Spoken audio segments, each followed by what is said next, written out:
Hello there, travelers, and welcome to our story. Quite literally a story in this case. My name is Kieran, and I am your guide to the world of Natharim and many others. And today, I forgot to write like a whole introductory spiel for this, but it is a very special day. It is the first day of Along Came a Spider, a Dark Heresy adventure.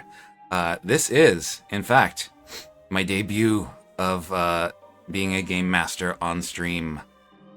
I have, it's something I've been meaning to do for a long time. Ever since I started VTubing, like 4.5 years ago. Because I am a lifelong player of D&D and other such games, and I always told myself if I was gonna VTube, I would, if I was gonna play D&D as a VTuber, I would want to do games like other than D&D, as far as like running them, because like D&D is great and it's my go-to and it's like what I always play when I don't know what else to play. But there are a couple of role-playing games that I like even more, and Dark Heresy is one of them. So this is a very special little pet project of mine that I've been working up the courage to do for years, literally years, like almost 5 years now. Excuse me one second. Okay, so and also welcome everyone. Hello, Carlene. Hello, Cheese. Hello, Fairy. How's it going, everybody? It's so good to see yous. And oh, I forgot to put stream avatars here. One second. So much stuff. So yeah, so we have a little Dark Heresy adventure with some of my friends. And where is there? It's okay. I don't want to. Let's see. Make these guys a little bigger. Sorry, just working out the scuff here. Okay. But yeah, for those who don't know, Dark Heresy is a role-playing game, obviously, within the Warhammer 40k universe. Yeah, I'm just kind of the avatars like off to the side like this, just kind of small. But yeah, in the game, the players are a team of acolytes working for the Inquisition, and there will be a formal introductory thing in just a minute to explain what that is. And they are investigating possible treason and, dare I say, heresy within the Imperium of Man. So, without further ado, I am going to first of all start with a few disclaimers. One, there will be scuff, as you have already noticed. That is a standard part of my brand at this point. And like I said, this is my first time actually being a game master on stream.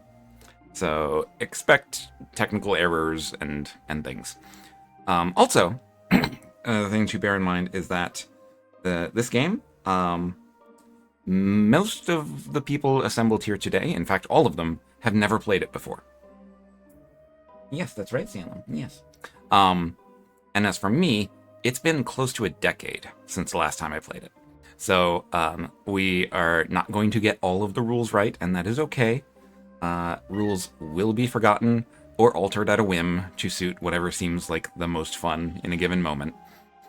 So if you're looking for 100% accuracy in your role-playing experience, you will not find it here. You will, however, find a lot of fun.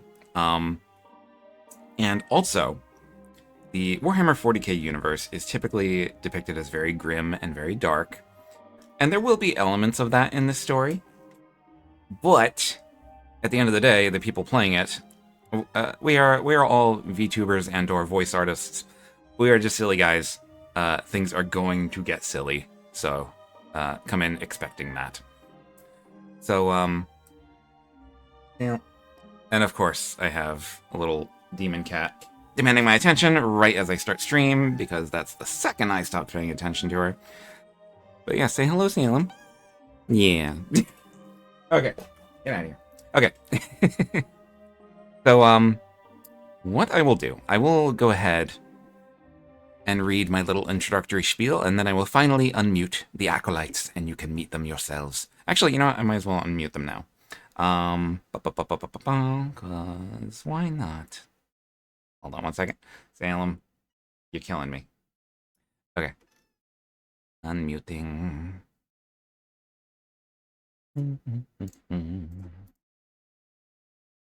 Okay. Okay. Everyone has been unmuted. Hello. Let's go. Yeah. Kieran, Um, I need you to know that when you let Salem meow into the mic, we all of us in this call immediately screamed in how cute that was. right on cue too. It's an amazing creature. Okay. Can I be an orc? They seem like they're having fun. Sadly, orcs are not an option. That would qualify as being Xenos and therefore worthy of death. Yeah, that's right. The only redemption that's for right, the they should all Xenos is die. within the burning flame. I'm so trying excited. to pet Salem so vigorously that she gets annoyed and leaves. That's impossible. I'll help. I mean, yeah, fair. Okay. I will. You're just over here like, Coach. exactly, Salem. Death to heretics. Yeah. Okay. All right. Let's. And she's climbing into my lap. Wonderful. Okay. Yeah. Oh my god. Yay! Snuggle o'clock, didn't you know? Let's see. Every time is snuggle o'clock. Okay. So let's get some background music. Salem, I swear. Okay. So I had a track that I was gonna play, and then I completely forgot what it was. Oh god. Sorry.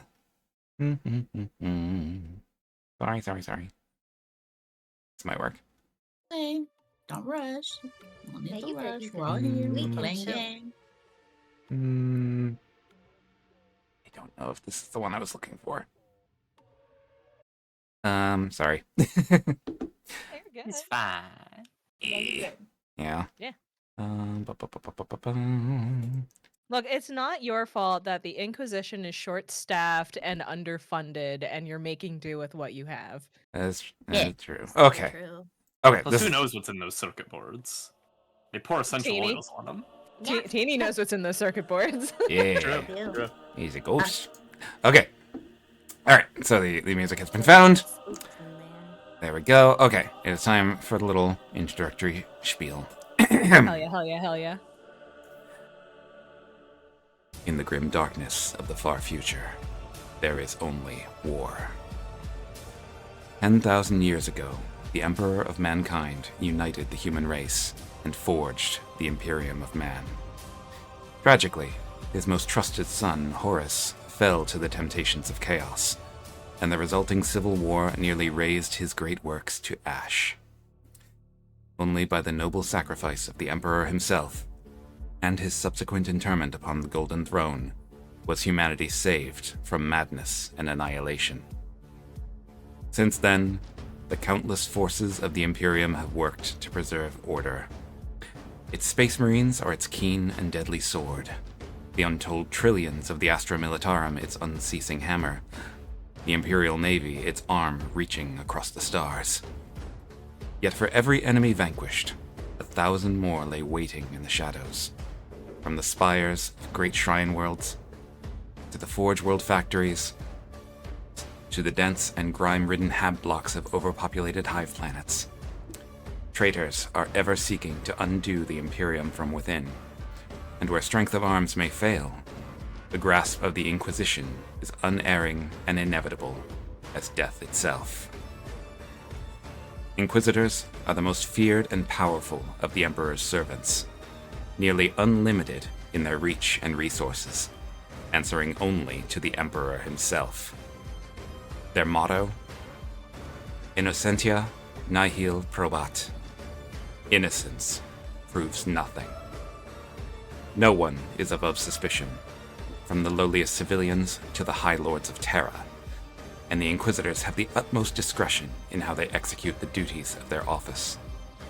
Their task is to root out corruption wherever it may hide, and bring the Emperor's punishing light to the darkest corners of the Imperium, hunting the demon, the alien, and the heretic with ruthless zeal.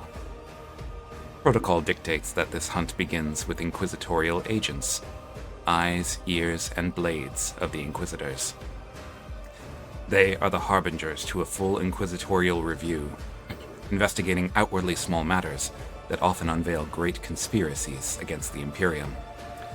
Most know well to fear these agents, and traitors will retreat like rats when under suspicion. Thus, secrecy is the inquisitorial agent's most valuable weapon. When that fails, of course, their Inquisitor Lord makes certain that it is far from their only weapon. You are a team of such elite operatives, conscripted from numerous worlds and having training from varied branches of the Imperium. You serve the exalted but extremely secretive Inquisitor Lord Cadric Aurelius. Once a humble guardsman, he rose to fame when his regiment came under attack by an Eldari war host, led by a powerful sorcerer named Eldwin Aldrassil. Cadric's commander decided to entrench his forces to outlast the alien assault, but the Eldari proved cunning and unpredictable foes, striking in swift raids and surprise attacks, wearing down the Militarum forces over the course of several months. Against orders, Cadric assembled a team and ventured out into the wilderness to seek out their enemies, and found them. A week later, he returned to base, the sole survivor of his squad. He found a firing squad waiting for him, ready to gun him down for disobeying orders. Without a word, he walked to his commander and dropped a satchel at his feet. A satchel containing the head of Eldwin. Seeing this, the regimental commissar gave the firing squad the command. They released a single volley, and Cadric's commander fell dead, executed for his incompetence. Eldwin had long been a thorn in the Imperium's side, and Cadric's rise through the Imperial ranks was meteoric after that day. Over time, he demonstrated an uncanny knack for rooting out potential threats, his tactical brilliance and insight so great that it was thought he possessed the precognition of a psyker.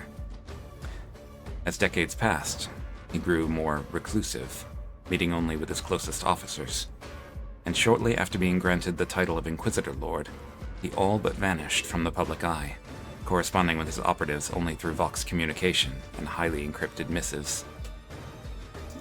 Most recently, your team has received one such message, directing you to the Imperial Hive world of Acheron 7. Each year, Imperial worlds are required to provide an account of offerings made to Holy Terra. Adeptus Administratum records indicate that Acheron 7's offerings this year were short of the previous year by 0.0003%, deemed a trifling deficiency, but still one worthy of formal rebuke. The deficiency furthermore seems confined to one cluster of Habspires, housing the greatest of Acheron's families, House Elysius, who have served as planetary governors for more than 500 years. House Elysius has responded to the Imperial rebuke with due humility, promising to increase their contribution to Holy Terra's coffers by 10% in the coming standard year, and offering to host Imperial accountants in the wake of this to smooth over relations. In that, Inquisitor Aurelius saw opportunity. You have been commanded to pose as these bureaucratic agents, and during your stay on Acheron, investigate the reason for the deficiency in tribute. What the Administratum merely sees as minor greed or lax labor force, the Inquisitor believes may lead to more. It is an age of unrelenting war and rampant corruption, an age of decadence and decay, an age of faith and of fear. It is an age of righteous zeal and of dark heresy. May Imperial justice account in all balance. The Emperor protects. And there you Can I have just it. say that was fucking awesome? Yeah? 10 out of 10 intro. Well, there you go. There you go. So, that is a little intro to this scenario. And now, without further ado, let us meet our inquisitorial agents. We'll start from left to right on the screen. So, first we have. I think that would be me. Yeah. So, Talarin El Rossi. hailing from the beautiful ocean world, despite its lack of technology, of Leviathan-B412, or as he would call it, Panthalusa. And how did you come to serve the Inquisition? It was a strange day, since Talarin Elrosi is a member of the, or was, more accurately, a member of the blessed Astra Militarum, Imperial Guard. They were fighting on a world more benefited by water than by land, and dealing with a tyrannid threat. Hmm. And in a moment of, be it sheer desperation or insanity, Talarin dived into the water to attack directly, and somehow survived. Surprisingly, that battle was won. And, due to most people dying on the waves, his name got spread around as the insane fuck who jumped to try and fight one. And that spread around until a fellow, wearing a name he didn't recognize since he still didn't truly speak the language, and offered him a place as an acolyte under the blessed Lord Inquisitor Callius. Okay. I hope I pronounced that correctly. Aurelius. Aurelius. Sorry, fuck. Kedrick Aurelius. I think you combine the first and last names. Yeah, I did. Yeah. So also that reminded me of the opening of the Beowulf movie. When he's describing how he killed the sea serpent. Or he just jumps naked into it and bursts out. Never heard of it. I've never watched it. I'm sorry. Oh, that's right. It's fine. It's very epic and it's all Viking stuff. So yeah. Nice. Okay. So in what way do you serve the Imperium? As similar of most agents of the Astra Militarum, they do have the name Hammer of the Emperor for a reason. Mm-hmm. There is a benefit to sheer force. Violence upon violence. Mm. But there's also the eyes of a sailor at heart. Mm-hmm. Ones that are able to tell certain secrets of people. Okay. And what is the Inquisition to you? There's an ancient Terran word. It roughly translates to panopticon. Meaning observation Okay. of everyone, unknowing for when you will be the one looked at. Oh. Alright. And what would you give for the Inquisition? He says it's everything, but his eyes twitch. Hmm. Alright. Alright, so next we have Hello, I am MamaMaia. I am playing I'm not going to say dear, but our psyker, Irinai. Mhm. And how did you come to serve the Inquisition? Irinai awoke on an old space hulk floating through the void to the voice of someone telling her to rise, for she is still of use to her emperor. She remembers nothing from before the voice. And so, as the voice of the emperor, as far as she knows, is what awoke her, and as far as she knows, gave her life, Aranai follows the emperor's will with fanatic devotion. After finding her way to civilization from the space hulk, she was able to convince, let's say, the right people to allow her to use her abilities as a psyker Mhm. for the good of the emperor, and was put into the Inquisition for her ability to reach into the minds of other people and bend them to her will. Okay. Uh, so, yeah, what is the Inquisition to you then? just the way presented for her to best serve the Emperor with her skills until such time as she is to join his great throne. Okay. And what will you give for the Inquisition? Anything the Emperor desires. Okay. So you may hear typing in the background. I am actually taking notes on all of you. Yee. No, we're being That is graded. no, it's not for grading. Oh no. So yeah, I didn't study. one thing you learn about me as a DM, like even though I do have the kind of like vague rails to put you guys on, I do want to tailor the story around you. So there will be story beats that correspond directly to your backstories. Oh. All right. So next we have our assassino. Yes. Who are you? Who are you?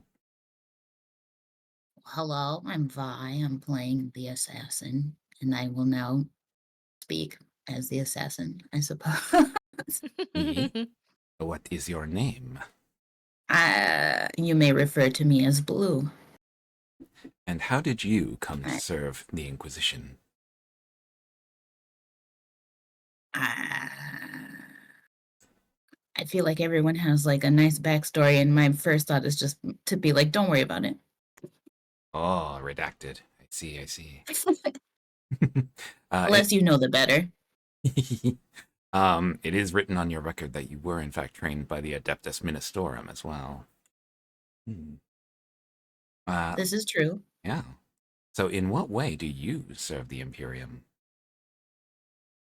In any way that the Emperor sees fit to use me. Hmm. What is the Inquisition to you? A means to an end. What end? Redacted. Hmm.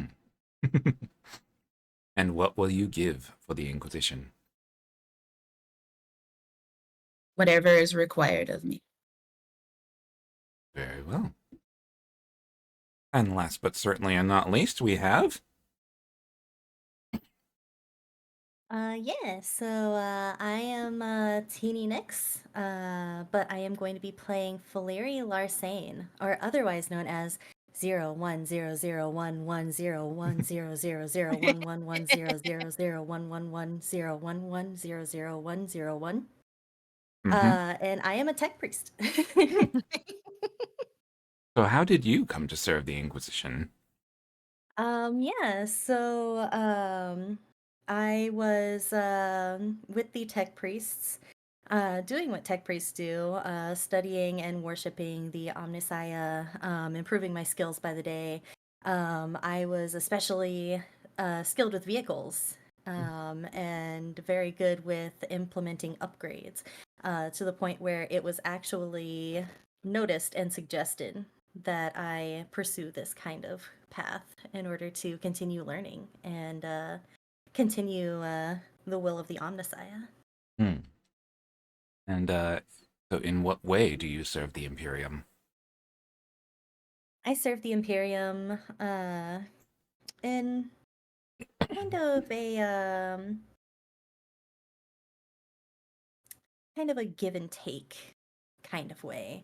I give my expertise for exchange of new experiences, new inspiration, and new ways to spread the faith of the Omnissiah and his beautiful machines. Hmm. Oh, so if the Omnissiah is so important to you, what does the Inquisition mean to you? It is a means to an end, but also a means for entertainment. We don't get a lot of that, and so this is kind of a vacation, sort of, to think from what my regular duties would be. Okay. And what will you give for the Inquisition? About as much as I'm given. Ah, If I am given my all, or if I am given all, then I will give all. okay. All right. So there we have our Inquisitorial agents who are at least at the beginning of this adventure, posing as accountants. We'll see how that goes. I psychically divine the numbers. Don't worry about it. I don't even know how to read. Is that the actual binary for the name? Yes. Before we get started, also, astute viewers may notice there are 2 new redeems. Oh. One is Aid the Inquisition for 1,000 points. So when you select this one, you choose one of our acolytes, and they get a free reroll. Hey DM, can we do that for ourselves if we have channel points? Can we do that for others? That Not is a for good like question. our acolyte ourselves, but like for the other players. I will say you can. If it's banned, just say it's banned. Oh, thanks, Ven. Thanks, I'm gonna need that. Yeah, we'll try. Yeah, we will. Yeah, we'll especially need it because I'm pretty sure Ven also earlier selected the other one, which is Commit Heresy, which is giving a reroll to an enemy. Oh no! Yeah. No. Oh no! Yippee. Yeah, so those will Yippee. be exclusive to this adventure. I may add more over time. We'll see. Yeah. Oh, and while we're at it here, oh my God, we have 3 people committing heresy already. Oh fuck! I'm not surprised. Oh, I'm no. not surprised. Yeah. So. Or actually. And for anyone curious, there is the social media of all of our players, so please feel free to go follow them there. In fact, don't feel free to. The Inquisitor insists. Wow. Yeah. Oh no! I post stupid shit. We'll commit Me the most too. heresy when they accrue enough wealth. Very well, yes. I have a jar where I need to put a coin in whenever I want to have a relation with robots, so that should tell you everything you need to know about my. Damn. Okay, so our heresy count is up to 3. Good. Okay, I will keep track of that. And also, the aid for the Inquisition. Sorry, 4 counts of heresy. Nice. Okay, and all right, and it looks like it's Maya who has the reroll. Okay, I'm gonna need it. probably. Bro! Yeah. Oh, that's Mocha just committed heresy again. So we're up to 5. Okay, enemies get 5 rerolls. Good. Haha, I'm in danger. Mocha, make it 4. Heart. I love you guys. I'm feeling the love right now. Yeah. We are. All right. The God Emperor sends his toughest battles to Yay! the strongest Thank you, soldiers. Kurt. Oh, okay. Vi has a reroll as well. Okay. When the Nurglings start to appear, that'll be my fault. Just give it 20 Guaranteed. minutes. Oh god, like if Give me a single roll. Yeah, I mean, generally speaking, in Dark Heresy, we're not necessarily dealing with demons themselves, but if demons do show up, it means things have gotten real. So Things haven't just gotten real. Things have gotten bad. yeah, Things have gotten time to kill the Psyker. Things have gotten, damn, you were a good one. I hardly know her. And it looks like Teeny has a Let him- reroll as well. Okay. All right. Oh, and for Crow. All right, everyone has a And reroll. for Vi. Yep. Okay. Okay. So everyone has 1 reroll, it looks like. Let's fucking go. Yeah. Yippee. But the enemies have 5 total, so. Okay. All right. Another thing. Well, okay. I'll get to that in a second. All right. So at the beginning of this adventure, you guys are on Lord Inquisitor Kadric Aurelius's void cruiser, the Ikitomi. You have been briefed on your mission by Father Matthias, an Adeptus Ministorum priest, who is one of Kadric's closest officers. In fact, they served together back during Kadric's guard days. He was a sort of a regimental faith leader, let's say. Basically, he was just there to see if anyone was going to do some heresy, and if so, immediately burn the shit out of them. All right. So you've been assured that you will be given support as needed during your mission, but because this thing is supposed to be so, secret, once you make Planetfall, you will largely be on your own. And just like if you try to contact the Iktomi for any reason, just be sure that nobody's listening in because nobody can know who you are. So additionally, due to some recent losses incurred by the crew of the Iktomi due to some recent investigations that didn't go so well, the Inquisitor Lord has in fact decreed that his acolytes have a certain amount of latitude to scout individuals who may prove useful to the Inquisition. So if during the investigation you find any trustworthy subjects who you think would serve capably, the impetus is on you to compile dossiers on these subjects and forward them back to the ship. If they end up meeting the Inquisitor Lord's standards once the investigation is concluded, and if you have earned that person's trust, you can formally approach them as agents of the Inquisition and offer them a place aboard the Iktomi, meaning that in future adventures, those NPCs would be available to you. So that is going to be a thing. Any questions so far? Do we already know each other, or are we meeting for the first time on this ship? You are previously acquainted. They wanted to make sure that your skills complemented one another. The session zeros that we did, we consider those canon. So you have trained together on the training deck of the ship. So yeah. You can have whatever kind of group dynamic you think is appropriate. Okay. So, is there anything you wish to or need to do aboard the ship before making Planetfall?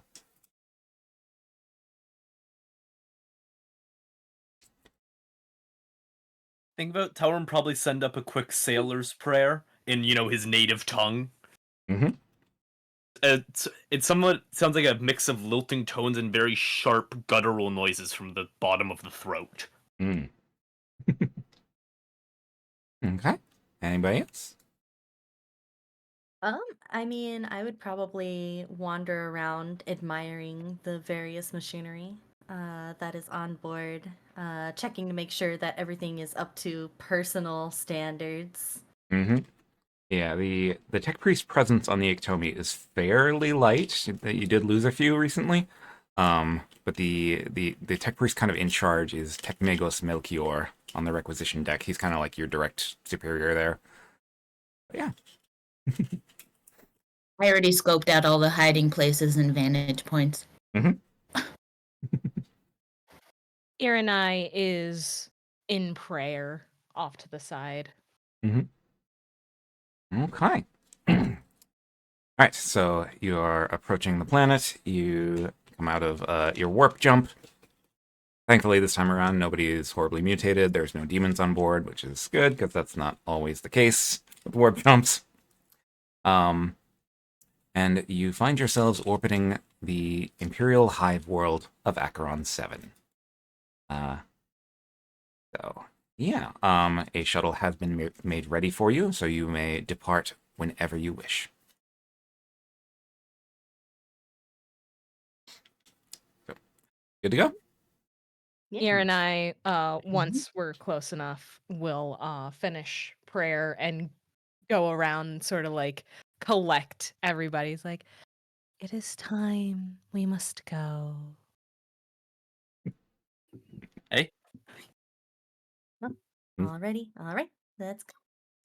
All right. So you get in your shuttle, it departs the ship, and you make Planetfall. So, so the kind of the view of Acheron 7 kind of rushes in. The entire city, I mean the entire planet, being a hive world, is basically like one massive city. And your shuttle will be touching down in a small spaceport. It's a relatively tiny structure situated in the hab blocks on the edge of hab sector A05, where the House Elysius Spire is located.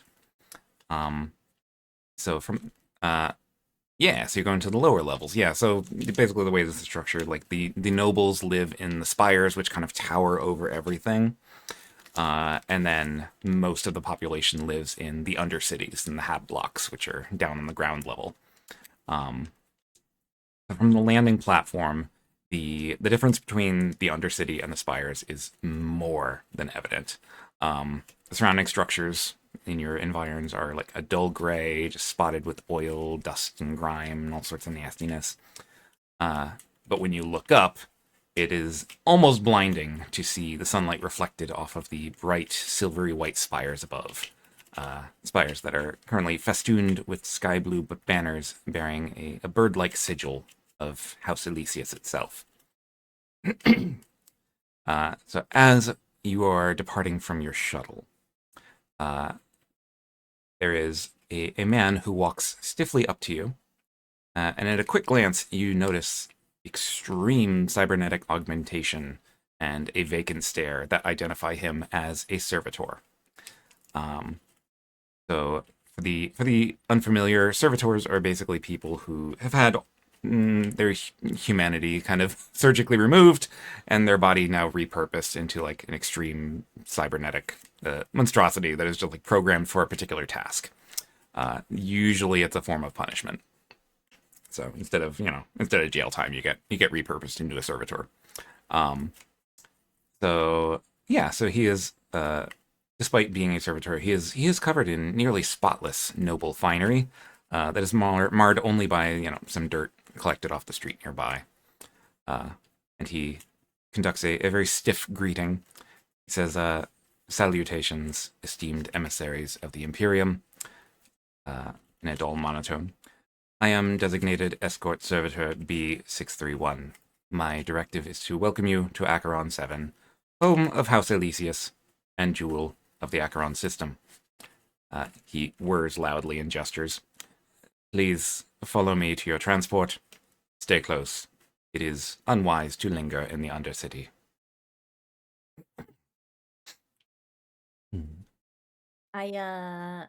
I would just willingly follow. I mean, I have no problem with a man who is mostly machine, clearly. Yep. So knowing that he is mostly machine makes me feel a little bit more comfortable, actually. So I am more than willing to follow where he's going.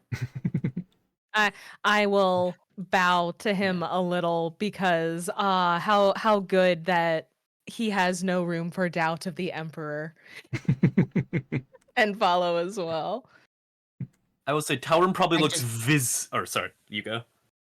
I was gonna say I'd just nod with my arms crossed, but follow at like near the back so I can keep an eye out for our surroundings. I was about to say, Talon probably looks visibly uncomfortable talking to a servitor, and gently rests one hand on the blade while keeping an eye on the crowd and following. Okay. Oh, excuse me. Okay, so he leads you down the hab block towards the transport, which is kind of located a couple blocks down. This hab block has certainly seen better days. Well, almost certainly. You have no idea. And those days were probably centuries in the past. The drab Duracrete buildings are cracked and spotted with graffiti. Windows are broken. There's always seems to be some sort of litter underfoot whenever you take a step. And while there are establishments that are open, only illuminated signs give any indication that they are actually open. Under the shadow of the upper cities and the noble spires, this block seems perpetually in a state of twilight, as in the time of day, not the shitty books, with artificial light likely providing most of the light that these people would see on a daily basis. They probably don't see sunlight that often. True to a hive city, the crowds are extremely dense. It's like almost claustrophobic down here. But those who do spot the servitor and his house finery, you notice they do make a special effort to try and squeeze aside to let you pass. Anyone want to make a little perception roll? I would love to if I'm allowed. All right. I would request, could I use awareness specifically? Yes, you can. Cool. Perfection. Okay. So just to make sure I remember to do this right, I'm rolling a D100 and I want under my perception stat. Yes. Yes. Okay. Perception. I got under. Yay. Oh, I don't notice shit. I will also. I will also. I was about to say I'm going to invoke Keen Intuition and reroll with a -10. Okay. I rolled a 22 and my stat is 25. This is probably the best I'm going to do all day. Okay. So I don't know how you would notice this with the blindfold on, but I'm just that good. yeah. I've been wearing this blindfold forever. Yeah. Sort of like through the sides of it, you do catch a glimpse of the unsightly, physical reality that you are so disgusted with. I can smell it. I can hear it.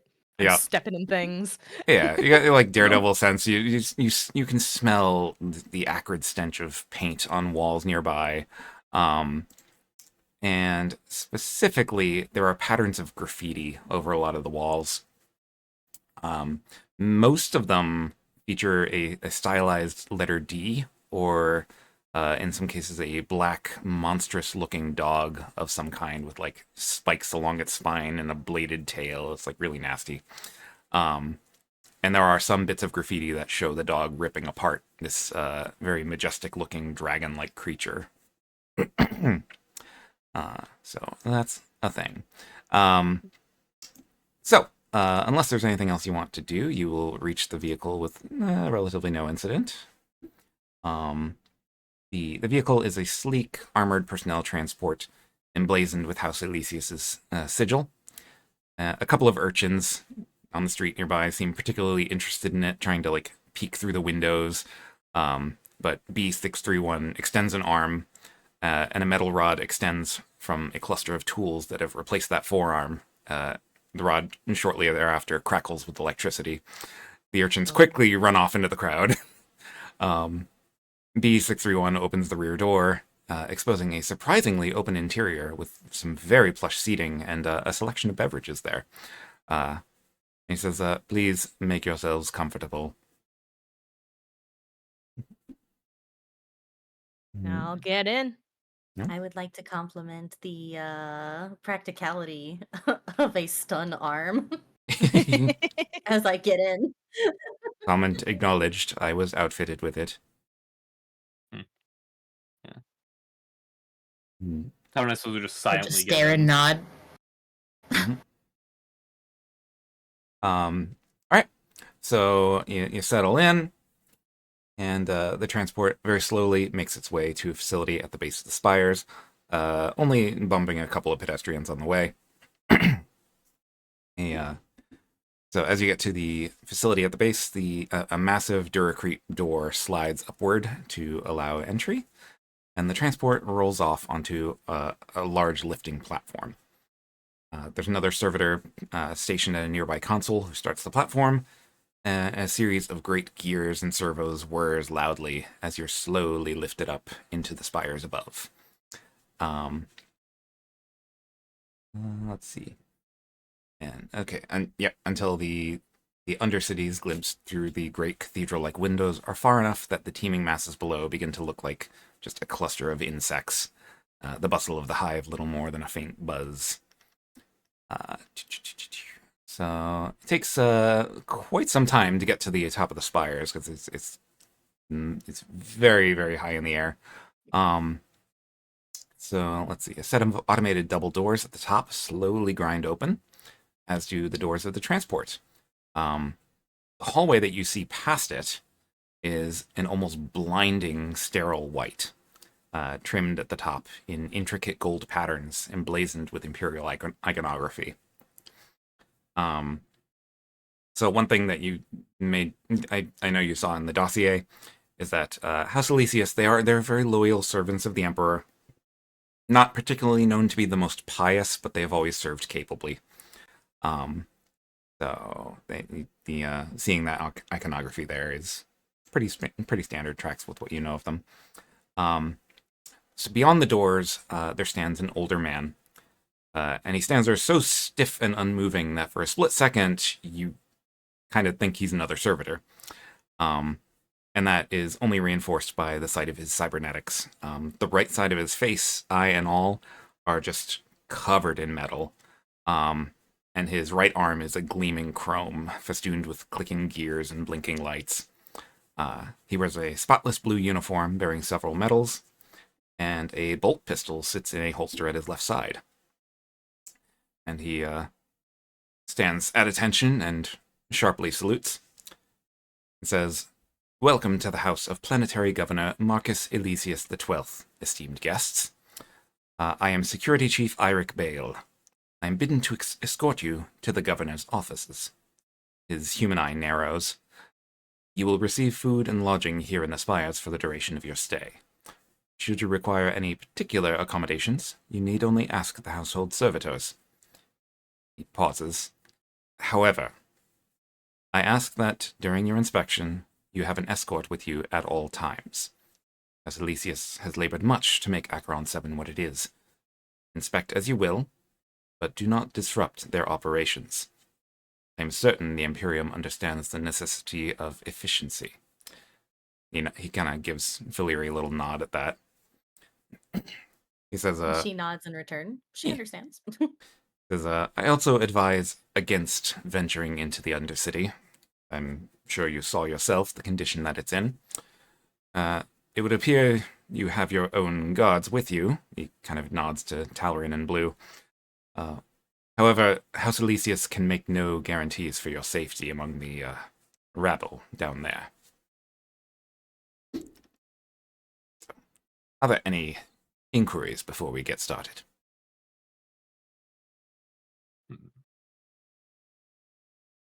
None save thanks for welcoming us into such a lovely home. The others notice he kind of eyes the blindfold at the comment of the sight of a lovely home.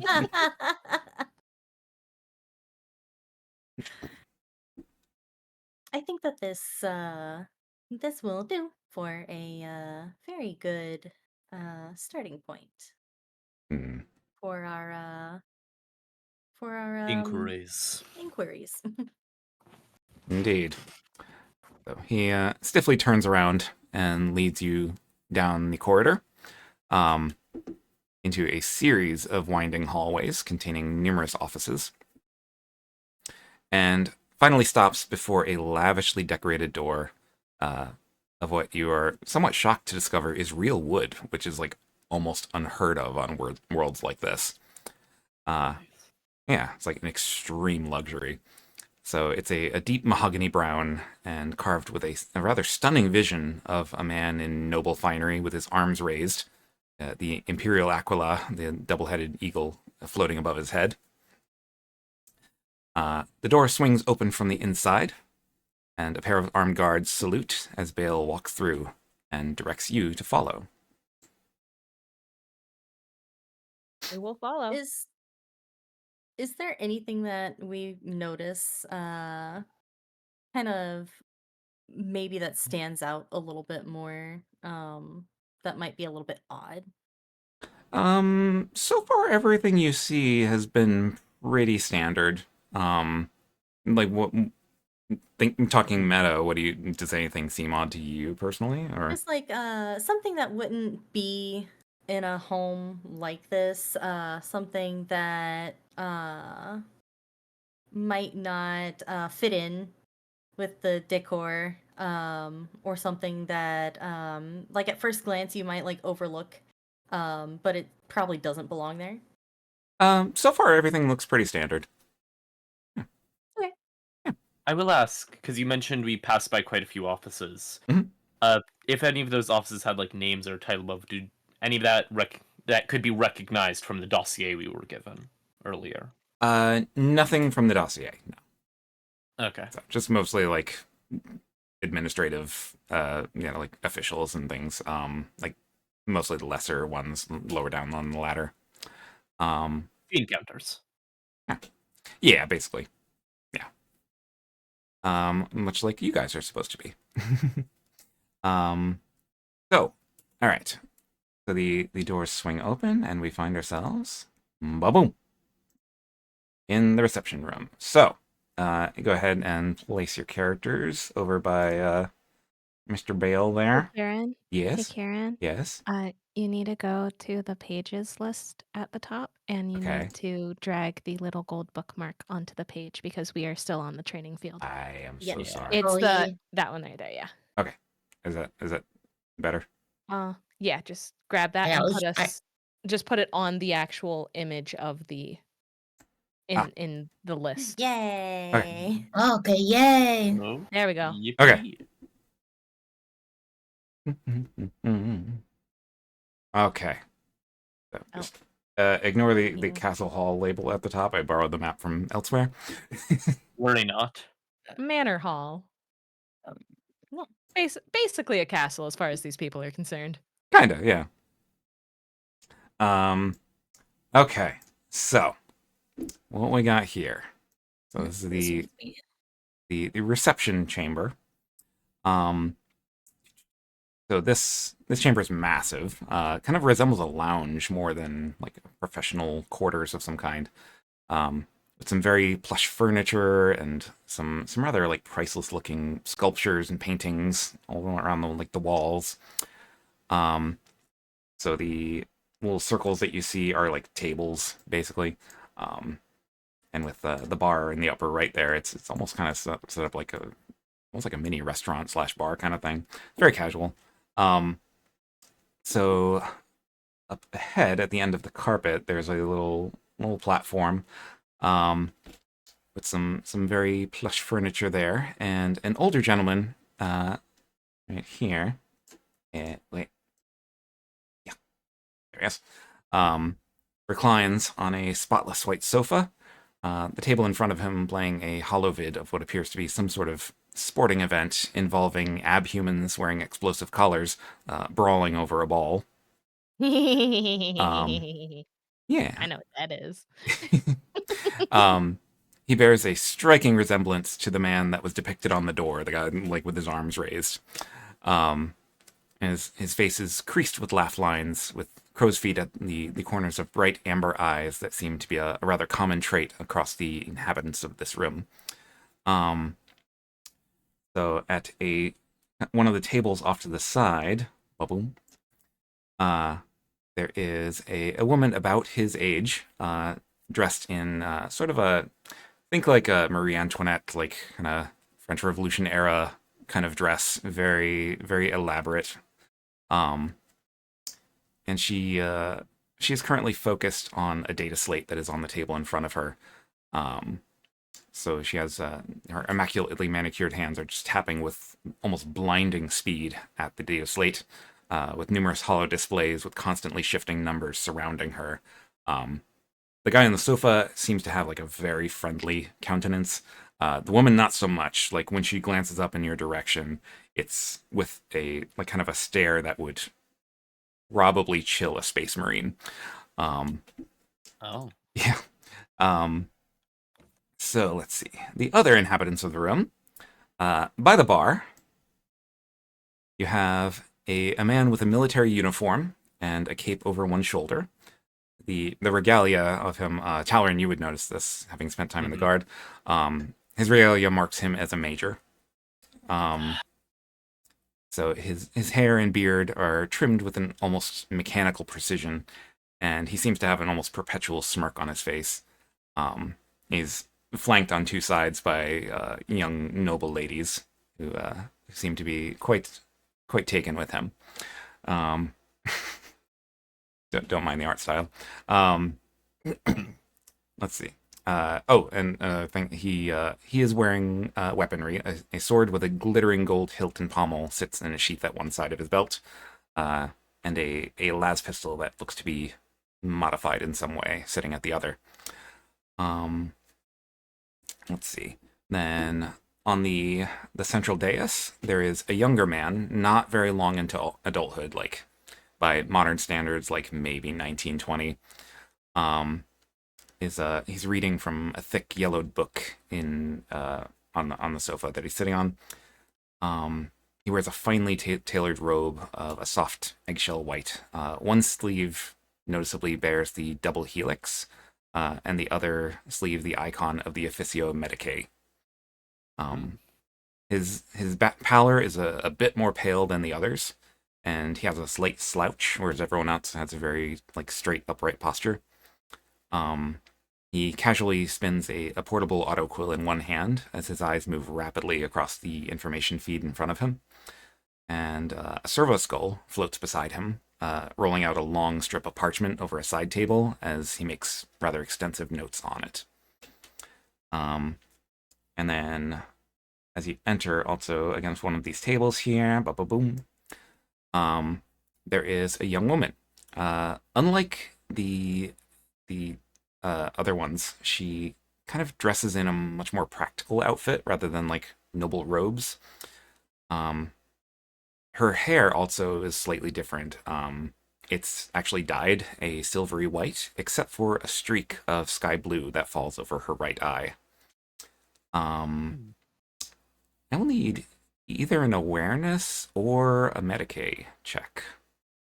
I guess I'll roll an awareness.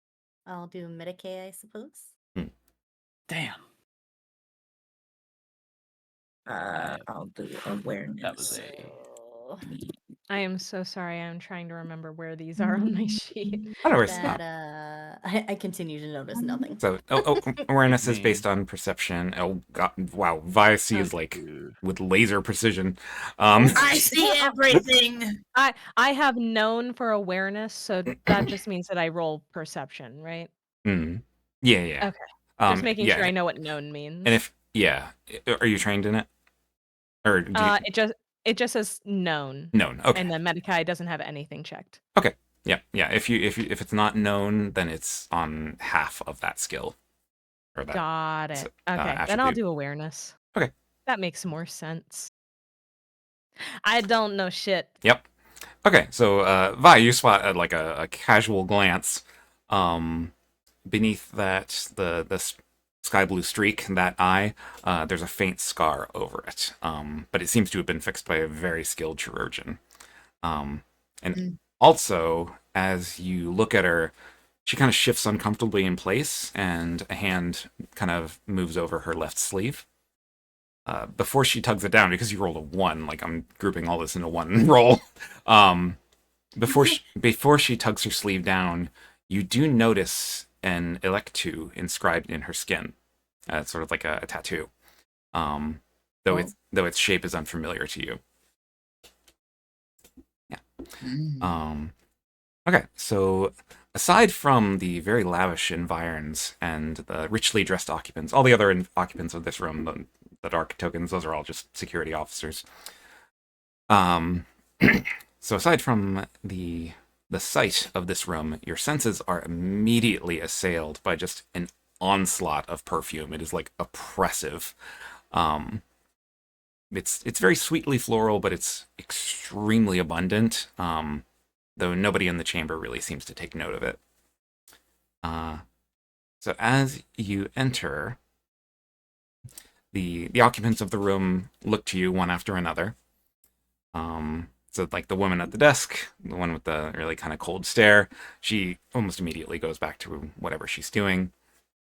But the man on the sofa, the older man, abruptly stands and raises his arms in a pose very similar to the door's design. He says, welcome, honored guests of the Imperium. Glory to the Emperor. He bows graciously. I am Planetary Governor Marcus Flavius Scipio Vespasian Elysius XII. You don't need to use my full name. Just Marcus is fine. It is my joy to introduce my very loving and adoring wife, the Governess Dominica Faris Elysius. He gestures toward the woman, and she doesn't even look at him. Our distinguished sons, Darius, over at the bar, and Cadmus, the one on the dais, and of course, our beautiful daughter, Odessa. I'm so pleased that you've come to our quaint little corner of the galaxy. Do come in. Please have some refreshment, relax. You must be exhausted from your journey. On cue, a couple of servitors appear behind you from the hallway, carrying trays loaded with just drinks and opulent food. Yeah, I I'll move into the room and out of the way of the servitors. Okay. Is there anything to observe about this dude other than his wife's disdain for him? Nothing that strikes you yet. All right. I'm he's tempted to call him Scipio, but that's just me. yeah. Scipio? Scipio. That was the only part of his name that stood out to me. I forgot all the other names. Marcus and Elysius. That's the only ones that matter. Marcus, blah blah blah, the 12th. Marcus, too many names, the 12th. I heard Marcus, Scipio, blah blah blah. Okay. Let's see. I would like to know what kind of refreshments they have. Like, what are we looking at here? Appears to be like some sort of local flora and fauna. Jazzed up with a lot of different like exotic smelling spices. So it's definitely like it smells very rich to your senses. Yeah, Okay. Yeah, just from a cursory glance, like you would estimate like the one plate of this would probably like for the same price feed an entire family for a month down in the Hab blocks. Hold on. I have forgotten how to place my token. You go to the book on the top of the column Book? on the right, grab your Yeah. name and drag it on. Oh, you drag it. Okay. Yeah. Beep. Yeah. Oh, that's not where I want to Yeah. be. So yeah, Thank you. so you pretty much have run of the chamber right now. You can talk to whoever you would like to. You can chill. You can do whatever. Sorry, I'm just Yeah. trying-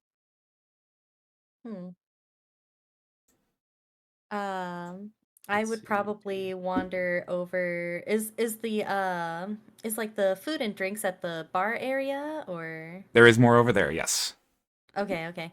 Or like, is that like we can wave somebody over and Yeah. Oh ask yeah. for something, or okay. Yeah, they're I they're would here for you. seeing that human customs, you generally don't turn down things that are offered, especially in social situations. I would take at least something, just something to drink, just to have in my hand. Okay. So what should I what do I got for options? Alcoholic or non-alcoholic? We'll do non-alcoholic. Okay. They have some very fine sparkling water. That's like there's a selection that's you can get like pretty much any fruit that comes to mind. Okay. I will just take the most colorful looking one that has been offered. Okay. And thank you so much for the offer. The servitor holding the tray does not respond because he's just performing his function. Oh, I wasn't thanking him. Oh, okay. I unfortunately know what these people are, and I understand that they probably don't really have the ability to respond. Is it possible? Is it possible to roll to like scan the whole room and then head towards whatever seems the most interesting? Sure. Awareness. All right. Should probably cheat over All right. here. Scan the room. Okay. I mean, you don't notice anything that particularly stands out to you. I mean, obviously, this kind of environment is semi-unfamiliar to you from your background. Yeah, you can talk to pretty much anyone. Kieran, I remember you saying we each had a microbead, correct? Yes, so you can communicate freely with each other. And My question is, using those microbeads, would we be able to possibly, what's the term? Fuck, God, why am I forgetting the term? About communicate like stealthily in this situation. I would probably ask a sleight of hand if you're really trying to hide what you're doing. Or do you mean is sleight of hand? Sorry, what? Sleight of hand. Mhm. Oh, huh, that is a thing. Yep. Yeah. Sorry, I didn't realize that was a skill. Mhm. Yeah, Yeah. it was more so just a question Yeah, rather than a I'll- I'm going to do it. Yeah. Alternatively, if Yeah. you tried and got caught, you could probably talk your way out of it somehow. Yeah, just we're the tax people. We got to do this. Yeah. Great. Gotta make sure no one's going rogue. Yeah, I suppose with a walking when a servitor is walking by, Talon will take whatever looks like the drink that costs the most. Yep. Okay. And just gently hold it, give a polite nod towards whatever the closest person of status here is. So probably would be a Bale, right? Yeah. In your immediate surroundings, yeah. Yeah, just a polite nod to that one. He just kind of narrows an eye at you and looks away. Does Really my narrow the other servo one. skull thingy float around like near me at all times, or is it hidden in a pack or something? I mean, it's the size of a human skull. It's a little hard to hide. So usually that just kind of floats around. All right. Okay. He's fine. Yeah, and Telerin, your drink reeks of alcohol. You estimate it could probably be used as jet fuel. Aaron takes a sniff, scrunches his nose slightly, and just basically gently swirling it in the, I presume, champagne flute or something that it's in. Yeah. Alright, so you're just all hanging out in the doorway? I Um, will take a glass of whatever smells the least alcoholic off of the tray from the servo, and step into the room a bit more. Do a little bit of a bow Mhm. to our host Mhm. and say, Mhm. "Thank you very much for welcoming us into your home." Oh, please, my pleasure. It's an honor. It's an honor to host Imperial representatives, yes. And I would probably move close to Erie's because we're supposed to be a unit. We're supposed to be here together. So I'd want to keep as close as possible so that we seem like a united Run. group of people. Mhm. Yeah. um, I understand that suspicions can cause a little bit of undue stress, but just so that you are aware, we are simply here to do a job and nothing more. Oh, yes, of course, yes. Naturally, yes. Obviously, like we've had a word with the appropriate parties. They've been dealt with, you know. But of course, we wish to smooth things over and just make sure this unpleasantness never happens again. Absolutely. Let us keep a professional relationship. Absolutely, I couldn't agree more. Well, there's I went no and gave reason. Blue.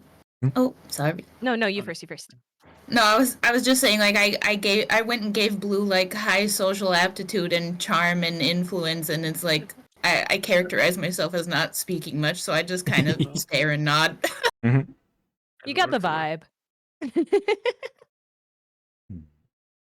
Well, there is no reason we cannot get to know each other and be friendly during this trip, of course. Naturally, yes. It's wonderful to have friends. Of course. Please, could you tell us a bit about your family and the things you do here? I'm most interested. Oh, well, yes, well, far be it from me to toot my own horn, but you see, my family has served as planetary governors for over 500 years. Yes, ever since, wait, let me pull up my document here. Pulling up the official documentation that the family has kept. Yeah. It's like, subtly pulls a scroll of parchment out of his coat and Not to toot my own horn, Subtly. pulls out pre-prepared scroll. Pulls out his fucking cue cards. yeah. Yes, it's our predecessors. I must have forgotten the name, as you know, fell out of favor with Holy Terra, and governorship was awarded to my ancestor, Pontus Elysius II. Ever since then, it's been passed to the firstborn or surviving heir of each generation ever since. Naturally, we don't have elections here. We don't have that sort of thing. We're just appointed and inherit it naturally. We were designated heads of state. You know, we have a certain latitude as planetary governors often do. Yes, and we have numerous trade ventures, of course, as I'm sure you're quite well aware. Most of them we delegate to the other houses, but we have our own certain, dare I say, panache for this sort of thing. Then, of course, I I don't deal with numbers much myself. I'm not really a numbers man, you know. My wife, on the other hand, my goodness, so brilliant, so wonderful. Trained by the Adeptus Administratum, you know. I'm sure her portrait is all over your offices. There's that moment of silence, and his smile kind of fades a little. Yes, well, so she is the great keen mind behind our ventures, and I'm well, I'm the face of it, you know. And things need a certain presentation, certain je ne sais quoi, as it were, in that ancient dialect. So, but our children, what a joy it is. He looks around at each of the three and awareness. Yeah. Out of us? Yeah. Cool. Do. Yes, finally. That is a success. No, mine ain't. I I finally see something. Me Um, with eyes unclouded. okay, so most of you notice there's a slightly differing reaction from each of the three. So Darius over at the bar, because I mean you recognize each of them from their dossiers. He just kind of gives his father a nod and a little smile. Cadmus over on the dais actually looks like very sheepish / embarrassed and just kind of like awkwardly returns to his notes. And let's see.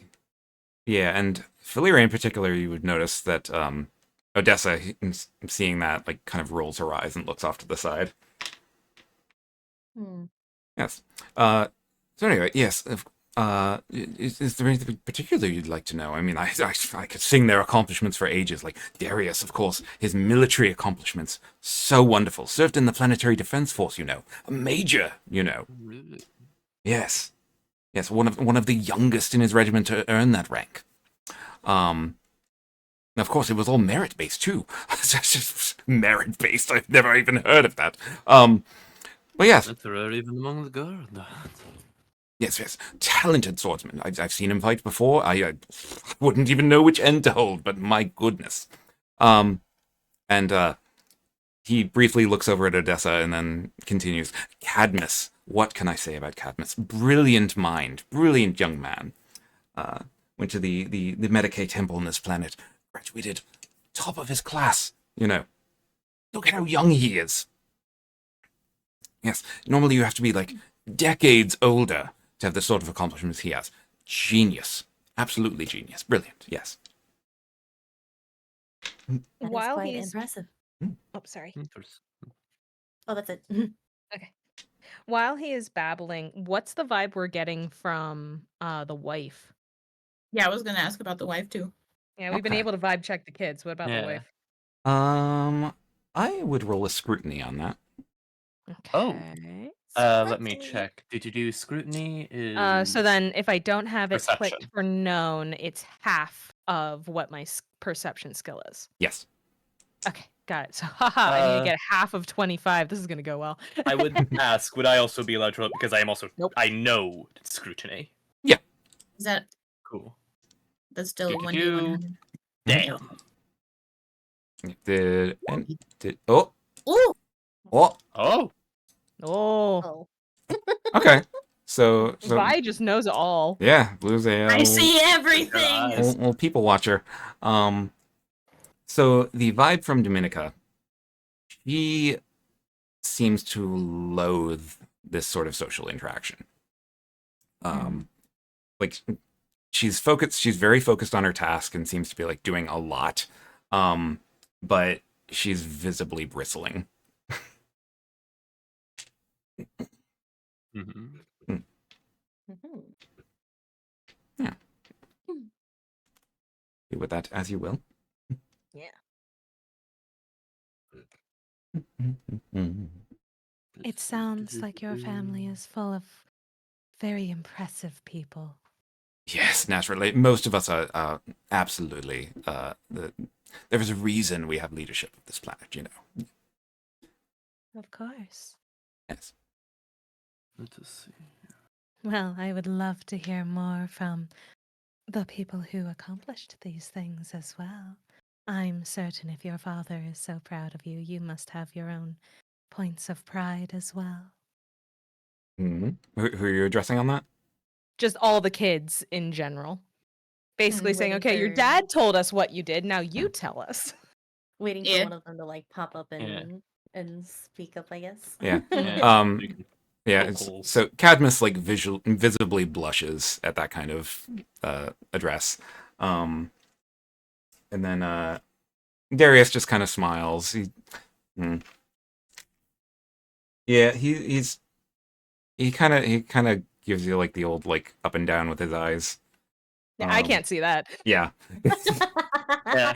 He's sitting there with the girls and if I got the brothers right, and I walk in and I'm a fucking blindfolded nun. Yep. Admittedly, I know little and less about combat, but I would still like to know of your accomplishments. I find they make very interesting stories. Hmm. Which one were you addressing on that? Just general. Yeah, oh my gosh, I already forgot his name. You literally just told me to. The one that was in the Darius? military. Yeah, Yeah, Darius. Darius. Oh yes, of course. Come up and have a drink. All right, I will. I will already come got their over. names wrong. Fuck.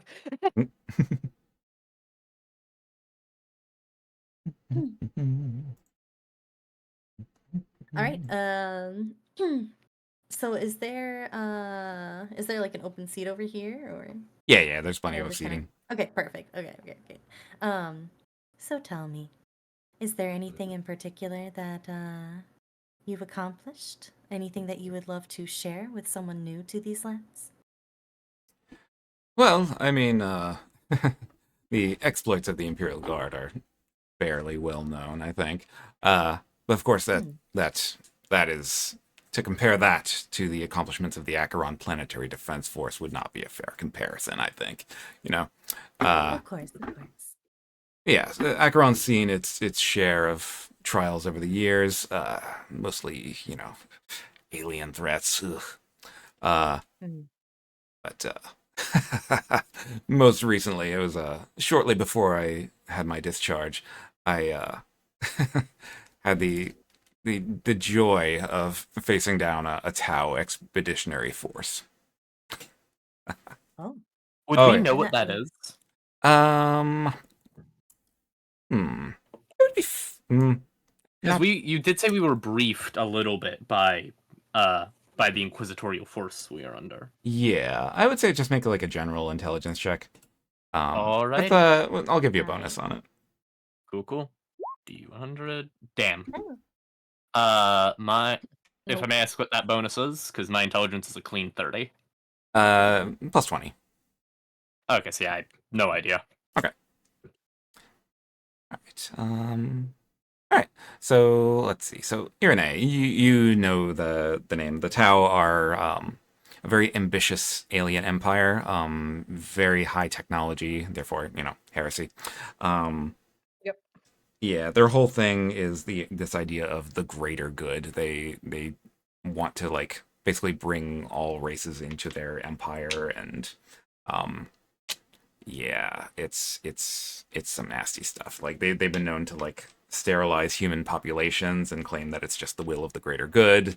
Um, and they usually like before they launch a full invasion, they send expeditionary forces, like what Darius just mentioned.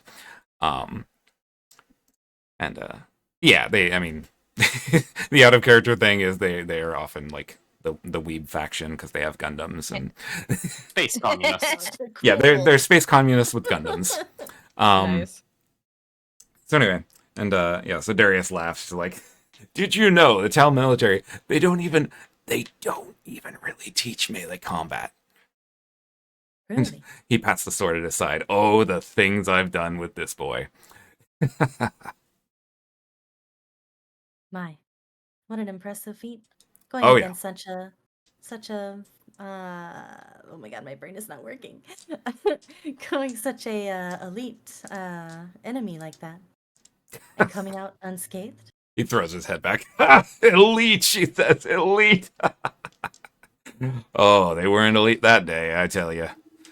Ah. So, how are you enjoying Acheron so far? So far, it has been pleasant. Though the ride here was a little bit concerning. What with the state of things outside? Oh, that's right. You went through the Undercity, didn't you? Hmm. Ah, you should have just used one of the landing platforms up here in the spires. I agree with you. I believe that it would have not only been a shorter trip, but also perhaps more pleasing visually. Yeah, honestly, that However, Undercity's. it did allow us a nice view of how things are going. I don't know about nice view, but certainly a view. It's those Undercities are an eyesore. I do not know how Cadmus and Odessa can deal with it.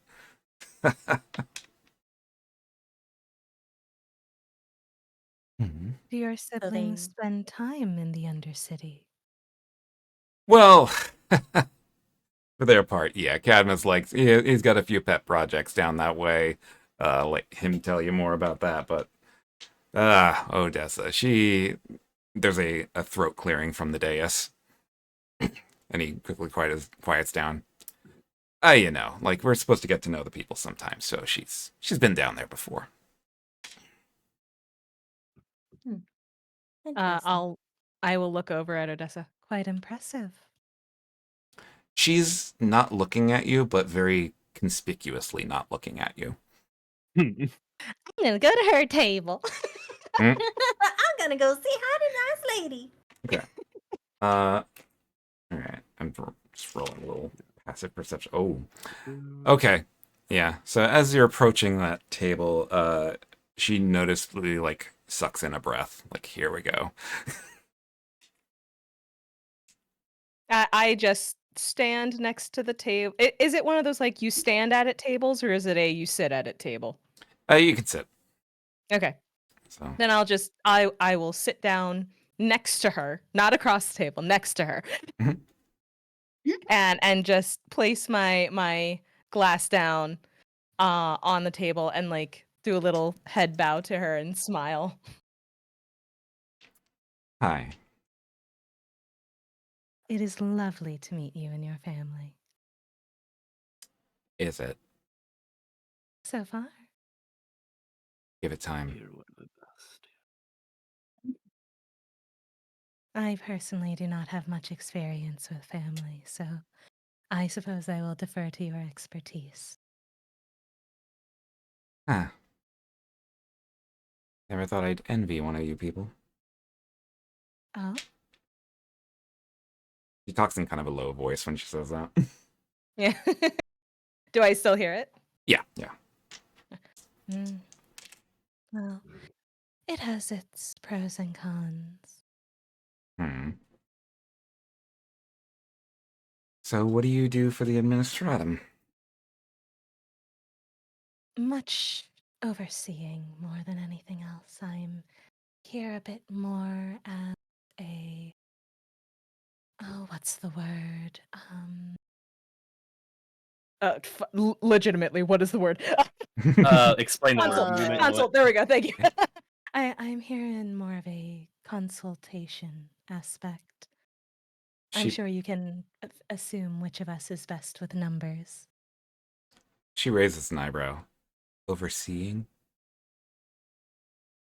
Everything must be done in proper format. Mm-hmm. She kind of sneaks a look over at Blue. Mm. I've been looking over at her too. Hmm. You still standing there? Menacingly. Yeah, I haven't decided if I wanted to head her way or towards the host club. House club? Oh, club dude. Is there anything to see from where I am in order to discern which way to go? Well, I mean, Halloran's going off to the side there, it looks Yeah. like. Yes, just been quietly moving, somewhat trying to keep attention off while the Yeah. others speak. Yeah. Yeah, I see you just kind of like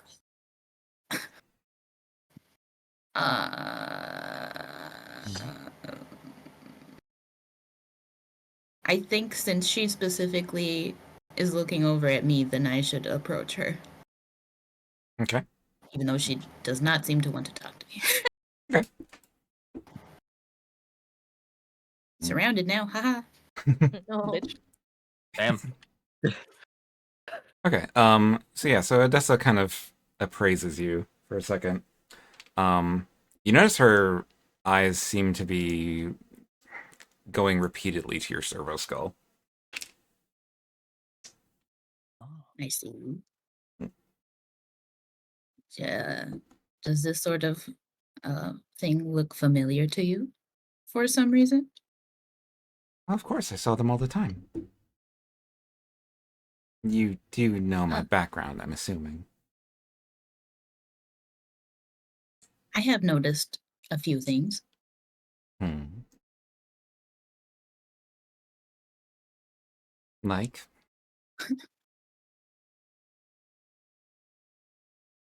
Certain things that you appear to not want others to notice. I'm sure I don't know what you mean. So, how long have you worked at the Administratum? Long enough. Uh-huh. Um, you notice... Irenai, like, Oh? kind of giggles a little bit. You Hmm? two are so similar. I'm sure we'll all get along. Blue, from your vantage point, you do notice, like, Marcus is looking very intently over at your table. And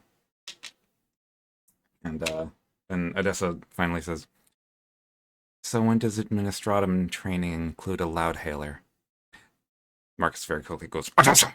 She kind of quiets down.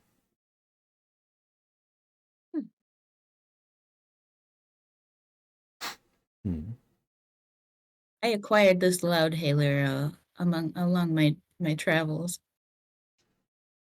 Uh-huh. It has And do bean encounters do a lot of traveling? She looks very intently at you. when we need to. Hmm. I see. Well, I am sure you will do your job in with all expediency. Is that like a kind of weapon or? No. It's a megaphone. Oh, okay. I was trying to figure out like what a loudhailer is. I just What Googled is it. that? Okay. It's my little skull dude that yells when he gotta. Oh, okay. Just the screen. I was gonna run interference if it was a weapon, but no, it's I don't know. No, I mean, and there was a comment made earlier about you guys like brought your own bodyguards, so like the fact that you're carrying weapons doesn't faze anyone. Yeah. I think Talron's actively still wearing Imperial Guard flak. Yeah. Meanwhile, Like Irenai a is just sore like, I'm thumb a... in this place. Meanwhile, Irenai's over here like, I'm a nun with a stick. I got a stick. Dick. Hmm. Let's see.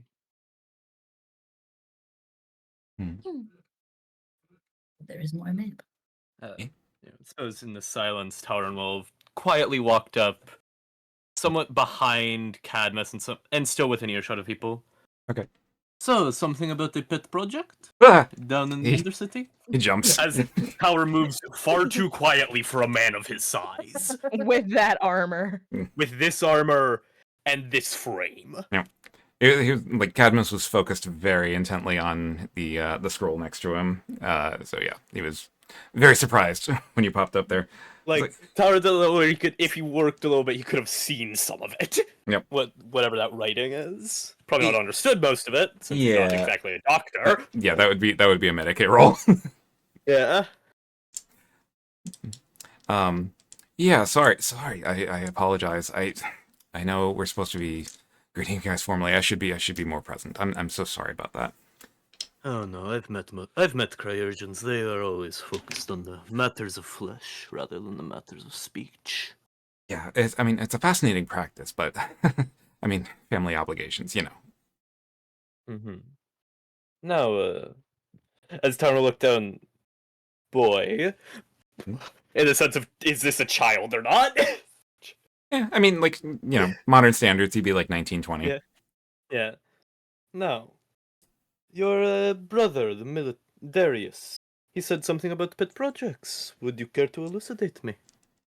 Oh, it's part of my work as a Medicaid specialist. So I'm sure you already know I head up the botanical branch of my family's businesses. But I also use my Medicaid skills in other ways. So, I run a variety of clinics down in the Undercities, providing free care to those who need it. Quite the optimist. I do my best.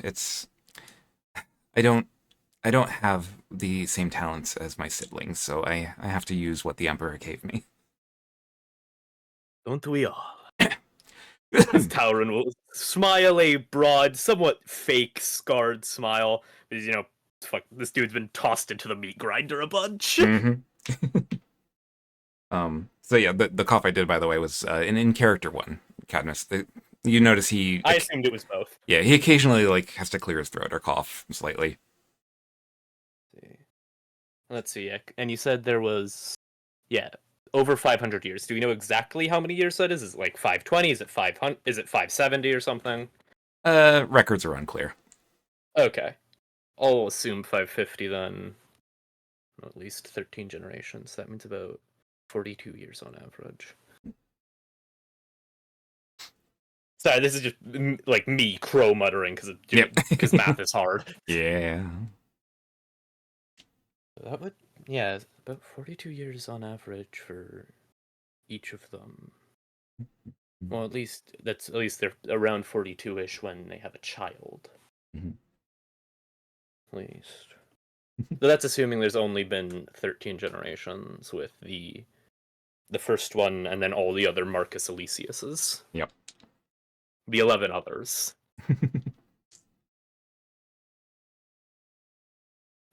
Yeah, maybe they just had multiple per generation. Yeah, could be. Yeah, It'll be a bit weird. Oh yes, Marcus. Go get your brother, Marcus. And your sister, Marcus. Go get your other Marcus. Go get all the other Marcuses. It's like George Go get Marcus Foreman. 1. Marcus is 1 through 6. The Markai, if you will.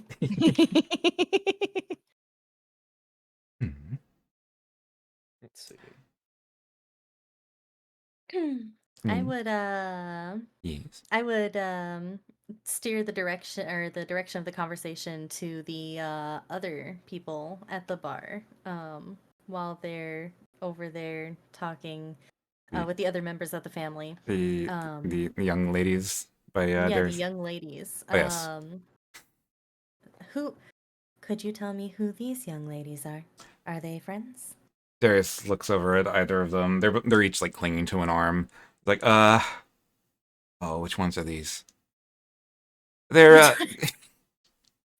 they're my companions for the foreseeable future, you know. But I see. you can tell from a cursory glance at them. They are they are several drinks in. Hmm. So not necessarily friends, but not exactly bad company either. Oh, yes. Very good company, old sport. Hmm.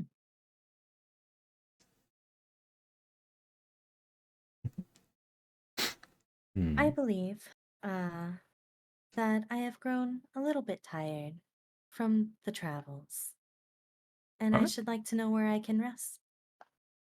Oh, yeah, after the reception, I think we'll have Vale bring you to your chambers. Of course, there are some diversions if you still have a little energy in you. Hmm. Perhaps after a little quiet reflection, I will be a little bit more amenable to further activity. Oh, yeah, completely understandable. Yeah, it's your first day here. You enjoy yourselves, relax, take a load off. I would excuse myself from the bar. Mhm. Take a little bit of a drink of the juice or the sparkling water that I was given. Um, if you will excuse me.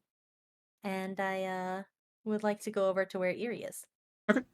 Again, just to kind of like mingle along with everybody is the goal. To just kind of meet everyone. Oh my god, I'm As at nickname yeah, basis with one of my party as members. Oh no. as you approach, the three of you all like hear collected. Odessa collect like mutter very audibly under her breath. For fuck's sake.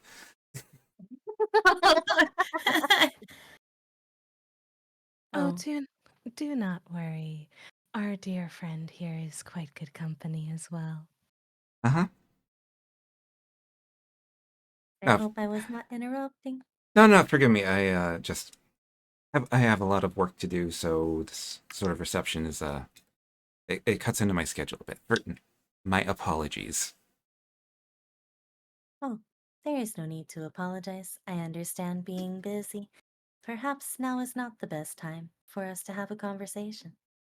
Well, father insisted, so there's a throat clear from the dais. I see. Well, I would not like to cause any undue stress, but I would at least like to introduce myself. My name is Valeri. It is a pleasure to meet your acquaintance. I'm sure Rusty would enjoy that exchange. Rusty? Raston, he's my second in command in my operations.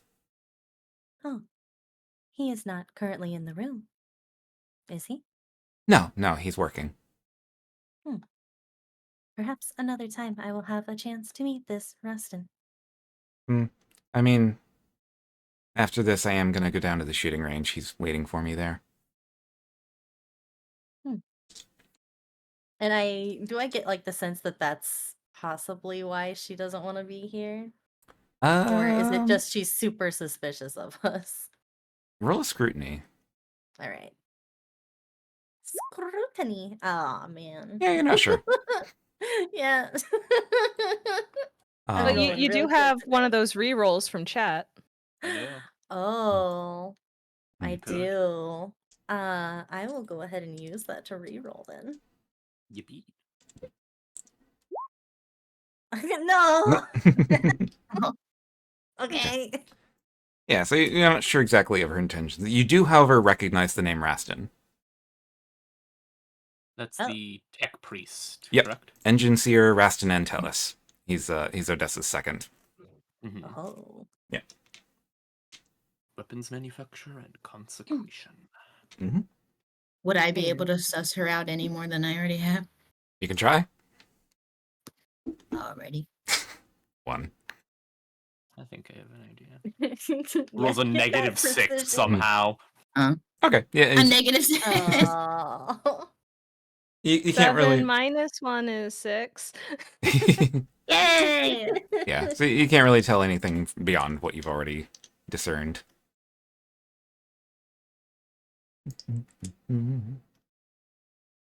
Well, I do not want to make her any more uncomfortable, because I want these people to let their guard down essentially and relax around us, Mhm. not Mhm. see us as a threat. Yeah. So I would instead, I see that there is plenty going on over here. Perhaps I can talk with that other brother of yours, the one that is in the Medicaid program. Do so at your peril. He's a bit awkward. Hmm. Awkward is fine. I'm used to being called such. Hmm. And I will wander over. He's where is he at? He's the other figure on the dais. He's Oh, okay, okay. yeah. I will wander over. Mhm. And introduce myself to him as well. To kind of make sure that I meet everybody is the goal here. Yeah. Hmm. um, So he it looks is up. good to meet your acquaintance. My name is Valeri. Oh, pleased to meet you, Miss Cadmus. You already know that. Hmm, hmm. I see that you are working on something. Would you mind telling me about it? Oh, sure. I mean, these are, well, I can't divulge too much. Some of it's patient notes. Of course. Um, so yeah, obviously you probably already know I'm a graduate of the Medicaid Temple. So yeah, I've just been conducting some studies and trying to figure out a solution to some issues. Do some issues. Yeah. It's part of my work, especially with the clinics down in the Undercities. Ah, I see. Specialized research. Something that I can get behind. Hmm. Oh, are you I'm sorry. Uh, uh, are you fellow Medicaid specialist? I did have passing interest at one point, but, well, there are certain other things that take precedence. Of course, the Omnissiah, right? Yes, of course. Of course, yeah. That is the priority of every tech priest. Naturally, yeah. That's that's what Rastin tells me. Hmm. But yeah, I've heard some of your order have some Medicaid training. Obviously, like the fusion of flesh and machine and all that. Hmm. Yes, I think it is something that we all kind of get to know a little bit, considering all of the augmentations available to us. Yeah.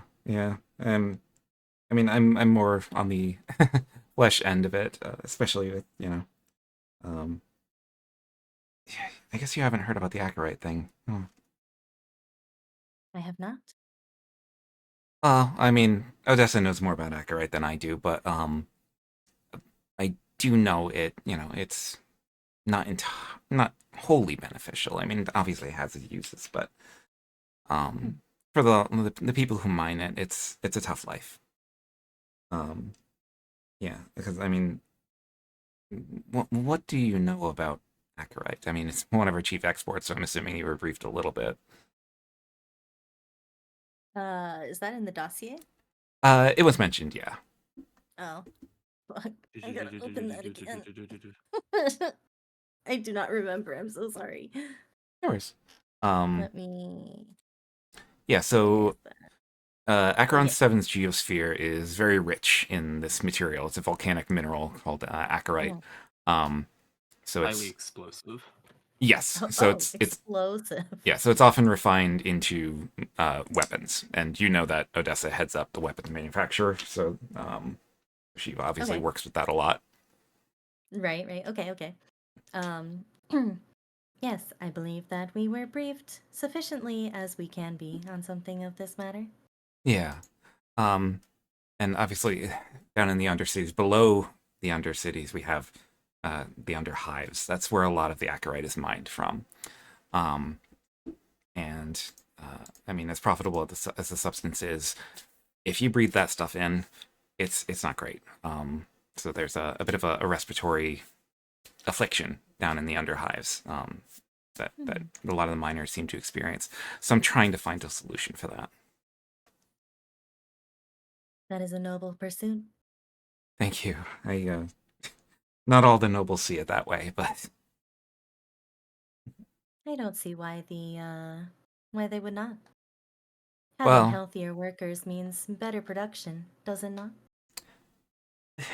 yeah, just when there's billions and billions of them and just a handful of us, Hmm. I see. That it can, does make some bit of sense. yeah, it can lead to people being a little callous. He says the words very quietly, and his eyes kind of flick off to one side. Oh. Um, yeah. You'd notice his eyes specifically flicked over toward his father. Oh.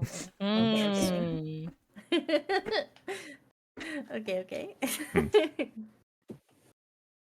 We have located the daddy issues person. Yeah. They all have daddy issues. I am Look at maybe them. making some notes.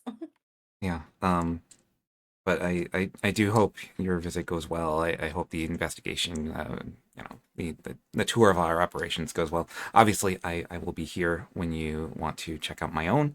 And after this reception, if you like, feel free to stop by the botanical gardens. I'd be happy to show you around.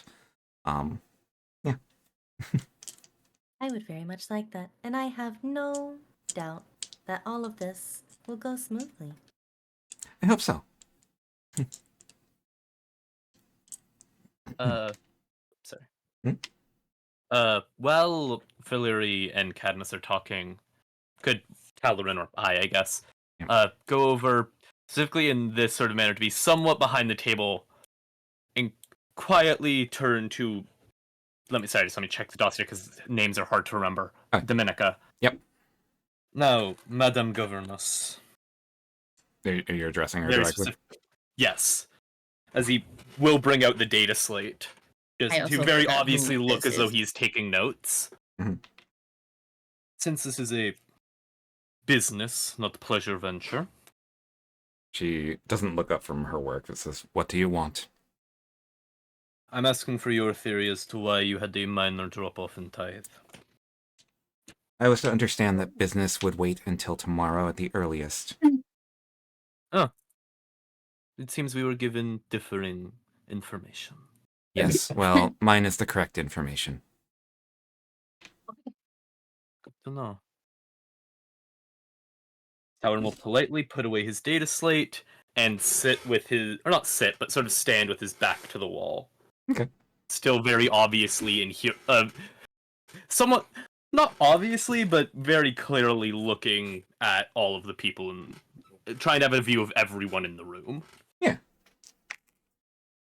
Still only just swirling the glass, not taking a sip from it. Is there anything else anyone wants to ask or say don't- or? I don't remember who this is. That is Marcus, the patriarch, the planetary governor. Okay. It's the We've heard plenty from him. the head honcho. Yeah. And other than that, it's just guards. Yep. And yeah, I can't think of anything. Okay. I wanna talk to people too, though. Nice. I'll turn to Odessa and go to stand. Well, I am sure you're quite busy, so I appreciate taking the time to speak with us. Yeah, don't worry about it. I know my dear friend Blue here is quite interested in the weapons trade, though. Blue, didn't you want to ask about how that work is going? I would, yes. I'll leave you two to your conversation. I know very little about the subject. All right. I guess I'll see you around. Of Neither course. does Vi. Oh no. She don't need to know that. This is just Ir and I walking away because the two quiet people can do quiet people things, and let's go get to know somebody else.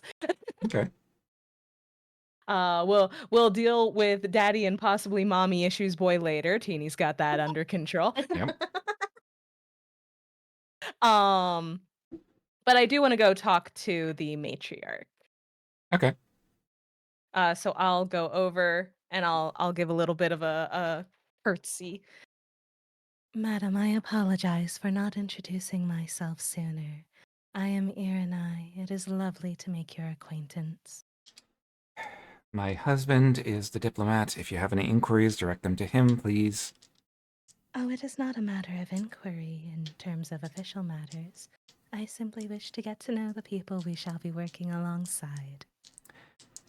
I'm the planetary governess and an administrator. There, you now know about me. You remind me very much of some of my friends here with us now. I'm sure they are capable in their own way. As I'm sure you are, and I would love to hear more. Your husband speaks quite highly. He speaks highly of most things. Well, then who better to get the true story from than the person who knows the most? Again, as you said, we are not doing business today. I'm just trying to get to know everyone. It will make everything easier, I'm certain. That sounds to me like a charm check. Okay. Hey. Okie dokie, I'll try my best. Let's see. Charm. Oh, that doesn't say known. Oh no, shit. Actually.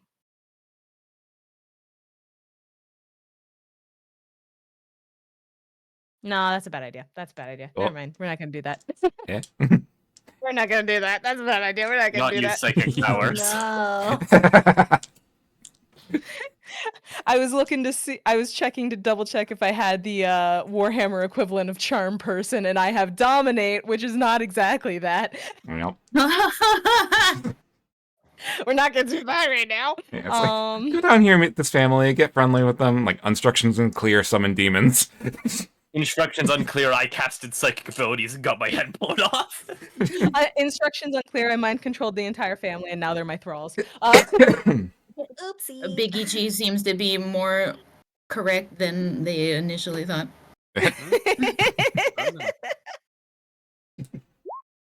Oh, can I use that reroll that I was given earlier, perhaps? Sure. Because I want to make friends. But nobody wanna make likes friends. me. That's closer, but it Mhm. would be half of what I have, right? Right. Fuck. That would have Sadly, gotten. I know charm, but I don't think I'd be able to help in this situation. Mhm. It would have worked I if also it know was. charm. Yeah. It would have worked if it was known because I have a 30 in fellowship. Aw. Fuck. Aww. Fuck. God damn it. Yeah, Oh so well. Dominic kind of glances over at you. Let me be clear. My family is tolerating your presence because it is our duty, and we owe the Imperium our loyalty. I will give you all the courtesy that is due to your office, but no more than that. To me, it is an insult that you are even here. I see. That is unfortunate, but quite understandable. I apologize for overstepping.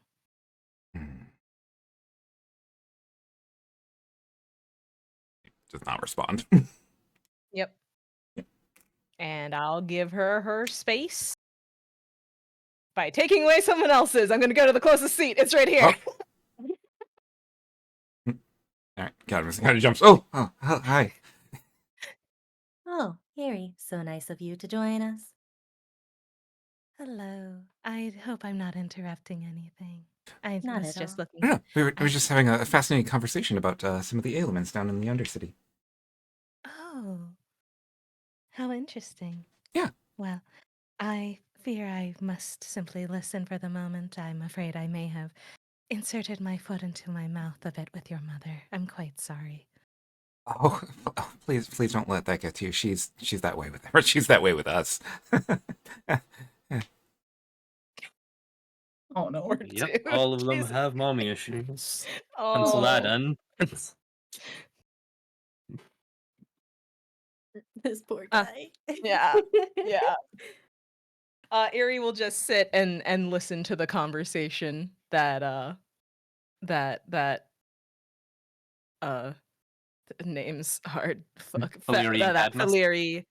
Valyri and Boyo are having. Boyo? Yeah, that way I can't fuck his name. Wait, Yeah, is I'm his not name really a talking about much, Theseus? just mostly Oh, small talk. Yeah. Yeah, you know, Cadmus does, like, he lights up. It's like almost like a Yeah. boyish glee whenever he's talking about Medicaid. Aw, What a cutie Aw. face. Yeah, Good and boy. of course he extends the invite to Irene as well, as far as the botanical garden tour and all that. Irene expresses interest. Plants are nice. Yes, of course. I mean, they are absolutely beautiful. My gardening staff does an amazing job. I know I get kind of some raised eyebrows sometimes, but I just believe in giving opportunities to those who might not normally have it. Is a beautiful impulse. I cannot agree more. You mentioned gardening staff, but are you perhaps also involved in the care of these plants? For my part, obviously, my focus at the Medicaid Temple was both in the medical sciences and botany as well. So I know taking on two specializations at once is a bit much, but I needed to do what I could. You know, my brother has his sword, my sister has her spirit, definitely, and I unfortunately didn't have those, so yeah. My mind is the gift that the Emperor gave me, so I would argue that it takes spirit in order to take on such big projects such as botany and Medicaid at the same time. I appreciate that. There's so much harm going on in the universe, and it's nice to help, you know? He's such a good kid, guys. We got He's gonna be the gotta heretic, isn't adopt him.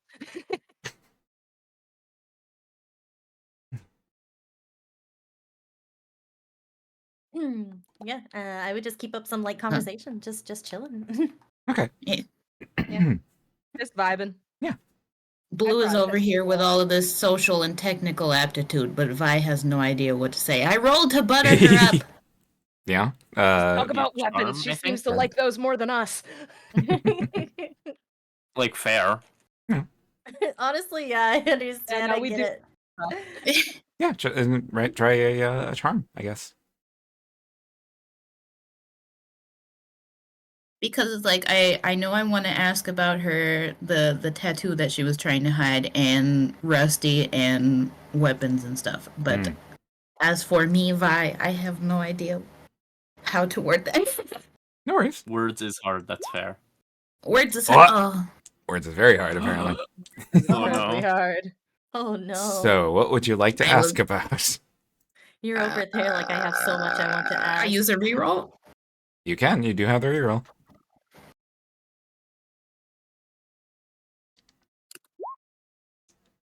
Okay. Okay. It was not meant to be. What is your fellowship? Fellowship was 35. 35. And are you trained in charm, or is it just known? It's in my skill Okay. list. I Is think. it just the leftmost column that's clicked, or is it just it's not like trained specifically? I'm still on that Word document because the thing Oh wouldn't yeah. load. Yeah. So That would be yeah, unless it says trained or like a +10 or something like that, then it would just be flat fellowship. okie dokie. Why can I not find it? Yeah. Okay. So what are you asking about when you made this roll?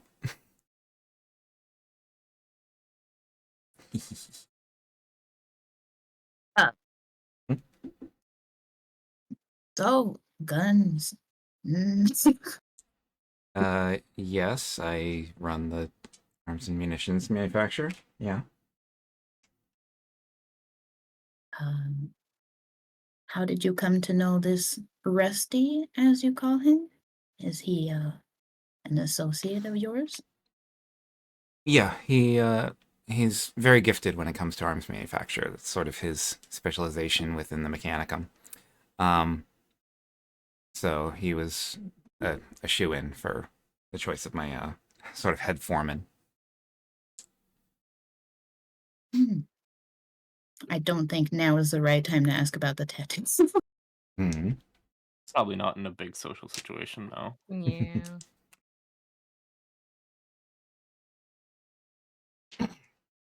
Yeah. Or her eye. Hmm. So now I just kind of sit here scoping the Yeah. room a bit more, watching her squirm a bit, looking uncomfortable. um, Odessa This looks went at well. Odessa slightly rolls up the sleeve on her other arm, and there's a little a chronometer strapped to her wrist. I really should get going. I have a lot of work to do. I All right. mean, since you're Because, here to inspect, I can send you the coordinates for the shooting range, and you can visit later. I'll be meeting Rastin there. I would be most grateful. Right. All right. Yeah, and just I'll have my father send me a communication when you want to see the facility itself.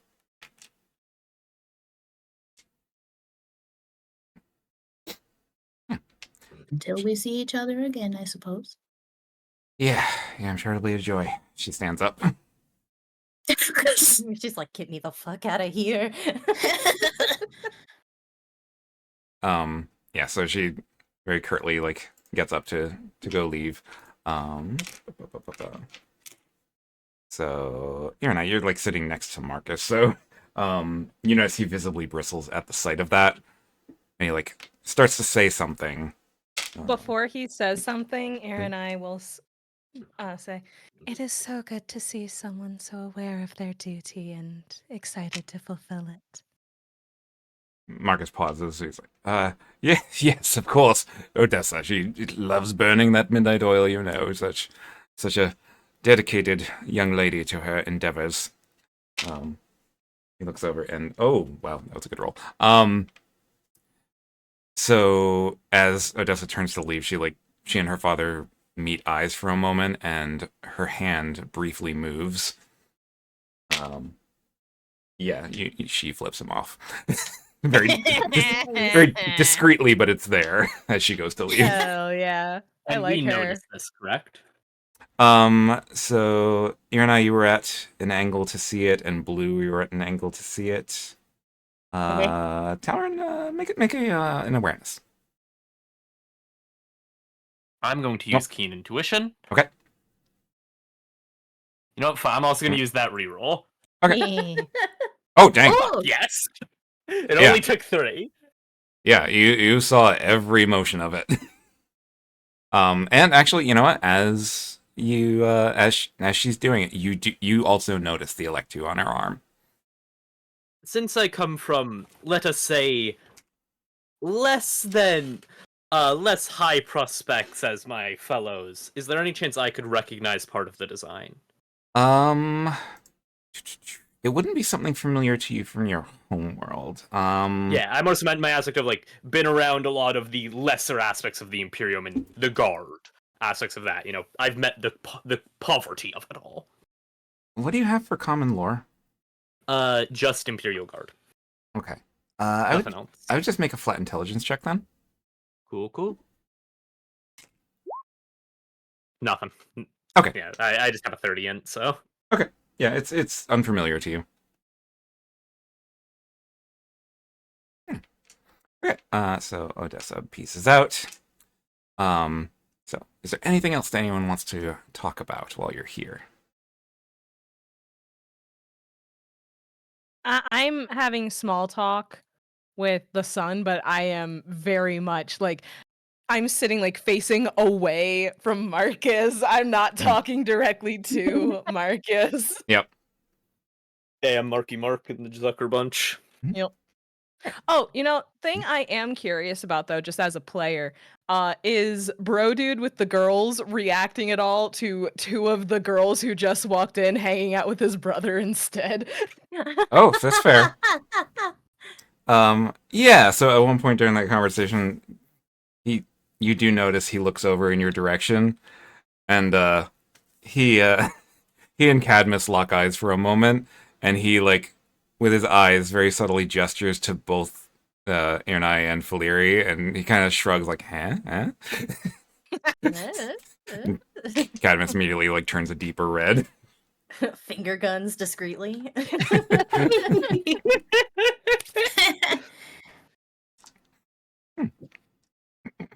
Um, Who's this dude at the entrance again? oh, that's Eirik, the security chief. He's just kind of standing there and observing.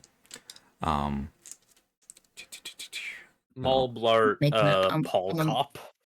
So leaves. I make my way over to him. Okay. Start staring him down. Alright. He glances briefly over at you. He's like, yes. I see you have aptitudes similar to my own. I would like to ask about the forgot the word.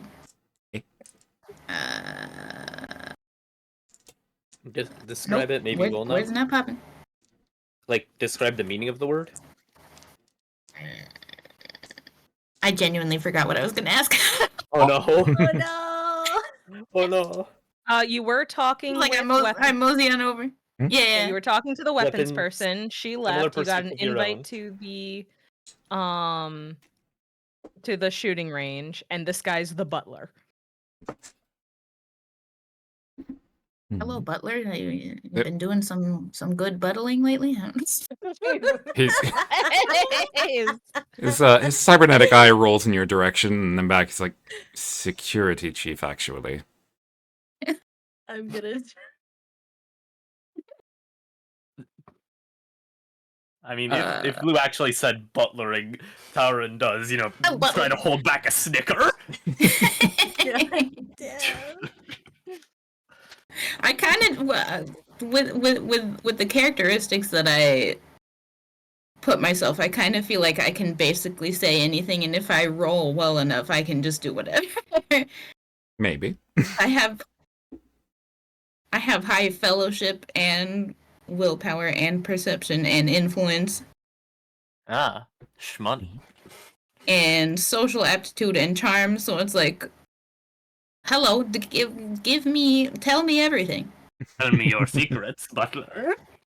Hello, Butler. Tell me your secrets. I'm sorry, Security weapon butler. specialist. Security Butler. Weapon butler, strapped Greetings. Greetings, strapped Butler. Tell me everything. Yeah, What do you so know? good at stuff, you guys. yeah, Eirik gives you the general impression like he's just there to work. He's not really there to socialize. This is his job. Yeah. Which, fair. Yeah.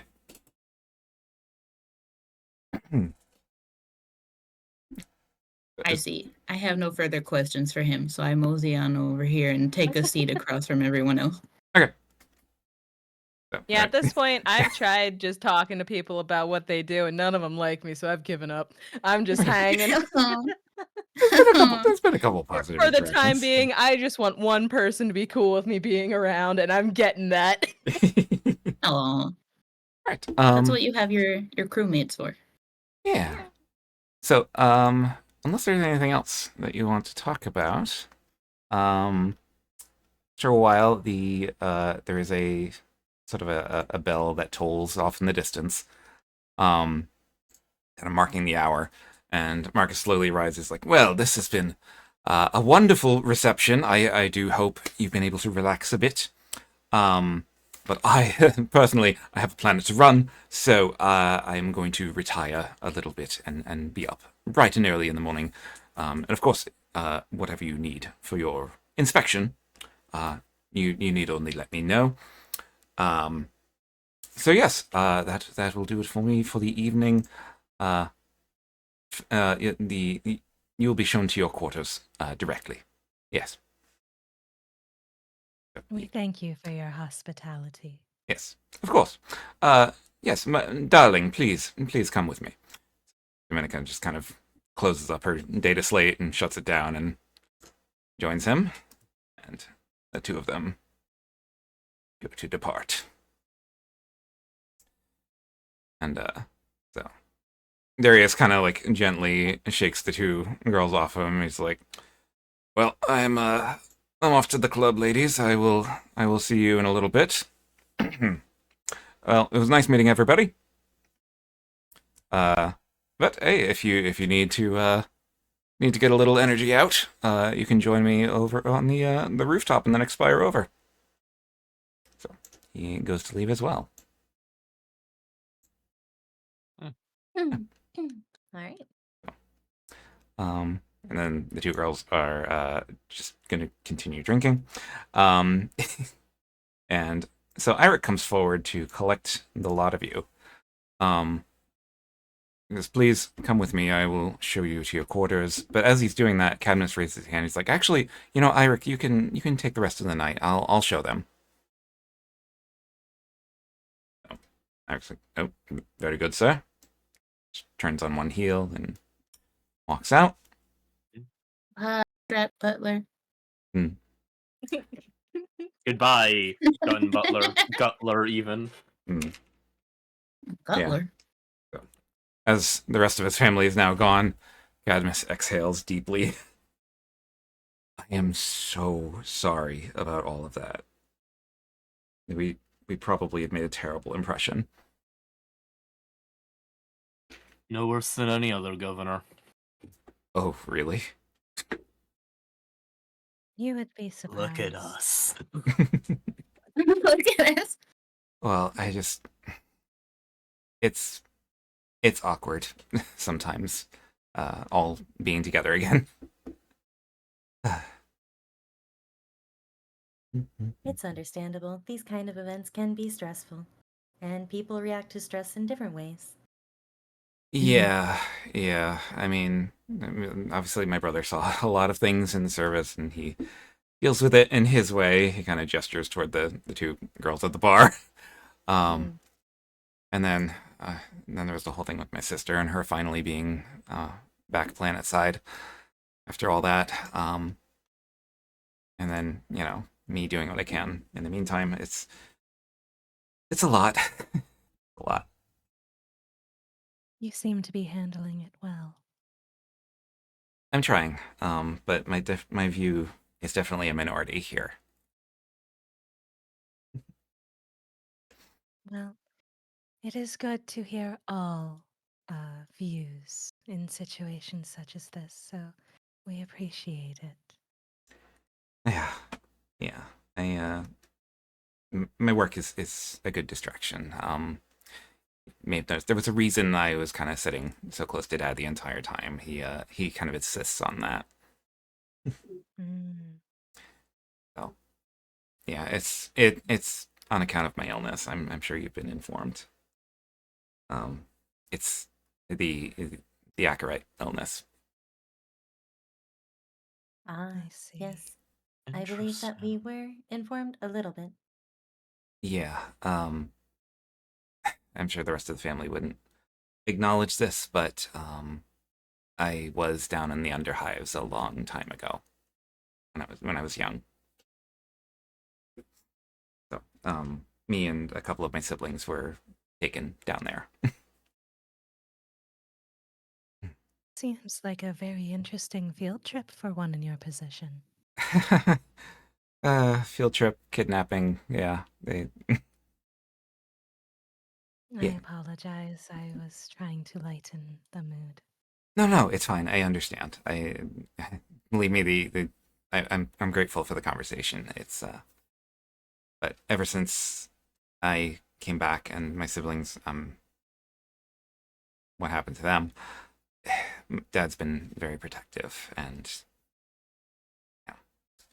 Darius was away. He couldn't really do anything about it, and Odessa reacted in her way. So, yeah. we can be a lot all in one room, as I'm sure you saw. So can we, clearly. Yeah. Well, anyway, so I mean, obviously the tour offer still stands, and my brother is probably working off steam over on the other rooftop, and what I think I heard Odessa extended an invite too. Something like that. She did, yes. Yeah. So obviously, you guys can turn in whenever you like, but I'll show you your room in the meantime, and then you can, if you wanted to do any and all of that, just the spires are yours. Personally, I would be very interested in seeing this greenhouse that you were mentioning. Yeah. It kind of brightens up a little bit. It seems like a lovely time. Oh, sure. Yeah. Do you want to just go there right now? If the others are amenable, Hmm. of course. Not the worst of ideas. I am. That'd be great. You get the distinct impression if he had a tail, it would be wagging. Oh, I can puppy boy over here. We got our in, guys. Let's go. All right. So Someone doesn't hate talking to us. yay! so instead of your chambers, Cadmus will lead you to it's a few spires over. It's like a kind of nestled in the middle of the upper spires. So he takes you to the gardens there. It's a massive, massive glass covered dome. And to get there, you actually have to take like a hovercraft to dock with the gardens themselves.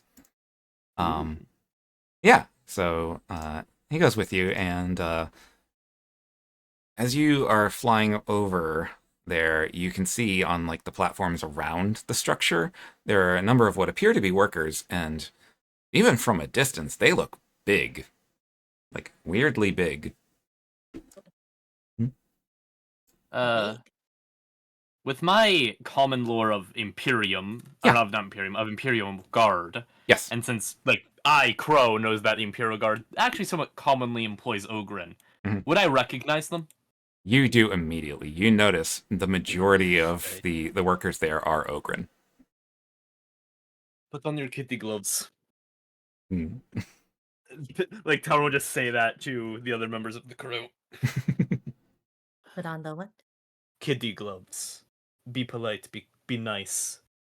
Am I not Oh. already nice? No, I mean in kind, you know? Am I Sorry. not already kind?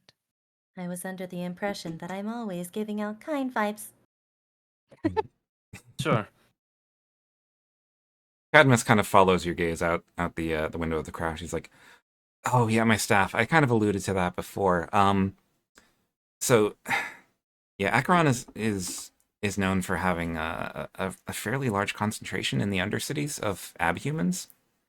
And I mean, I've been conducting a study of that for years. I have this theory that like there's it's another Acherite-based thing where they might cause generational mutations over time. My studies are inconclusive, but we have a large concentration down in the undercities of various abhumans, mainly Ogren and Ratlings.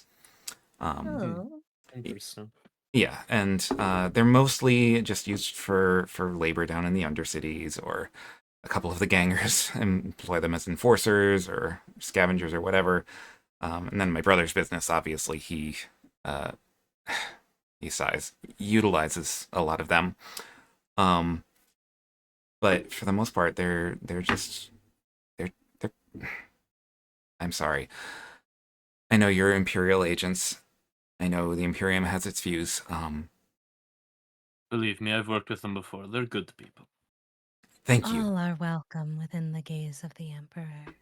Thank you. I know there are some parts of the Imperium where abhumans are considered, subhuman, but to me, they're people. And so I want to give them the opportunity if I can. That's why I brought up a lot of them from the Undercities to work here. So I didn't want you to see that and like raise an eyebrow or think I was up to anything untoward, because I'm just trying to help people. You seem a Oh. very good boy. Ah, You go, boy. he blushes. Though usually we do prefer machinery. Any mutation is also a form of evolution and should not be shunned. I'm so glad you guys think that way. Thank you so much. Yeah, you'll love my staff, especially my chief gardener. He's a joy. He's great to work with. So the hovercraft lands, and you see Cadmus reaches up to his ear like he's activating a microbead. He murmurs a few words, and within a few minutes, a particularly large ogrin kind of lumbers up to you. He's wearing very, very soiled work clothes, with most of what you're hoping is dirt. And he has a very large shovel just kind of slung over his shoulders, like, "Hey, boss, how's it going?" And Cadmus smiles. "Oh, this is this is him. This is my chief gardener, Gerp." Yeah. You'll find most of the exhibits in the botanical gardens are, in fact, his doing. He looks up at Gerp. He is a genius when it comes to this stuff. Gerp's just like, "Oh, boss, you're embarrassing me." It is a pleasure to meet your acquaintance. Yeah. So, you'd like the tour, huh? I would be honored for one, if you have the time. Of course, yeah. So he brings you around the building, and so these gardens are massive. They are it's like the size of a city block. And inside you notice that there's a vast array of exotic flora. There's even like a miniature forest within this place. And you do notice, like, on your dossier, a couple of plants were mentioned.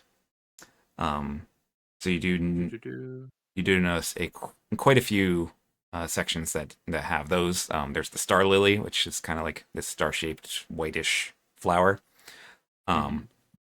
As you walk past that, like, Cadmus does go into the detail about the history of it and how they utilize it. Like, it has medical applications and things. You also notice as you pass that exhibit, the smell is very familiar to you now. Mm. Oh, that's what the perfume smelled like upstairs. Yeah. Ah. Yeah, and then there's also a couple of spots where you see the other plant, the kind of translucent bell-shaped night whisper, which is mainly used as a toxin. Being as how close we are to it, Talron is going to, put on his respirator as a just in case measure. Yeah.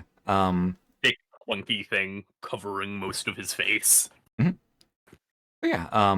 If you allow Cadmus, he goes on a lengthy lecture about like every plant in this place.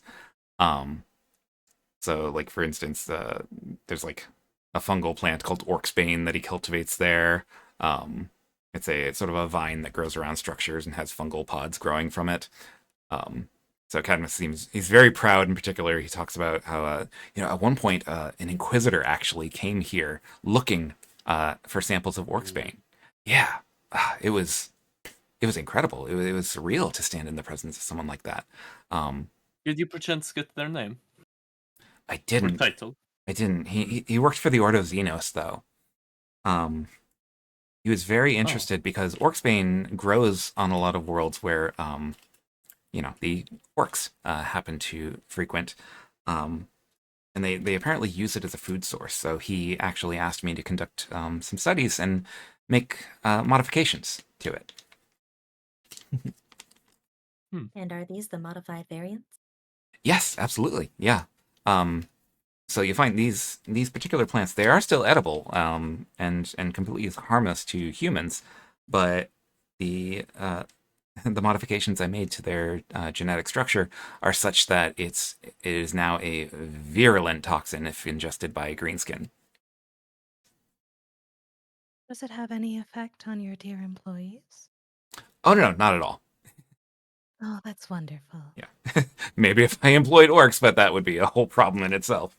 I got myself mixed up. I thought Orgrin was like a combo. Oh, no. That's me as a person getting confused about Warhammer lore. No. Ogrins are just very big humans, is the best way to Okay. describe it. He's some Nep- big guys. Like, Never mind, I did He's so not say big. that.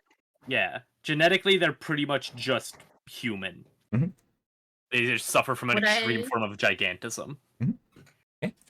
Would I be able to roll to like suss out anything in the surrounding area that might be out of place or interesting? You can try. Beep. All right. Guess No- not. So close Yeah. to the perfect number, though. nothing really stands out.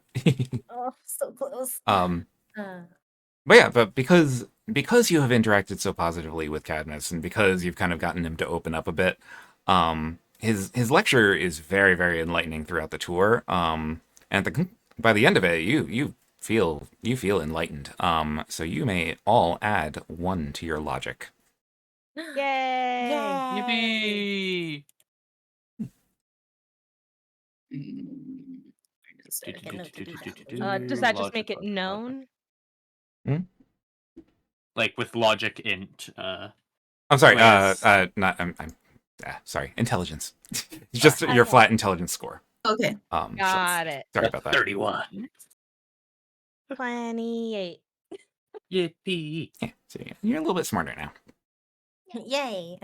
Yay! Gerp is. I am now 31 smart. All right. Yeah, so at the conclusion of the tour, he bids you good night. He does tell you where to find his siblings if you'd like to speak to them, but This has been very enlightening. Thank you so much for the tour. of course, I this will probably sound weird, but I look forward to your inspection later. I look forward to working with you as well. It sounds like you have many interesting insights. I mean, I think so. That opinion isn't always shared, but... All right, where would you like to go next? Um, I guess. I have a I mean, we theory have, for like, a an couple in options. for both of them. Yeah. As like Talrim will sort of lean down to whisper speak to the other members of the other acolytes, I guess would be the term for all of us. Mhm. I have a theory of a way to get both of them. The Odessa, that was the name. She seems not quite fond of her family and authority in general, if I remember the dossier. And as Tauren will say this very quietly, as not a very loyal member of the guard, I've quite often cursed out my commissar, beat the shit out of him once, but that was quiet. Nobody knew. The quiet benefits of the battlefield and the fact that a stray bolter shot got him. I swear.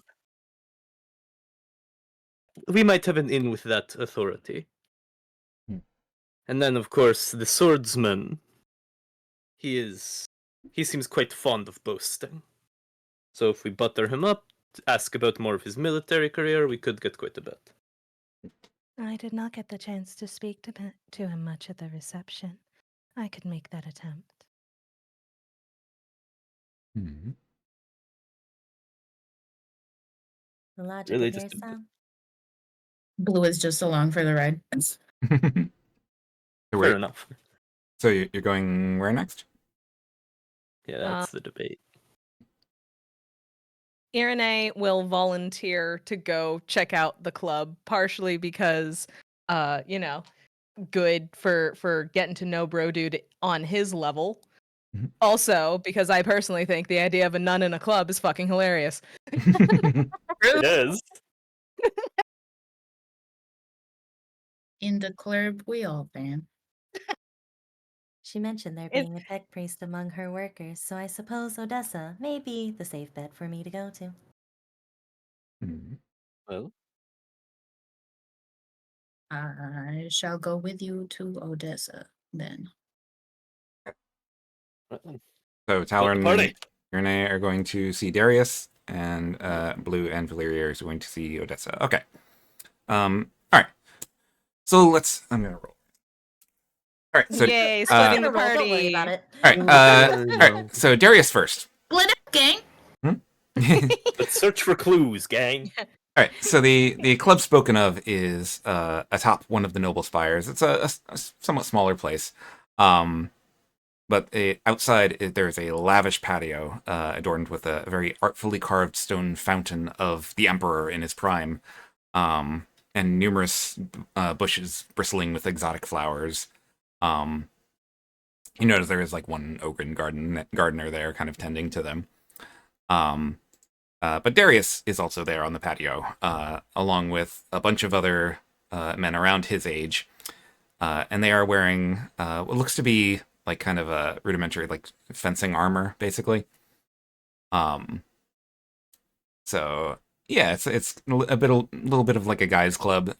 There is 4 of them there, or 4 at least standing in the middle of the patio, and all of them holding weapons of some kind.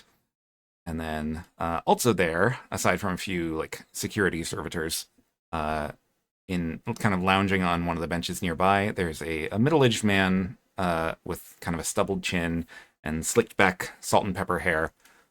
He's just reclining back with a half-used glow stick dangling from his mouth. You do notice he is dressed in the armor of an Adeptus Arbites officer, with command stripes on one pauldron marking him as a lieutenant. So we would recognize this as Wolfric Anders. Yes, you recognize him pretty quickly as Wolfric from your dossier. Perhaps we should split up. Most likely. I'll go for Yes. the Arbites. I'll start the conversation about his glow sticks. I'll go to the sun.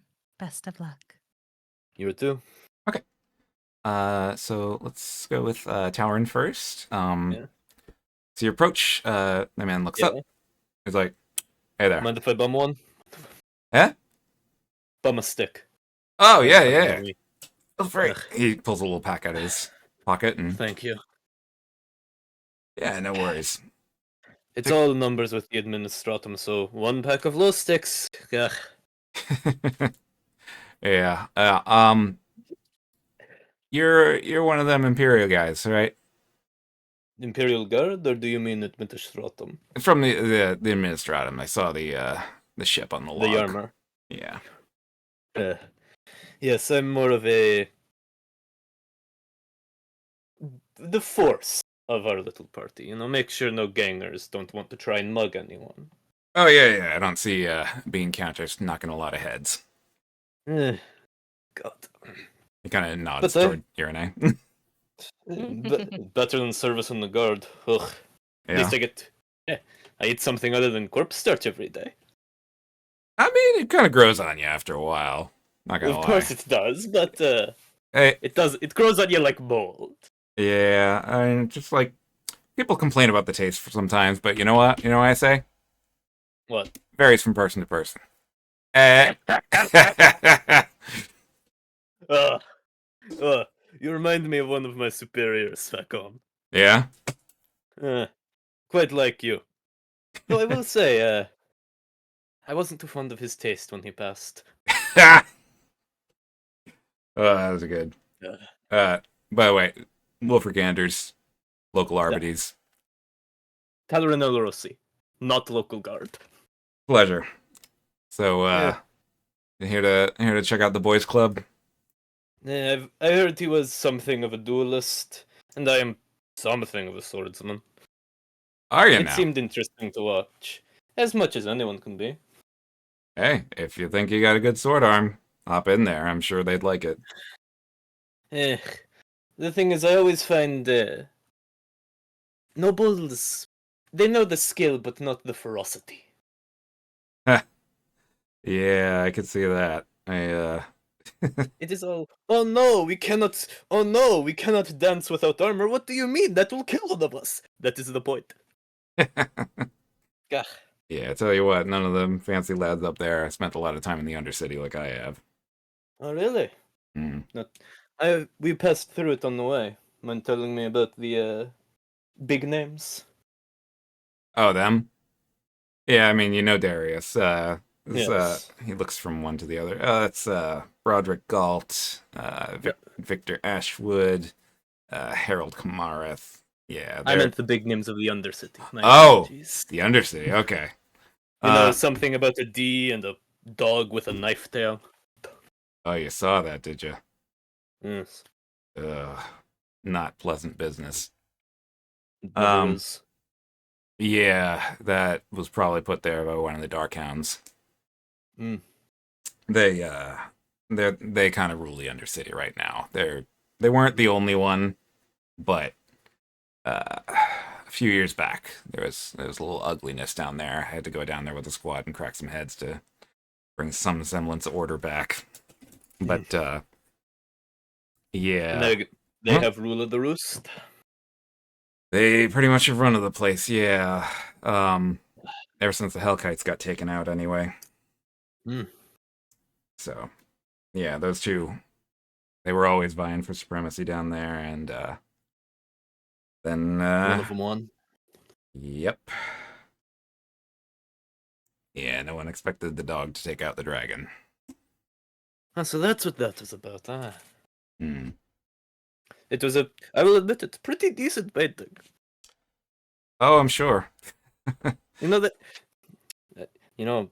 Emperor, forgive me for admitting it, but I've seen some things with spray paint that are quite decent. Yeah. I wouldn't know nothing about that. Hmm. Hmm. Yeah. Tauren will let the conversation sort of dip out to listen in to what's happening around. Okay. Still quietly smoking below stick. Yep. So, Irene, you are approaching the young men in the center? Yeah. Yeah. All right. So, And just double checking to make sure that I, as a player, have the names right. It's Darius for this one, right? Yep. Okay, awesome. Thank you. So Darius does see you approach. He's like, "Hey, how are you?" Ah, Sir Darius, it is good to see you. I thought I'd take you up on your invitation, but I haven't ever been to a place like this, I'm afraid. He and the other men kind of laugh. It's like, "Sir Darius? Oh, please. No need to be so formal. It's Major Darius." Ah, my apologies. Ah, I'm kidding. Just Darius holds for it. How's it going? Quite well. This is a very exciting place. Oh yeah, yeah. This is where I like to spend part of the nightlife here. Well, I hope I am not intruding to ask if I could receive some guidance on how best to enjoy myself here. Oh yeah, I mean, there's a lot of places to get a good drink or something like that up here in the Spires. But I mean, obviously you guys are here to work. But Not just yet. yeah. But at night when I'm not in the mood for other things, I hope those two are okay. Yeah, I like to get together with some of the other guys. We have it out a little bit, go in the ring a few rounds. Oh, is that a normal form of entertainment here? Oh, of course, yeah. I mean, here we're all friends. No one's gonna die tonight. I mean, Of course. unless Harold, unless your arm is as slow as it was last time. Yeah, we have fun here. He looks between you and Talron. Either of you want to jump in? Oh, I'm certainly not one for such combat. I mean, I'm sure you can tell that from looking at me. Well, yeah. Sorry. He kind of looks at the other guys like, yeah, yeah. um, yeah. So, Yeah. you guys here just... Tauren will. Hmm? Oh, sorry. I'll let you go. You finish. I don't know. Go ahead. And Tauren will put out the low stick, sort of grind it under the boot to. Are you offering a duel, young man? Oh, who you want to take on? That's the question. Which one of you ninnies are willing? Oh, any man here will put up a sword, but you'll have better chances with some more than others. Darius kind of smiles. I'm gonna lean towards Darius and kind of like whisper a little bit as if I'm like being secretive with him. Mhm. He's really a big softy. It would be good to show where he stands while we're here to make sure he doesn't get out of line. Oh yeah, that Rattle Sport. What? I wasn't listening. Your friend here says we need to toughen you up a little bit. Oh, really? Well then, alright. Dandy boy, let's dance. Darius looks at his friends and then points at himself. Oh, you mean me? Is that Yo. that's okay? Yeah, yeah. I'm happy to send our honored guest home with a couple of bruises. Oh, I've taken far worse. Don't you worry. It's all in good fun here, friend. He draws his sword. Of course. And Tauren will draw his. Do a polite sort of bow. It doesn't fit with Imperial credence, so it's kind of strange looking. Very obviously a bow from his homeworld. Irenai is excited to see a fun show. Okay. Talon, roll initiative. Oh, I presume this is going to be contesting weapon skill checks for, like, the sake of speed. Oh, it's a straight up fight. Oh, radical. 14. Okay. Yeah, you definitely go first. I don't need turn order. Yeah, you go first. How far away? I mean, you can be standing toe to toe with him. Yeah, toe to toe. So I will use direct. Sorry, I have to make sure I have the combat rules open because they are very complex. Yep. Give me one momento. Okay. There we go. So, I will focus on directly. Think about it. Talon will have probably actually kept the sword in the sheath so that there's no chance of, I accidentally get the guy's head and cut out one of his eyes. Uh-huh. So it's just sort of more of a blunt weapon right now. Okay. And go for just, since it's meant to be a fun duel, going to just do for 2 simple basic attacks against the guy. Okay. So 2d100. One of them definitely misses since it's a 93. Yep. That would be 29, which is under my weapon skill. Okay. How many degrees of success? That would be 2 degrees of success. Okay. He rolls a 4. Oh. So he very deftly parries your strike. Oh, good man! I'm barely getting started. So he is going to respond with an attack of his own. 68 on the first one, not good enough. So the second is that is 2 degrees of success on his end. Yeah, and then, sorry, because how do parries work again? I know it's a weapon skill check. Yep, and whoever gets Or it's a parry skill check, yeah. Yeah, and most degrees of success. Yep. You know what? I'll try for it. That it would be half my weapon skill because I don't have training in parry, so I do not succeed. Okay. So it's a body shot. And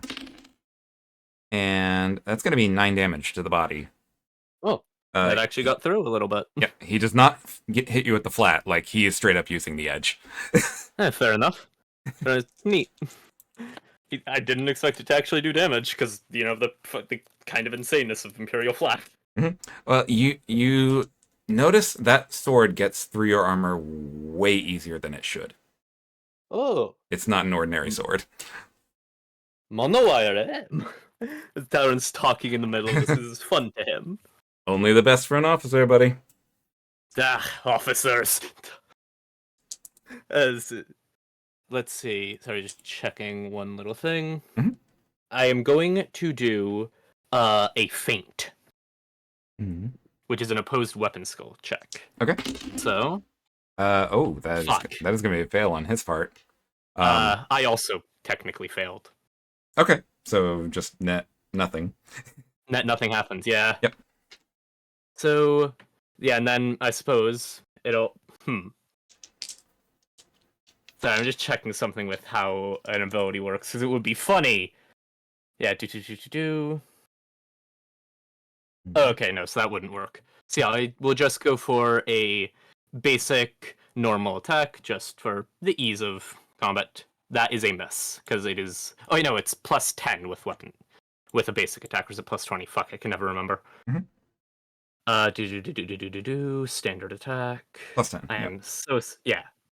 Yeah, plus 10, so it would be still a miss, because I rolled a 55. Okay. Alright. Breaking a sweat over there, buddy? Nah, just bored. Oh god, 4 degrees of success on that strike. Oh, fuck. Well, let's hope I roll a 1. I didn't. Well, he rolled a 1 for damage, so that's not getting through the armor. Second strike, that is a miss, actually. Yep. You all right there, friend? Oh, you Wait, know, Ben? we nobles, we like to play with our food. Ugh, children.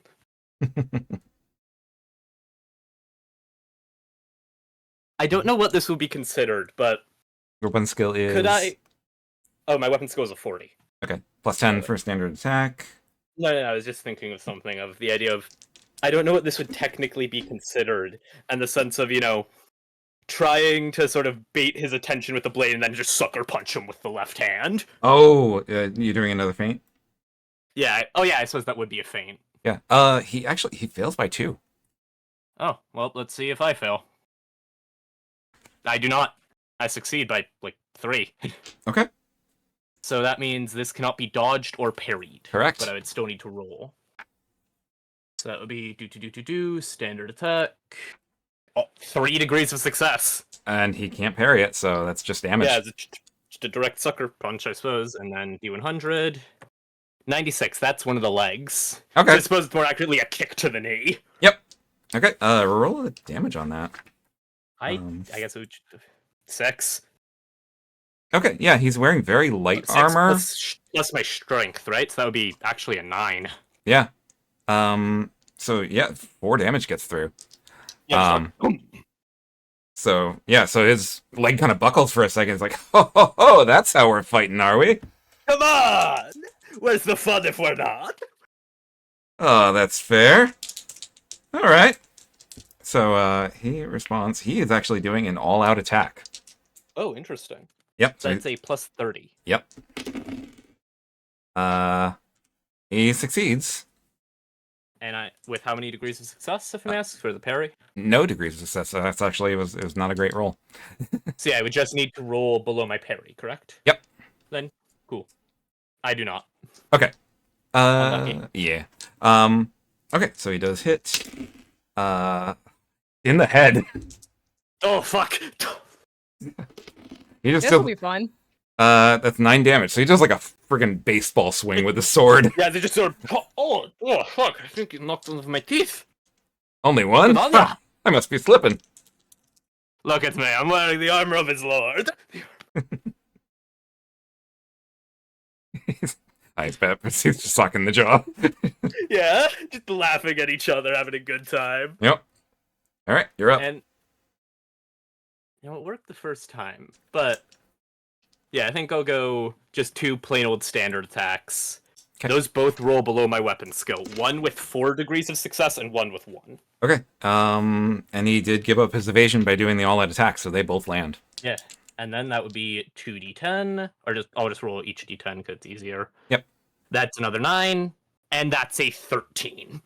Okay. Hey. So yeah, so he overcommits to that swing, and you just come back with a couple of quick strikes that just send him Yeah. sprawling.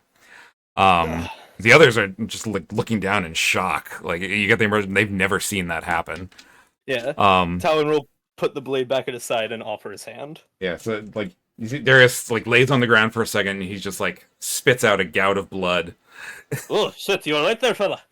Didn't mean to. He looks down, he looks up at your hand, he's like, Emperor be damned. He takes your hand. Ah! Like, not bad, old sport, not bad. Next time? On sports, I'm 26! Next time I might actually take you serious.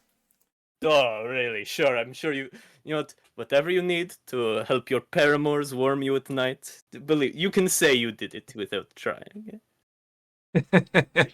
Oh, that's right, I got Talon, those. like, gives him the elbow in the side, like, yeah. Yeah. Alright, you know what? I'm gonna tell the others about you. That was some fine swordplay. Thank you. I was Um, raised with it.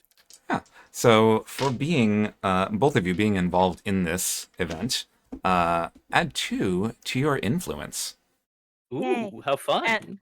And I will say when they do the handshake and everything, Irene applauds. Talrin will do that weird fucking bow again. Looks sort of like it's designed more for being on a ship that's tilting to the left or something.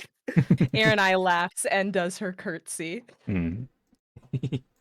Okay. All right. So, meanwhile, over at the shooting range, so this facility is indoors, sort of like somewhere deeper in the spire cluster. So when you get there, there is a security guard posted outside at the desk. From inside, you can hear the furious report of gunfire. And the security guard looks up from the desk. He sees the two of you approach. He's like, and you are...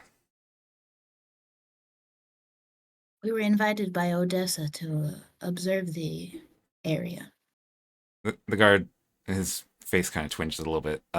You mean Lady Elysius? Yes. Yeah, she's conducting some tests inside, so please do not disturb if you can. He hits a button and the door slides open. Inside, the shooting range consists of about a dozen booths, all arranged before a large expanse of artificial urban terrain.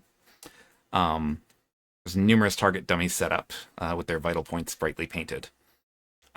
So you can see Odessa standing by one of the central booths. And next to her stands a hunched figure in a familiar red robe that Valeri would know quite well. Oh. From the back of the robe, there's a long metal appendage, kind of resembling a snake, capped with miniature cameras and probes, that's kind of positioned up over his shoulder, pointing steadily. So he raises a rifle, which appears to be some sort of sniper rifle with some modifications made to it. And as he's pulling the trigger, you hear a brief electric crackle before it fires around. It strikes the dummy that is aimed at square in the head, popping it with a miniaturized explosion. So as you approach, Odessa is the first to glance over, and then shortly thereafter, the kind of snake-like tube thing swivels in your direction before its owner turns to face you as well. The tech priest looks fairly young by Mechanicus standards, still mostly human in appearance, but he has a rebreather over the lower half of his face that, at a glance, seems to be surgically affixed. And his hair is a dark rust red. So he kind of glances over at Odessa, and she nods at you. I nod in return. I also nod in return as we make our way over. Mm-hmm. All right, so you see, Odessa has shed the outfit she had in the reception hall and is now wearing like a much more like casual, practical outfit. So she's like, "Oh, I wasn't sure anyone would show."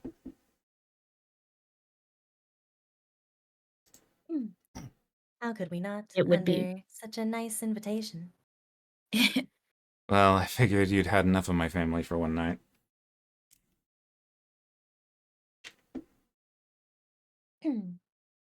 What sort of attire does she have? It's very like, it's still noble in appearance. It still seems to be kind of expensive clothing, but it's much more. It's like, it's definitely not robes. It's not a fancy dress. It's like something like a young nobleman might wear. Definitely like much easier to move in than the standard attire. Still long sleeves? Yes. I see.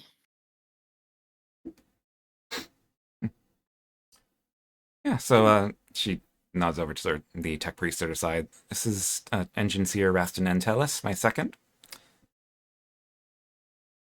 Rastin gives a brief... Rastan?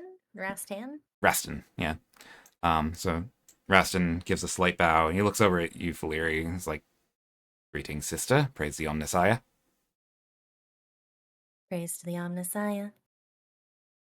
It is a pleasure to make your acquaintance. Indeed. How may we assist you? I simply had interest in a facility that had so many advances in technological study. Hmm. Yes, of course, though in the eyes of the Imperium, advances, strictly speaking, are heresy. Therefore, what we do is merely reclaiming technology that was lost. Of course. Right. Hmm. Didn't mute in time, I bet. Okay. Oh. Yeah. Hmm. So. Hmm. Um, I would look around and see if there was anything in particular that would catch my eye, being in such a vast facility. Yeah, I mean, you know, there's a few crates nearby that are loaded with weaponry. So they all, like, each is a different weapon, so it looks just like a sampling of different guns. Um, all of them appear to be solid projectile weapons, and obviously Rastin is holding one of them. So they all look similar in appearance. It's like they don't look super refined just yet, kind of like they've been cobbled together. Mm. So just based on a glance, you would say these are like prototypes that he's working on. Okay, okay. I Hmm. see that there's still much work to be done, but this is still quite impressive. Indeed. Yes, the Manufactorum has been turning some of these out recently. We are simply testing their capabilities. As you know, Acherite is largely inert, but when given a proper catalyst, namely an electrical one, it activates its properties. Hmm. Such Fascinating. as, oh, sorry, go ahead. No, just saying things. Yeah. Feel free to say things. It's okay. That's like 99% of D&D is just saying things. Yeah. It is mostly just words. Mhm.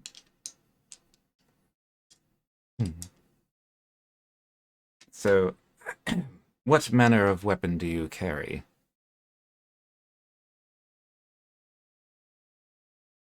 I myself have a few ranged weapons and my trusty hammer.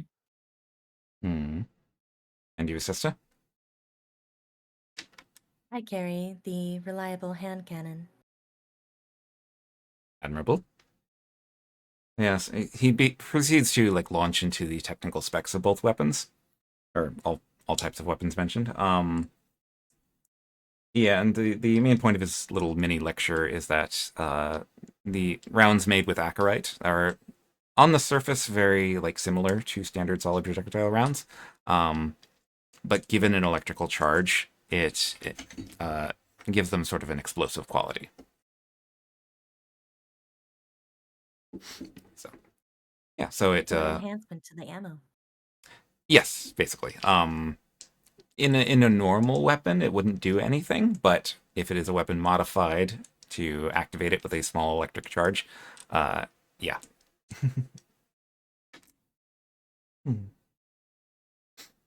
So, Rastin kind of looks at Odessa and she nods, and he's like, "If you wish to sample the weapons here, obviously you are here to conduct an inspection, so that would be only appropriate." Larry would tremble a little bit with excitement. She very much wants to Yeah. give it a go to have these things in her hands and kind of feel and get a good gauge of how they work. Mhm. Which weapon would you like to sample? What do we got? Let's see The sommelier of guns comes out. here. So, Yes, fine vintage. yeah, so there's an I'm auto. tempted to be like, yeah, I'll Yeah, give it I'm a shot. literally making dial-up noises as I look at all of the ones. Yeah, so Vibration mode activated. they run. Literally. Yeah, they run the full gamut from like the standard auto pistol and auto gun. He does have a hand cannon of his own. Um, there's a shotgun there. There's a sniper rifle. You notice among them, there is actually a few components that like just look like a standard like series of tubes and stuff. But upon inspection, you realize they can be assembled into an autocannon, which is a very like large, heavy-duty like anti-tank gun. Oh. Yeah, so I'm just assuming that as like a weapons specialist, Blue already knows what most of this is. yeah, these are all like pretty standard fare for solid projectile weapons. The autocannon is a fairly rare weapon, normally reserved for military use, obviously. But yeah, but they And all it would just make sense for them to be here because that's what this facility does. yeah, they all Yeah. look like they have been modified to activate Acherite rounds. Okay. Yeah. Fulleri will look at these for a moment and then I believe I'll stick to what I am most familiar with, as long as the machine spirit inside is amenable to being in my hands. But of course, sister, he reaches into the crate and pulls out a hand cannon, and then withdraws a small sensor from his robe and waves it over it, like sort of a like oil-smelling smoke wafts out. Very very pleasant odor compared to the flower stench that you've been subjected to. Oh, which reminds me, it is noteworthy to both of you. Mhm. That smell is not in this room. Oh. Therefore, it's not on Odessa. Oh, from the flowers earlier. Yeah. Okay. She appears to not wear it unlike most of her family. Okay. Mm. So Rastin mutters a little prayer in binary cant over the weapon, and then places it reverently into your hands. Valeri accepts it graciously, bowing her head almost to touch the hand cannon itself, murmuring a polite and very gracious thank you But of course. before she takes stance where the targets would be. Okay. I'll give you a free aim action. Okay. So that's going to be a plus 10 to your ballistic skill. Yeah. So feel free to crack off a shot there. All right. 39. Okay. And my ballistic skill is a 25 plus 15 Plus another 10 from the aim. plus another 10. Yeah. Yeah. So yeah. So a most palpable hit to the. We'll go with the body because I'm Oh. really good at body shots. Well, let's roll to see. Okay. Yep, that's right. Da, da, da, da, da. It's to the leg. It's Wait, always the which leg. leg? Wait, is it the left leg again? It is the left It leg. is.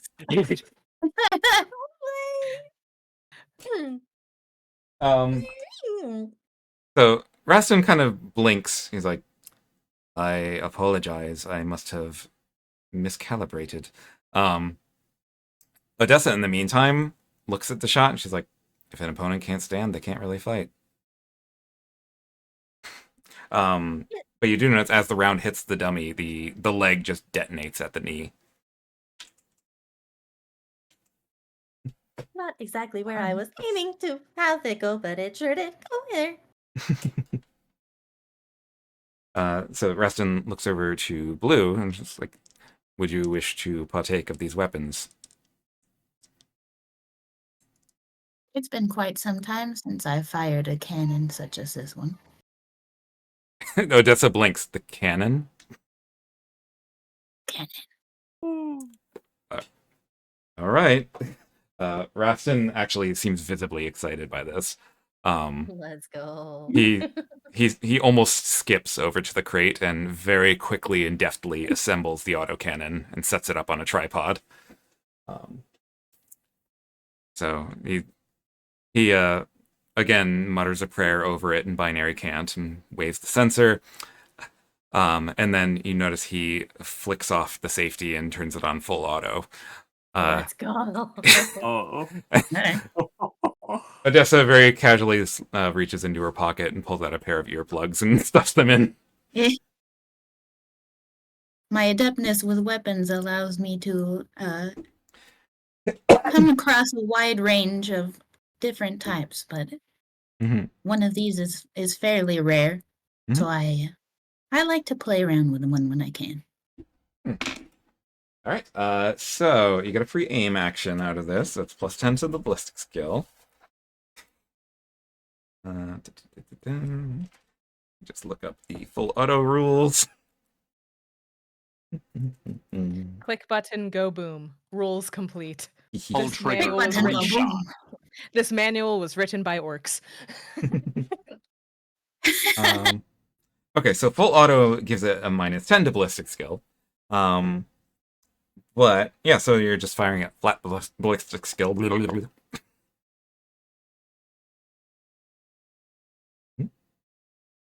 All right, I have 35 in that, and if it's just a dummy, my sure kill doesn't do anything, No, not in this case.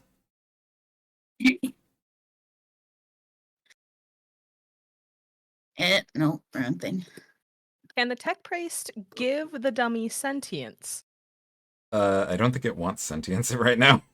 Yeah, Would but then it could be killed. Give it sentience just to immediately kill it. A very painful death, too. Holy. Huh? What is your ballistic skill? All right. Blue continues to be cracked. Yeah. Blue's just out here being girly pop. We respect that. So, your normal ballistic skill is what? 35. 35. Okay, so that's 1, 2. 2 degrees with success. Okay. So yeah, so 3 of the shots out of this cannon managed to nail the target. So let's see where they hit. So roll a d100. Uh,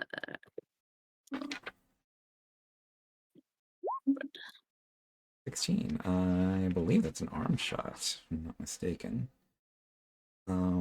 Yes. Yeah. Right arm.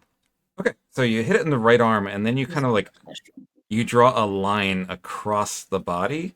So like 2 shots just decimate the arm. It's just like it's powder at this point. And then a 3rd round just punches a hole clean through the body. The 4th through 10th rounds, because that's how many shots it does on full auto, all like fly off in that same direction, like tracking a line. And just you see a series of explosions along the back wall of the facility that just like leave a line of craters along the wall. One of the attendants looking over there is like looks horrified, but Rastin, like you can see his cheekbones shift, like you can tell he's smiling behind the respirator. And Odessa just stands there with her arms crossed over her chest and just kind of nods like, okay. Yeah. So Rastin's like, yes, successful field test. The machine spirit is pleased, clearly. We're having a grand old time right now. We are having a grand old time right now. Most impressive fight. You are always so amazing. I just realized Thank you're you, like, my companion. just I realized appreciate the GLaDOS. compliment. Yeah, GLaDOS.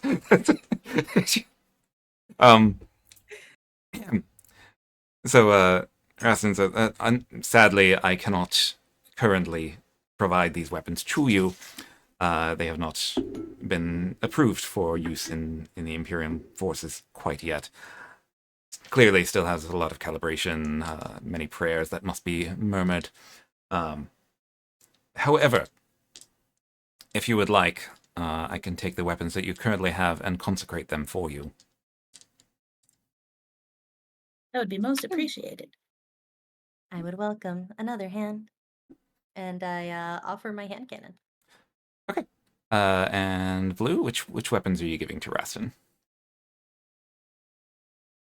Would it be possible to do all of them, or? Do Well, you want to any- give all of your weapons to this guy that we just met? So that he can bless them. Mm-hmm.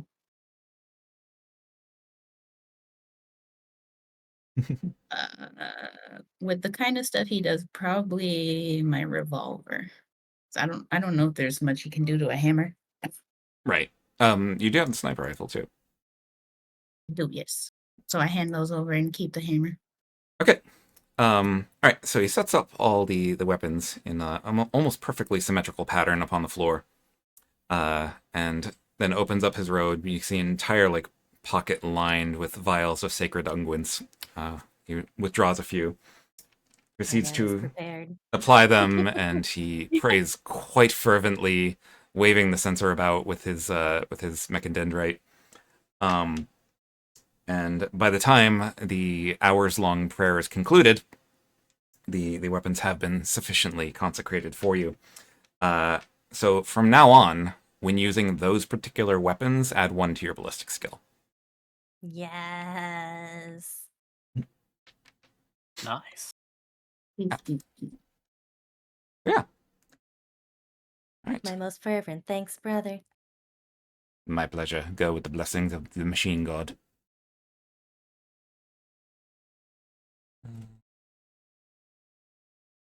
Okay. So, that is pretty much all the activities for the evening before you turn in. So that means... Wah. What? What? What? Wah. What? Wah, wah, wah. So, with your diversions concluded, security staff escorts you to your quarters for the evening. So feel free to put yourselves on the map there. Okay. Oh boy, oh boy. So, let's see. Okay. So, okay. So the quarters provided to you are quite lavish, situated along the outer wall of the spire, overlooking the botanical gardens in the distance. You can see other spires rise along with yours, most of the lights within extinguished by this hour. The room has several plush beds, the blue things there, freshly made and scented with star lily, so you get more of that wonderful scent. There's a bunch of tables and chairs situated around you, decorated with intricate floral arrangements.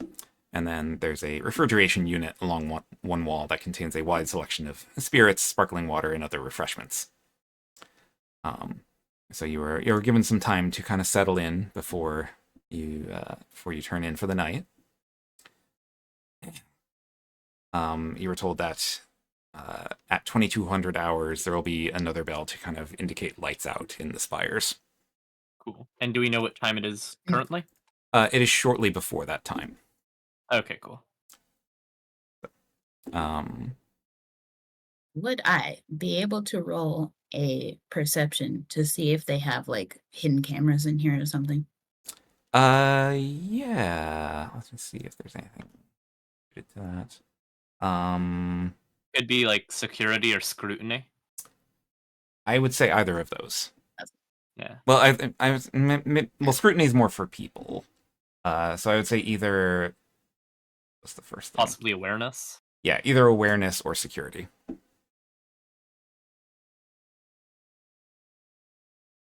Mm.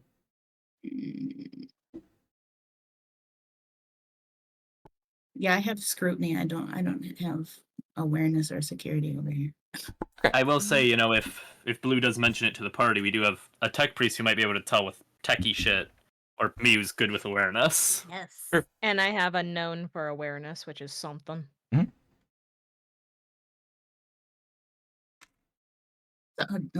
Do I just ask like, I mean, you could you just feel anything? You could, sensing anything sus in here? I could assist you in your investigating the room. All right, thank you. Tauren, seeing that, Tauren will give a look around, look into corners, things like that, see if anything's strange with it. Let's see if the 22. Emperor That's Pharaoh under my is telling awareness. me Shit. nothing. Okay. For a text priest, I'm so bad at noticing. You are just so enchanted Oh, by no. how beautiful your gun looks after having the sacred unguents applied. Wow. Yeah, I'm Look at 5 all over. females. I Okay. succeeded with 1 degree. Okay, so yeah, Yay. Talrin, you do notice there are security cameras in this room. Are there any Ah, I blind see. spots I can see? Yeah, there. I mean, you don't see any out on. You can see at the southern end of the map. This is a balcony. Mhm. Mhm. So you don't see any out there. Mhm. But the room itself is pretty well covered. Good to Mm. know. Yeah.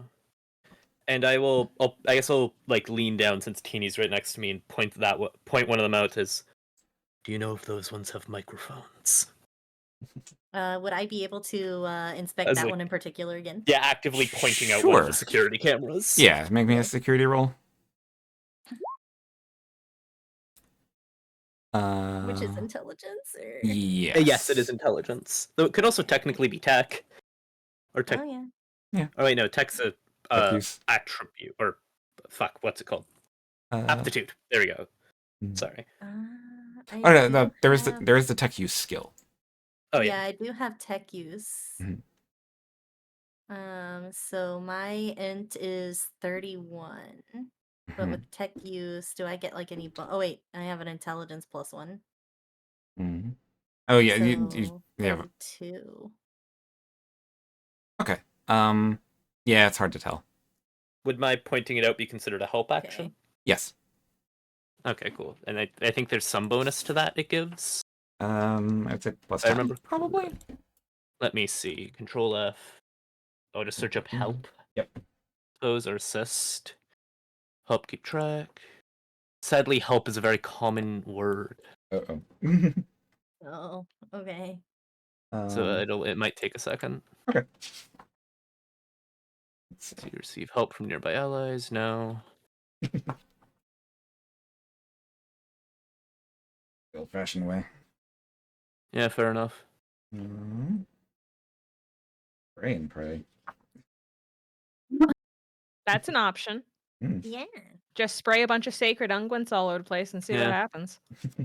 that's also true. Like I do got a couple violas of that.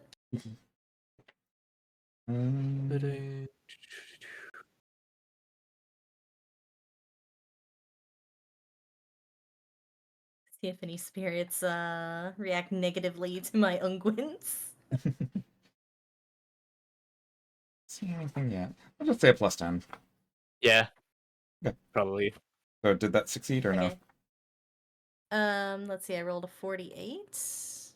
So plus 10 for that would be 42. Nope, I failed it. Okay. Dang.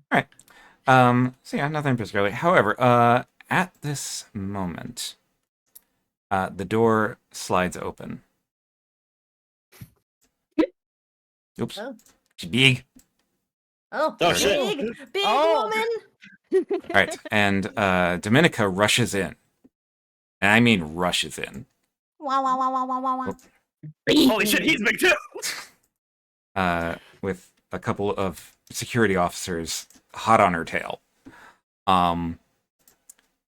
And so she is holding a data key in one hand, and her formerly flat and unreadable expression, or like at best, like resting angry face, it is now flickering with a trace of like genuine emotion.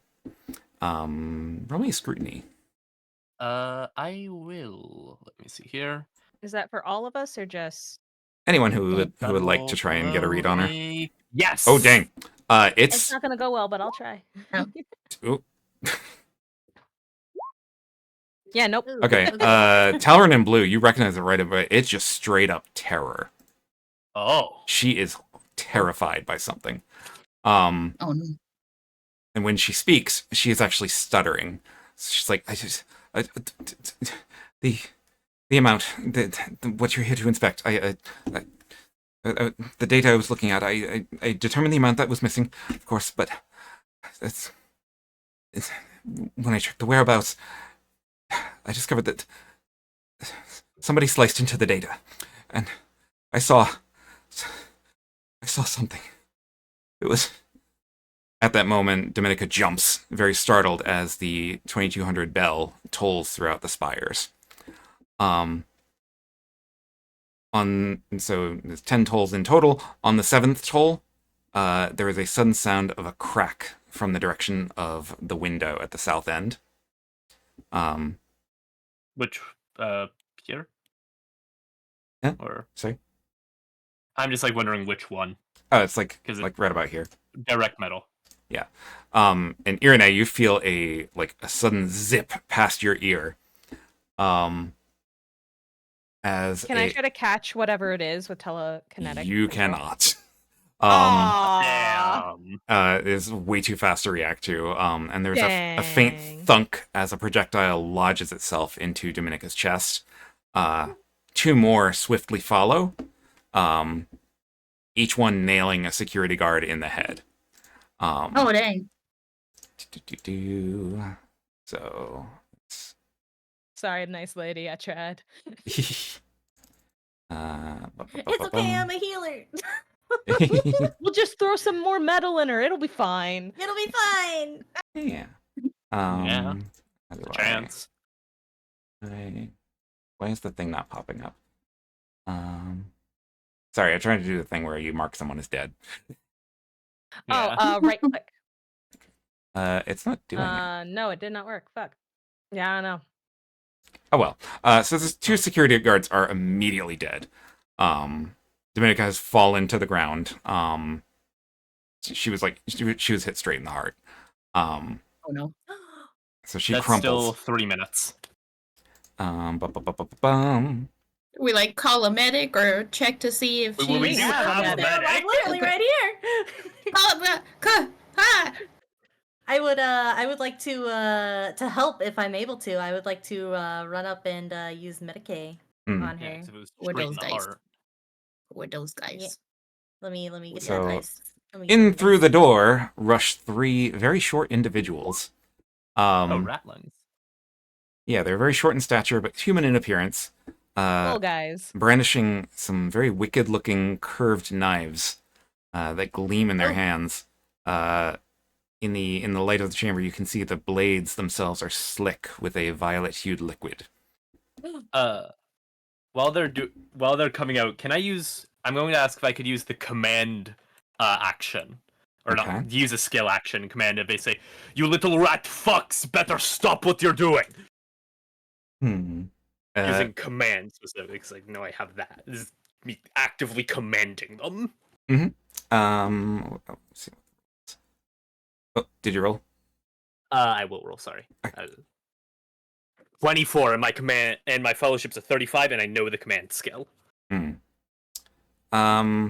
would say they seem slightly taken aback, but they are not backing down. So if you would roll for initiative. Cool, cool. Okay. Oh boy. Who, all of us? All of you. D10. Okay. Okay, that is a 11. Oh, Yeah, it's a D100 for initiative. That's Was I able to use the Medicaid skill on her, or? You have to be I came in right next to interrupted. her. Oh shit! Rip. I'm slow as fuck. I rolled a 90. I think you might have rolled the wrong dice. Oh, it's I think I might have yeah, as well. just actually. a D10. Let's just Oops, treat it I as a added 9. a 0. Oh. I got a damn, 10. Okay. then. For every 10 seconds that we take on this battle, her probability of living lessens by 5%. Okay. dang, I rolled so low when it was the D100. All right. So now we get on the. So put yourself on the turn order. Can you? You gotta do that. Oh, I gotta do Yeah. that. Yeah. Right click, add turn. Oh yeah. Ba-boom. Ba-boom. Ba-boom. Ba-boom. Oops. On there twice. Oops. Sorry. Scuff. Sorry. That's sorry. okay. That's what roll 20 is. It's Yeah. okay. Well, 20 is just a little scuffed. It's okay. Why can I not? I can't right click you anymore for some reason. Eh? What? Uh-oh. Uh-oh. Sorry. Hmm. Maybe reload. Reload. Maybe reload. Oh, I God. don't know. Scuff. That's Stuff okay. happens. It's the It's nature of okay. It's things. not your fault. It's all my fault. It's not your fault. No, it's okay. Scuff for the scuff god. Truly. The worst. Teeny, Oh shit, did Howard's just gone. Teeny, did you forget to bless Kieran's computer before the session? Oh, You Talon, know, you're missing. It is Yeah. my fault. I'll put him back here. Okay. I think this is where he was ish.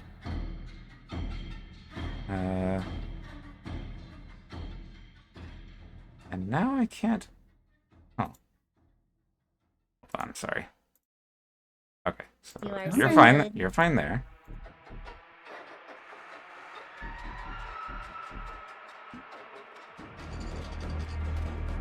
You are also fine. No For need some to rush. reason, I can't add them to the turn order. Weird. Yeah. Oh, did you roll initiative for all of them? No, I haven't rolled any. Maybe, Oh. yeah. You're advanced, is it? No. Oh, Kieran, what layer are they on? I am Oh. currently on the map layer. You need to be on the token layer, my guy. So move them to the token layer. How to? Okay. I may need to delete these guys.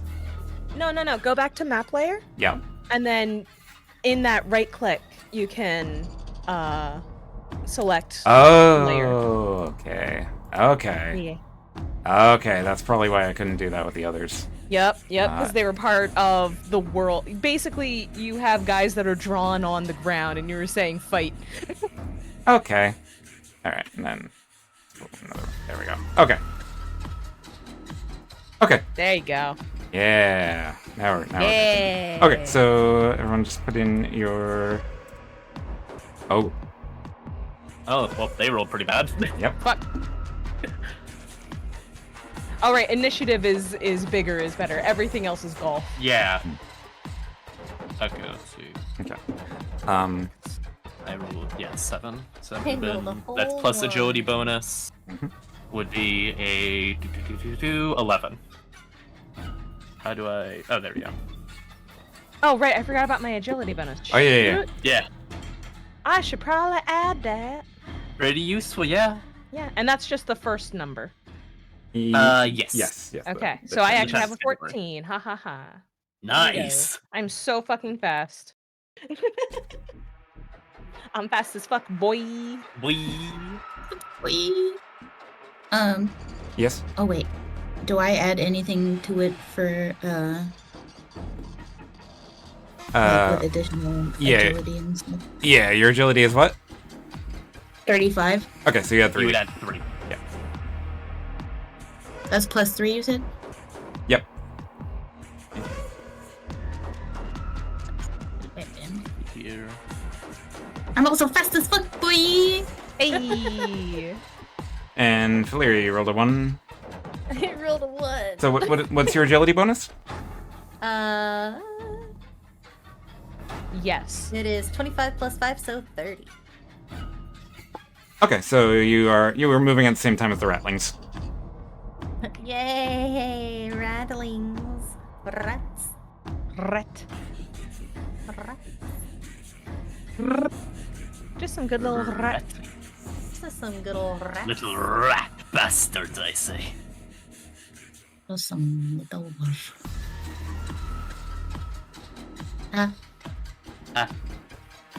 Okay, so first is Irene.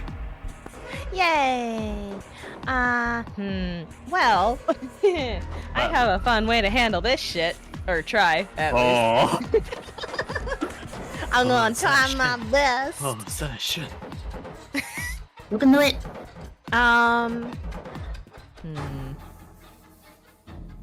Oh, Force Lightning is so easy, but Dominate is so fun. Fuck it.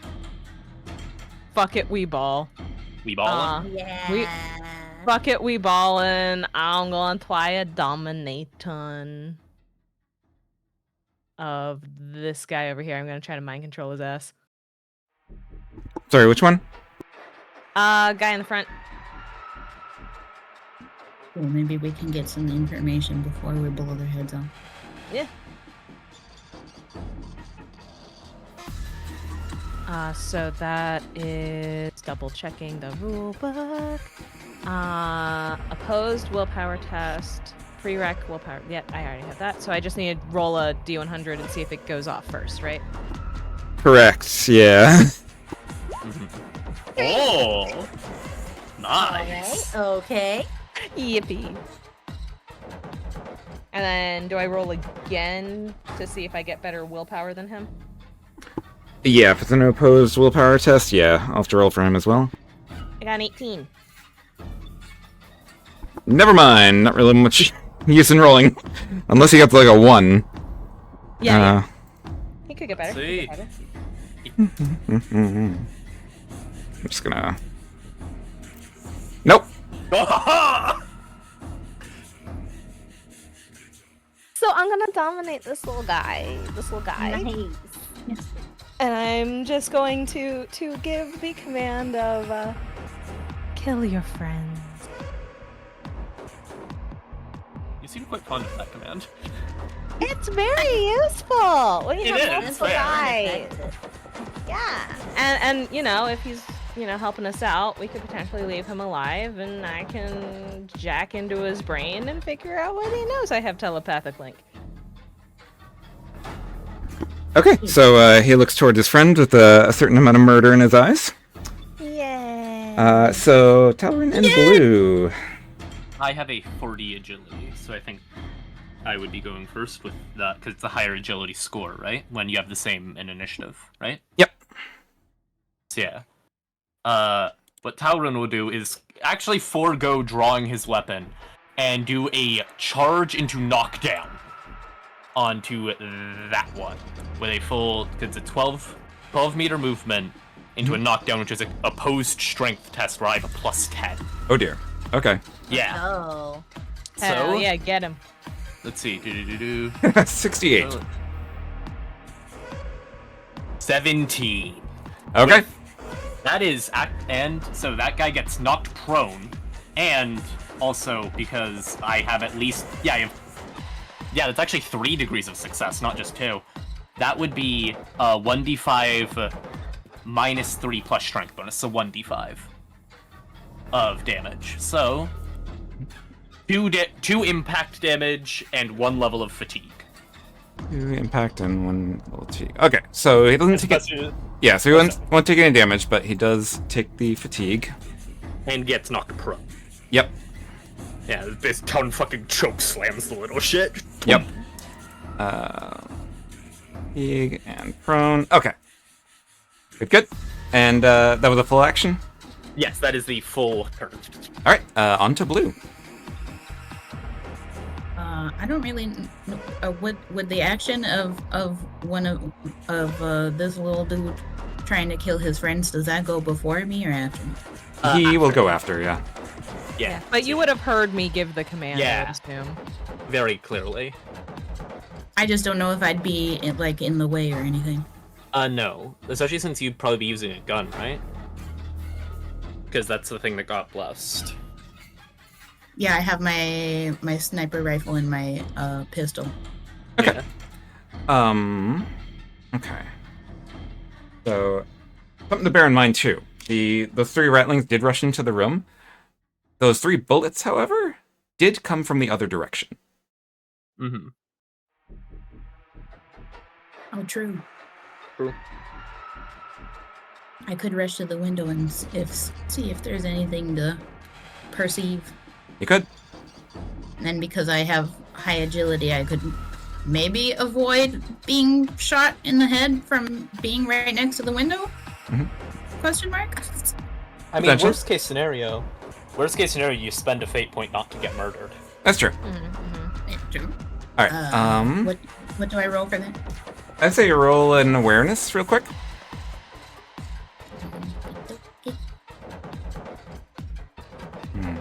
Okay. Would there be a bonus to that check because of the fact that, Blue is trained as a sniper and would thus know some of the positions it would be coming from. I will give you a +10 on that. So, does that meet the threshold or no? I don't know what that means. What is your perception? What's perception? Perception is 32. 32. Okay. Yeah, not enough. The heresies, none of the heresies have been used yet. So, these ratlings get 5 rerolls. True. Okay. So, yeah, it's hard to tell where the ones in that direction are coming from. So, but you can still fire off a shot at somebody you can't see.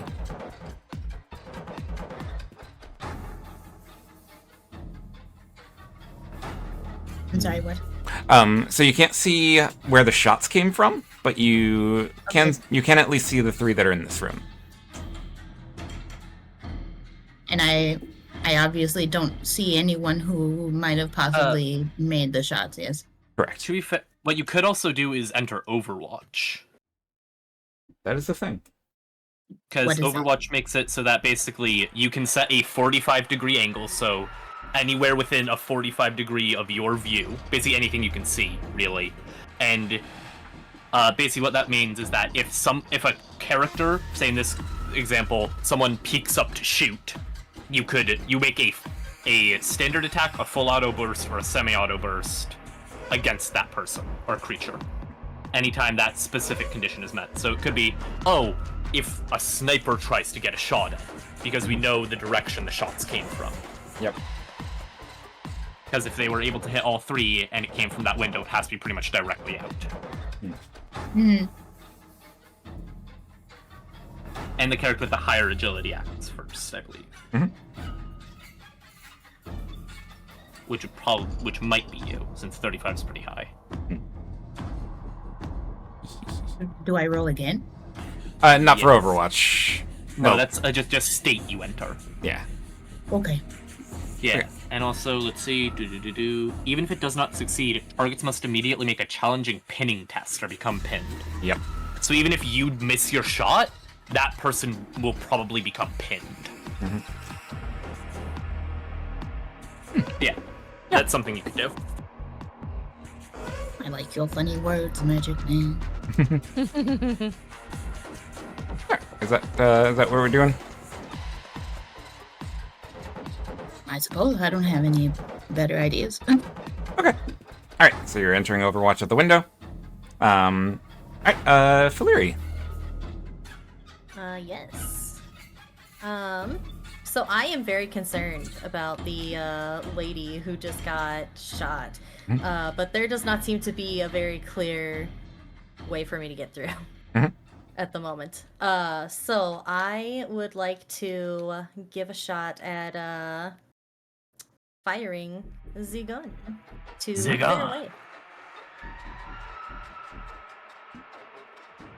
Fire the I'm gun. going to try to go for the guy that is over here. Oh my god, it's not clicking. I'm sorry. That one? Okay. Yep. Yeah, that's the one. So I'm gonna try to go for him, and I I don't think I hit. I mean, your ballistic skill would be a, what's your ballistic skill again? My ballistic skill is a 40. Okay, Uh, 40, plus- 40, it would become 41, Yep. because of the sanctified one, and then Right. 51. So yeah, I think that would Which, still miss. yeah, I would still. Okay. That was one shot though. Yep. So I'm gonna try again. Yep. That'll do it. That'll Nice. do it. He fails on his dodge. Using a reroll. Oh. 90. Yeah. No. Double fail. Yep. All right, let's Loser. go. Where do you hit him? Shoot the man. Which leg? Oh! Right. You nail him in the dome. Nice. Let's go. Ooh. Okay. Can I roll damage? Right? Yep. And that is a D10, I Yep. think. Plus Yes, 4, I D10 think. Plus, yeah, 4 Uh, impact, oh. I think. Yeah, let me Let's just see, do with this it, 'cause because it's the a hand cannon. cannon. Yeah, it is the D10. Okay. Radical. Oh my god. And then isn't that plus also four. Righteous Fury? It is. If you want to walk through that. I will. what is that? While I go ahead and look up the critical table. Righteous Fury is basically, I think, yeah, is it roll another d10, or is it, but basically it's that, because you rolled a 10 on the damage dice, you get the choice to activate Righteous Fury, which fundamentally makes a critical damage effect appear. So, for you, you might just blow this fucker's head off. You might. Nice, let's go. Okay, so I would Um, roll another D10. Yes. Okay, Or I think. So that would be an 8 on the table, I believe. plus the 4. Yeah. An So that 8? is 12. Yeah, for the Yeah. head. Oh my god. So I rolled a 10 plus 4 to be 14, and then I rolled an 8 plus 4 to be 12. With a sickening crunch, the target's head snaps around to face the opposite direction. The twisted vertebrae immediately sever every connection within the target's neck, and his death is instantaneous. Perfect. Where would Beautiful. it? That wasn't my guy, Let's was it? go. Nope. No, that was the other guy. Good. As his head fucking popped. Don't Okay. worry, I'm not That's gonna go for your little guy. fantastic.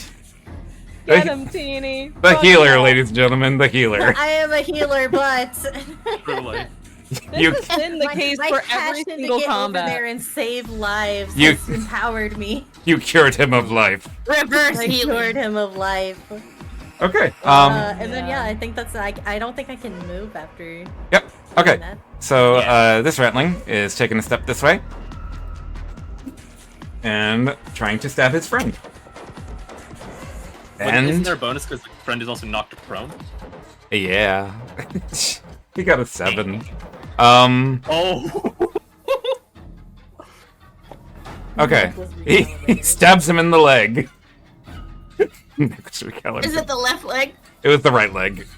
Ah, okay. Is poison. I know. Not that much damage, a little bit, but there's a thing with this.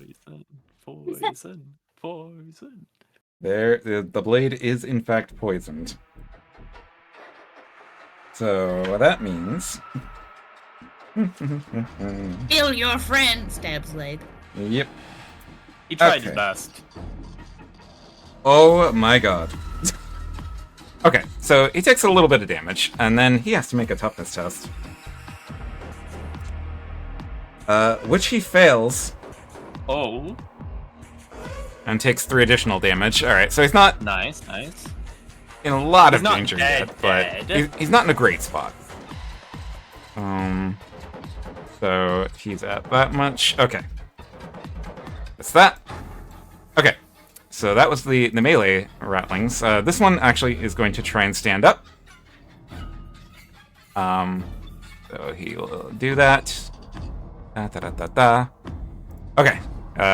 Looking a little confused at his friend for a second, he nonetheless attempts to stab Talarin.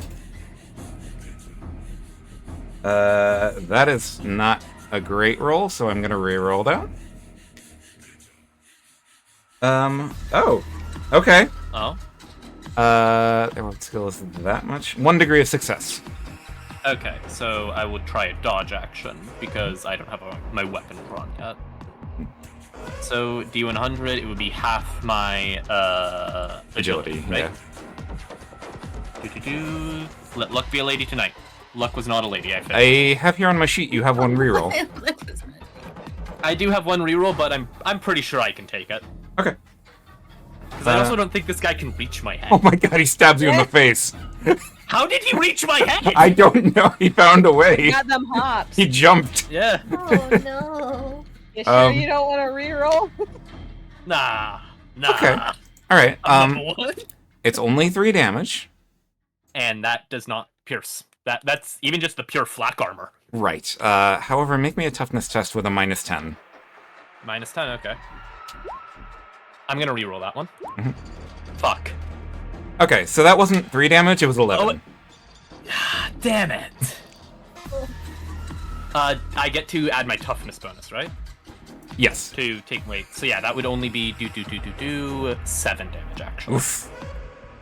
Still a lot, and it's so fucking unlucky because if that wasn't a -10 check, I would have succeeded. Yep. Damn. Ouch. Yep. Okay, so that was his turn. I'm going to rip your head from your spine. All right. Directly at this little rat. Man. In the meantime, so Blue. Yes. So these are not fully accurate. It's not really where they are on the map.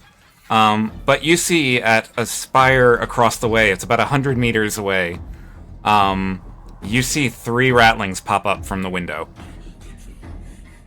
Oh dear. So would you like to take your Overwatch shot? Yes. Okay, at which one? The only one who could realistically fire on the lady would probably be the middle one, because those would be both blocked by people. Yeah, I was gonna say the middle one because I go for this Okay, over here. go for it. That is a D100, correct? Yep. Okay. That would be below your weapon skill, right? Or your ballistic skill, because you have a what ballistic skill again?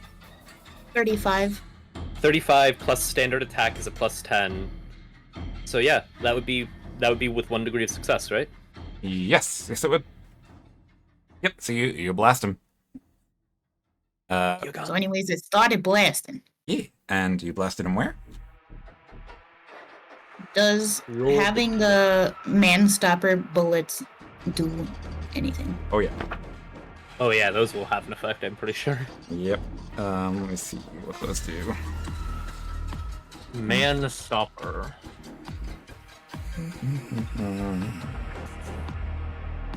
I got those for both the rifle and the revolver. Yeah. Damn, it's not showing. Weird. Man stopper. Maybe it's under ammo or something. Yeah, yeah.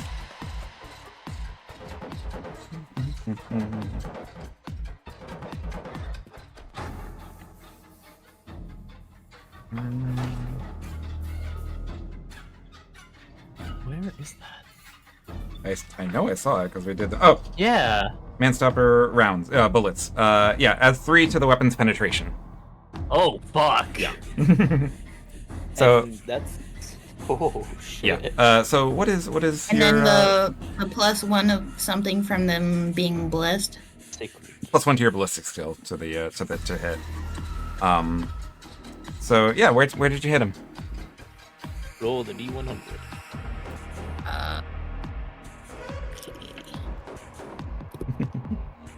Doo-doo. Sorry, I was writing stuff in. Okay, that is a body shot. Okay, and the damage? I roll again? Yeah. 1d10. D10 plus. Oh, Oh, D10, sorry. It's well, to be fair, you know, it was a flat 90, so easy to argue it as a 9. close enough. +4, so that's 12 damage to the body with full penetration. Oh boy. Fuck. I think you popped his body out. I mean, he's not dead, but he's getting there. He's mostly dead. He's Yeah. Let's Has he see. still got his ribs? Let's find out. So, More body privilege he has for you. he has most of his ribs. only most of them. Yeah, the blow batters the target, shattering a rib. Target suffers 1d10 toughness damage, so roll that 1d10.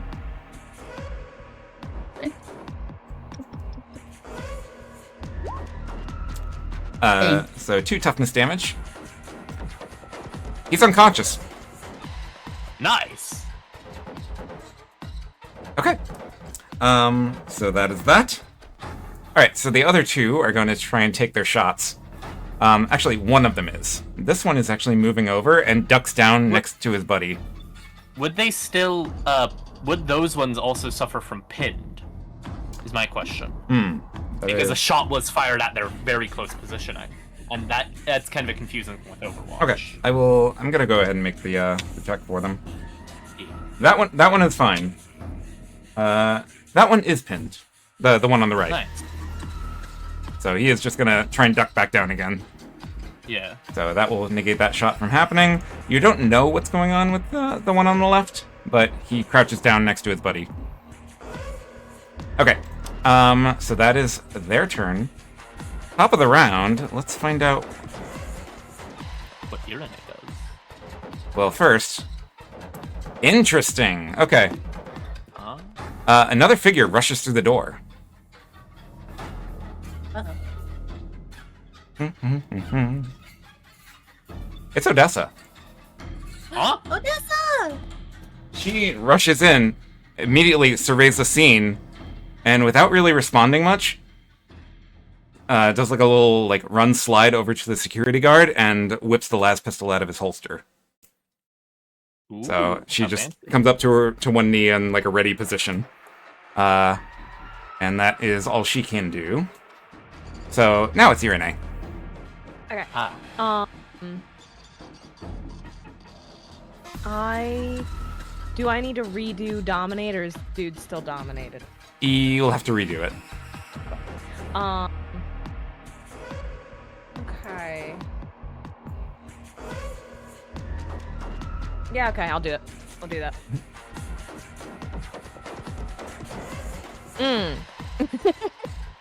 Perhaps I will not, actually. Oh. Well, let me Damn. check. Yeah, my willpower is only 40. Damn. Ah, shit. Okay. So that was a full action for the dominate. Yep. Yeah. Okay. Yeah. Hopefully we can keep one of them alive so I can fucking telepathically link with them and see what's up, but we'll see. Mhm. Okay. Got Talon. it, don't kill him. Okay, sorry, I'm just checking something. What the do. 'Cause I am somewhat hurt due to that poison.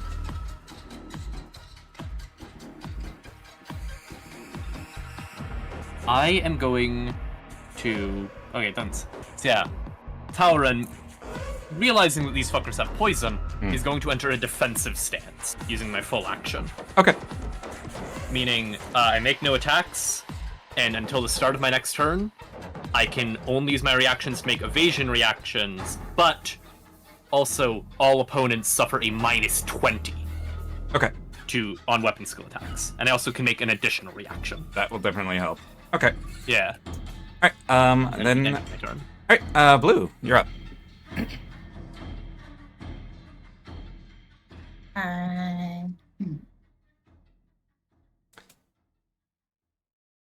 I'll say you notice, the sniper on the left here. When he rises back up from leaning next to his friend, he has got blood all over him. Interesting. Did he drink his friend's blood or what's? You know, I tried to stabilize him. well, no. Aside from his sniper rifle, he's now holding a knife in one hand. Oh. All right. So, what would you like to do? Take out his friend. There's an X over him now. Probably accidentally did it. Yeah. Is there any way to see from here, like what the heck he's doing? Make me an awareness.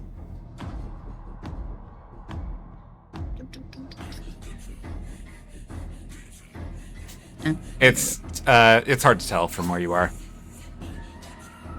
And this one is pinned. Yep. Okay, he's pinned. That's a good. And I really want to ask this dude what he's doing. Kind of don't want to shoot him yet.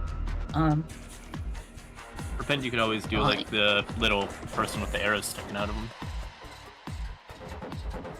The what? Sorry, just like because Kieran was looking for a symbol for pinned, so it was something I suggested. Okay. Yeah.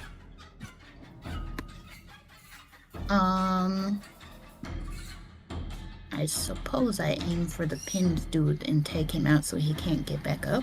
Okay. Though I'm pretty sure that is with a negative since he's taking cover. Oh, the cover just like adds to his armor, basically. Ah, okay. Sorry, I always forget with that. No worries. All right, and what do I roll for that one? Ballistic skill. Take ballistic. Plus 1. Jesus. Holy fuck! And where did you hit him? Where it hurts. Hmm? You gotta roll the D100. In the leg. Classic Wait, which leg. one? 70. It's the right leg. Left. Yeah. No, that's the. Oh, leg right. Sorry, I Yep. read it. I don't know why I said it is left, probably because it's a big L. Yep. Yeah. So it's in the right leg for how much? 1d10 plus 4. +4 +3 pen. Yeah, with 3 Because of penetration. mace. So it'll ignore it'll ignore 3 of his armor. I take out his fucking leg. Oh yeah. Close to it, actually. That's gonna be a lot. A solid blow to the leg sends lightning agony coursing through the target. He is knocked prone and suffers 1d10 agility damage. Roll the 1d10 publicly. We want to know. Mm-hmm. Please, Go for it. Mr. Kieran. Oh no, it's all Vi. Oh, You do the honors. Okay. Yeah, that will actually reduce his agility bonus. nice. Okay. So that is that. You still have one more shot. All right. I kind of still want to know what the deal is with the dude and the knife and what he doing over there. So I'm gonna aim for this one. Yep. What that knife do? What the knife doing? Now, Bro, what that knife do? I don't want to know. Hey yo.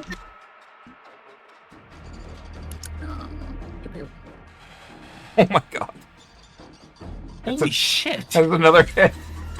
All right. Nice. I mean, assassin. So. Yeah, true. Everything's coming up, Vi. Alright, so you hit him where? Another. It's the leg again, I swear to god. That's a Body body. shot. Okay, body shot. Alright, and damage.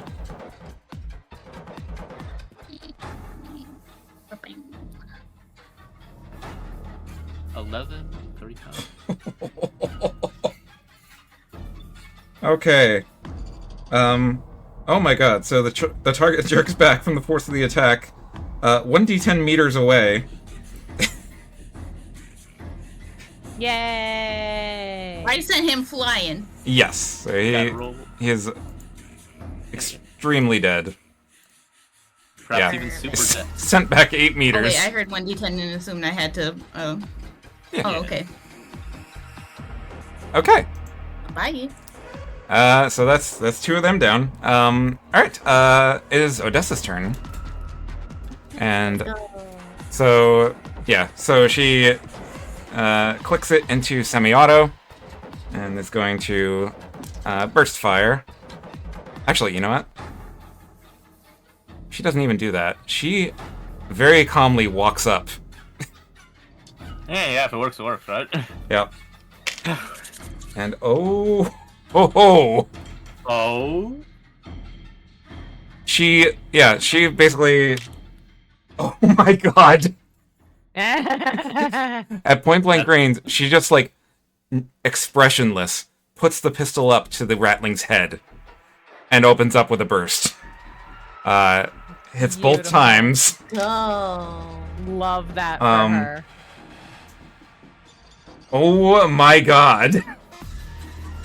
You can't leave us in the dark. In the Dark Heresy. The damage was the 2 damage rolls were 10 and 12.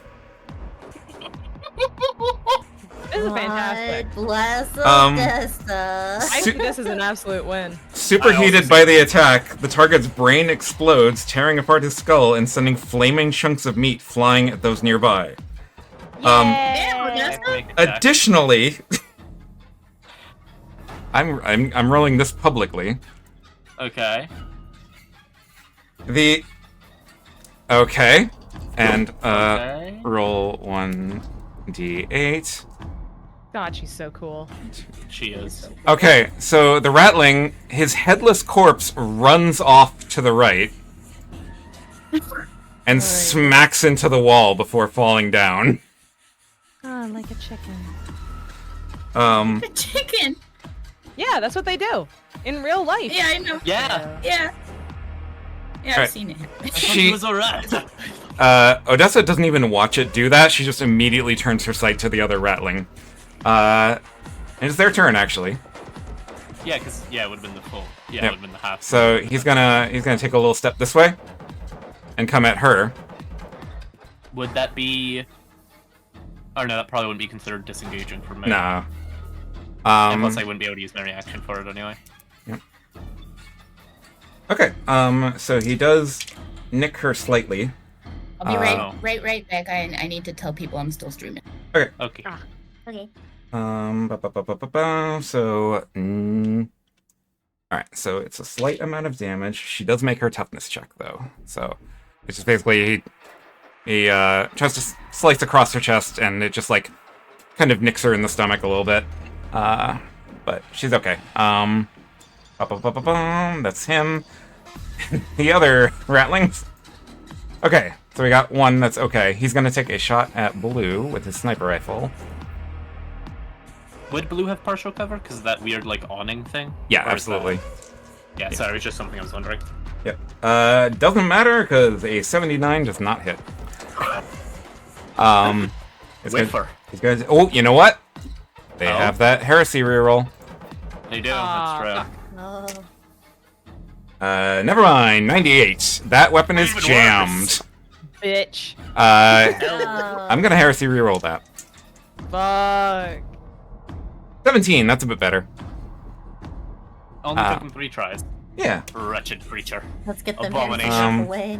And that would be a 19 No, would be the right why? arm, so that actually is gonna give cover based on where she's standing. So it's plus 2 armor. Or plus 2 to the armor, right? With cover? Yes, with this kind of cover, yes. So there's 2. I forget what armor Vi is wearing. Wait, Vi?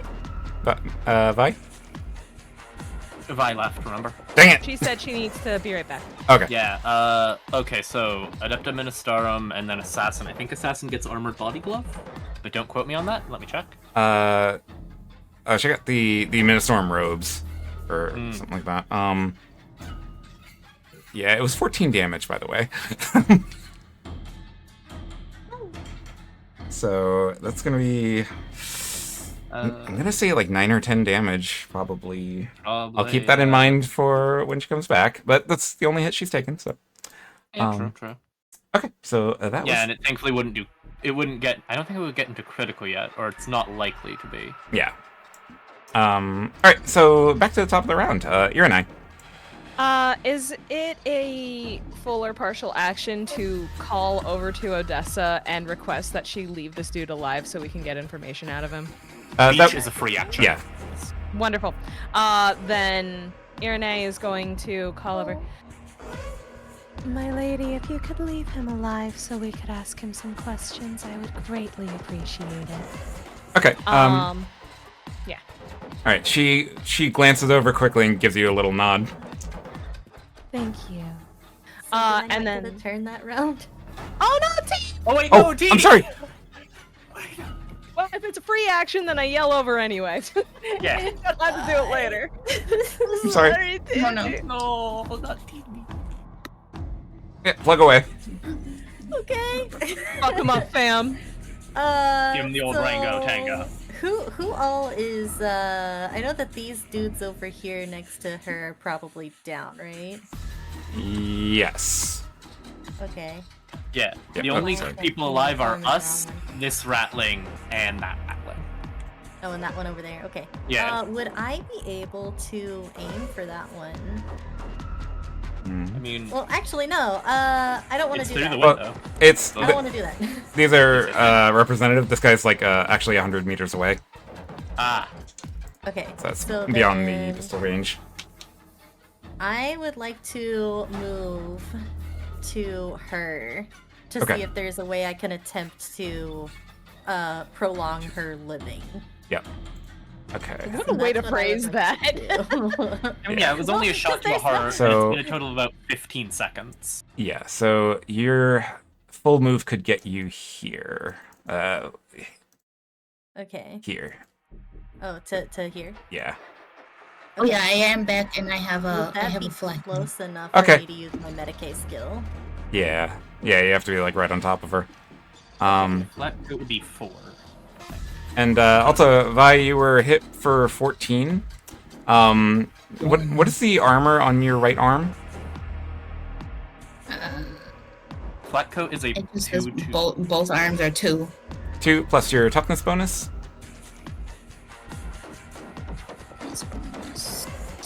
The 10th digit of your toughness stat. 25. So that would be 2.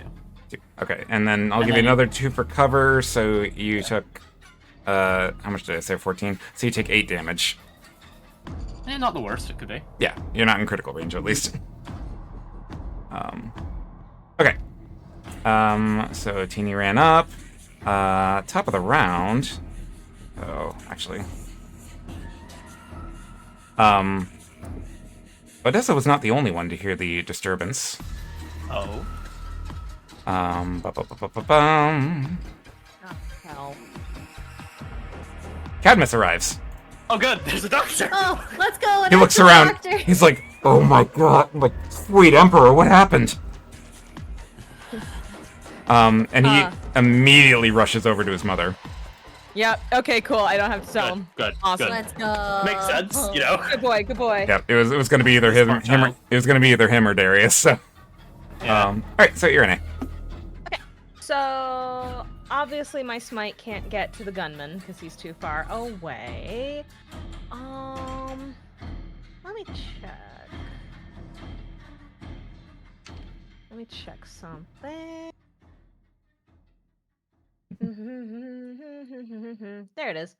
20 meters times size, so that's 40. I'm within range of that. Considering the situation and how we're kind of melting these guys a bit, I think now's the time to start, figuring shit out. So I'm Probably. going. Huh? Probably. So I would like to target this guy right here with a telepathic link. Okay. So first I have to see if that goes off. Ah, motherfucker. Uh-oh. But that was only a half action. Oh no, that's a 7/7. Oh no. Yeah. Wait. Have you used your reroll yet? She did. I Fuck. did. Oh no. Okay, what page is that for the table again? Where is... go ahead and roll in the meantime. I'll look it up. Oh, there we go. Okay. 1d100. Don't get a 75 or above. Yep. Okay. This game is about to be Wait a over. s- And one more time with feeling.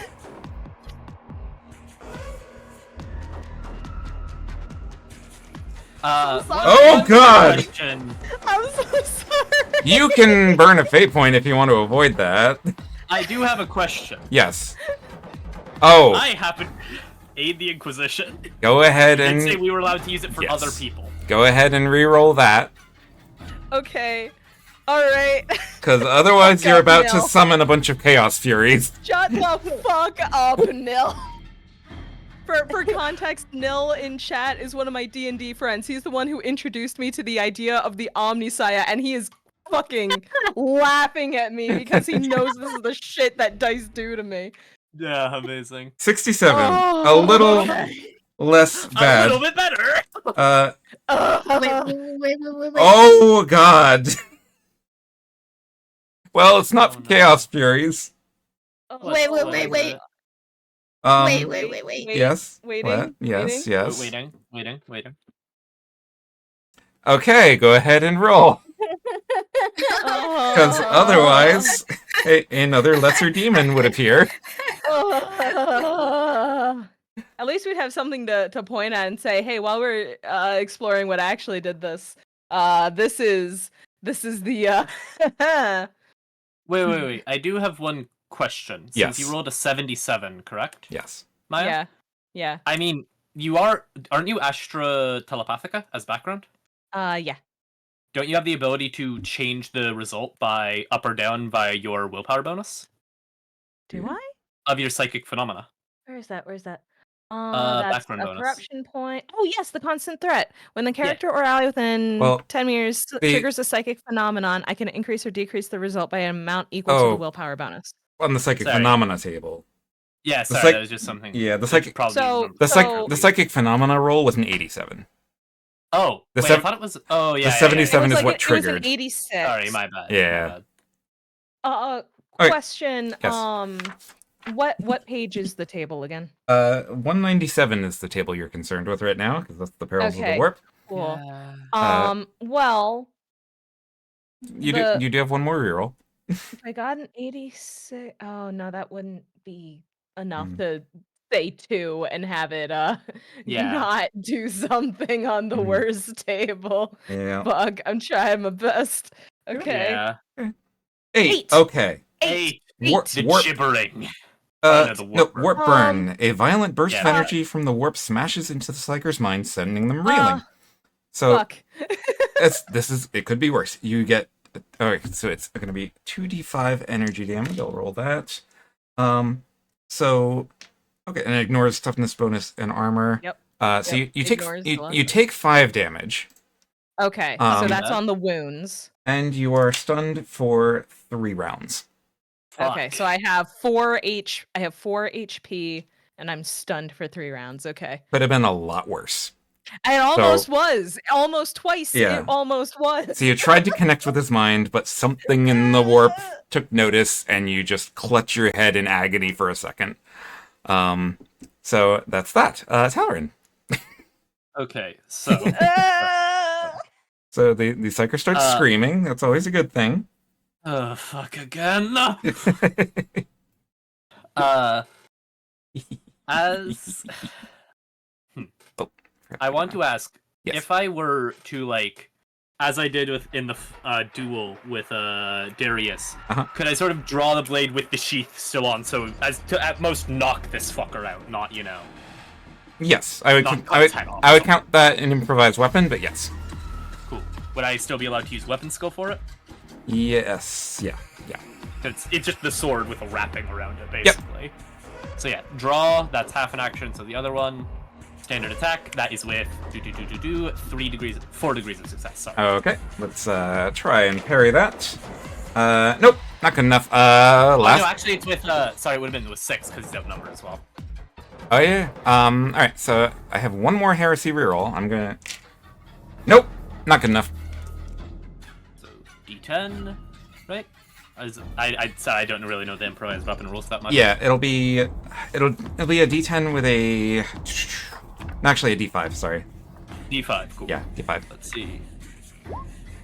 4 plus 3, that is a 7. Okay. Oh yeah, let me see which body part. To the leg. Classy. It's always the leg. So he's at that much. We're leg guys. What can I say? We do be. Let's see. Wait, so sorry, I seriously need it's to fine. bookmark these pages. Okay, there we go. It's Nah, fine, you dude. good. You good. Impact critical. The blow breaks the target's leg with an agonizing snap. He is stunned for a round and knocked prone. Perfect. I didn't kill him. Yeah, and its movement is now 1 meter until he receives medical attention. Okay, so prone. I'll put that as prone. Okay.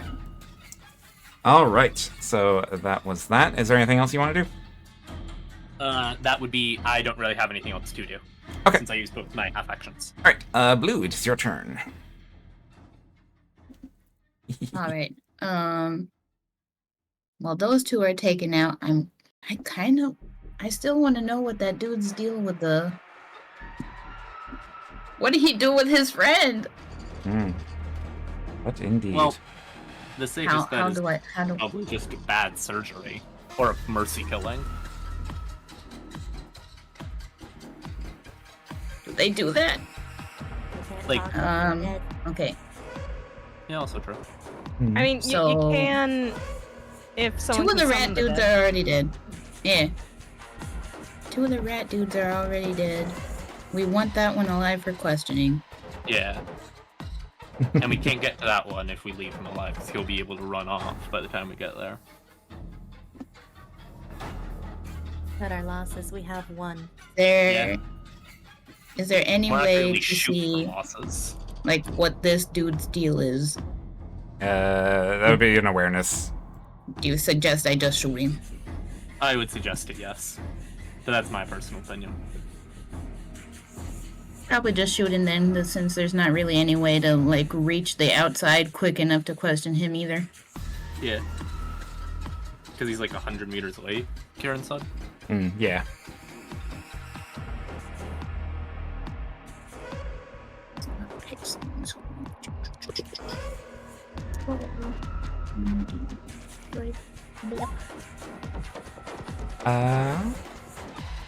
Standard attack, and you said yours is 40, so... Just misses. Nice. But at least you have the other one. That hits. So I can try to dodge. 2 degrees of success. Only 1 degree, so you still hit him. So where do you hit him?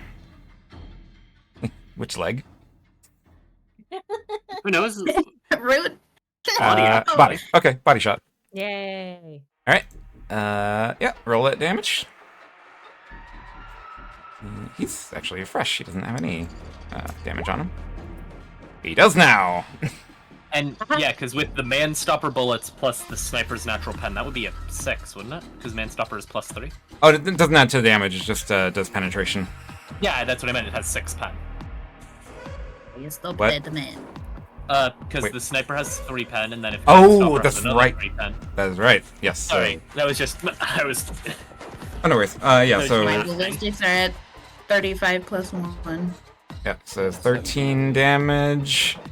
Nothing stopping it. So that's -5. Okay, solid blow to the chest pulverizes the target's innards, and he momentarily doubles over in pain, clutching himself and crying in agony. The target is stunned for 2 rounds, and must make a Bye. toughness test. He fails. He takes... Yep, he is unconscious. Okay. So, I'll just, oh, broken heart. Okay. So, that is that one. It is Odessa's turn. Okay, so this guy is stunned, prone, broken leg. Let's see. She just kind of stands over him for a second.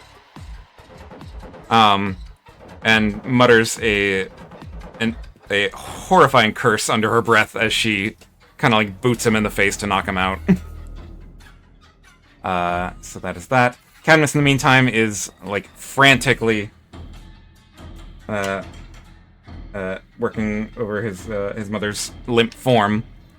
And he seems to be panicking more and more each second. And these ratlings can't do much because one is actually they're both unconscious. Yeah.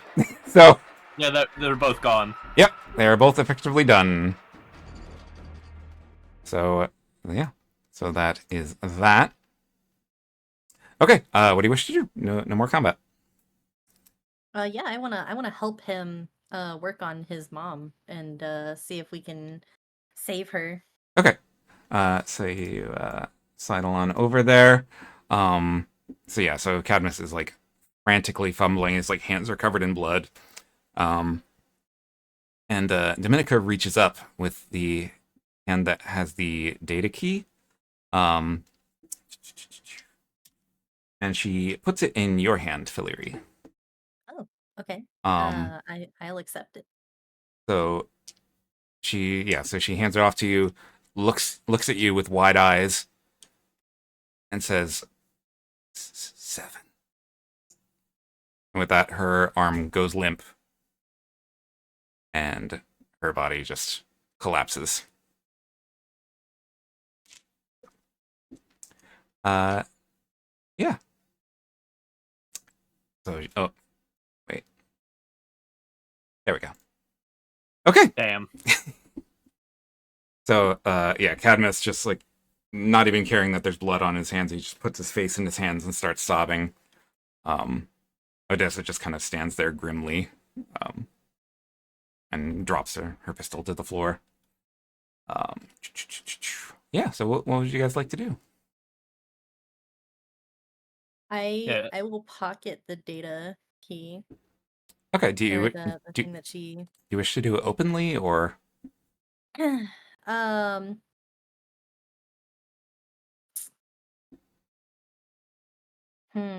I mean, I'm not gonna make like a show of it. Um but I want to use my hands for other things. So I'm not really too worried about stealth. Okay. I figured there are bigger things going on. So I'm just going to place it in my pocket for safekeeping. If anybody gives me any trouble about it, that's just the excuse I'm gonna use, is that I'm just keeping it safe. Okay. All right. So Cadmus is way too distracted. He does not seem to notice at all. You do see Odessa look in your direction. With let me hold on. Yeah, it's like an inquisitive look flashes across her face for a moment, but she does not say anything. And then I'm just going to attempt to comfort Cadmus. Cadmus, yeah. Cadmus. All right. So yeah. So the bell tolled for thee, Dominica. And that is where we will leave it for now.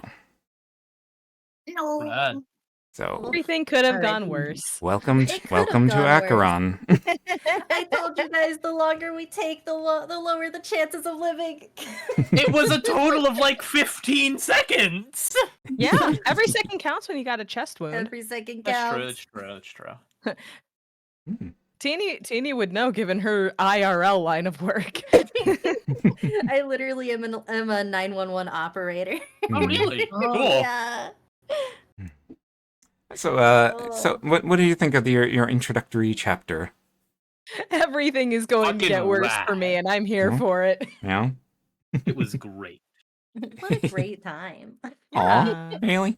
Nothing bad Yeah. happened at all to Nothing bad anybody happened. Nothing bad important.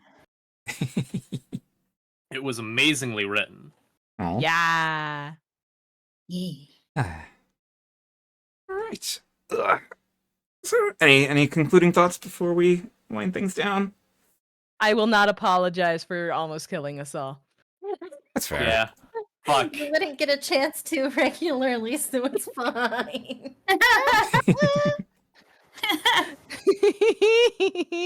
Hmm.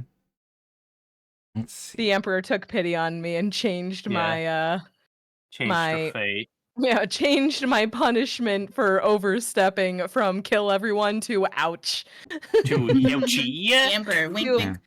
To oh no, I have a headache. Hmm. Oh, no.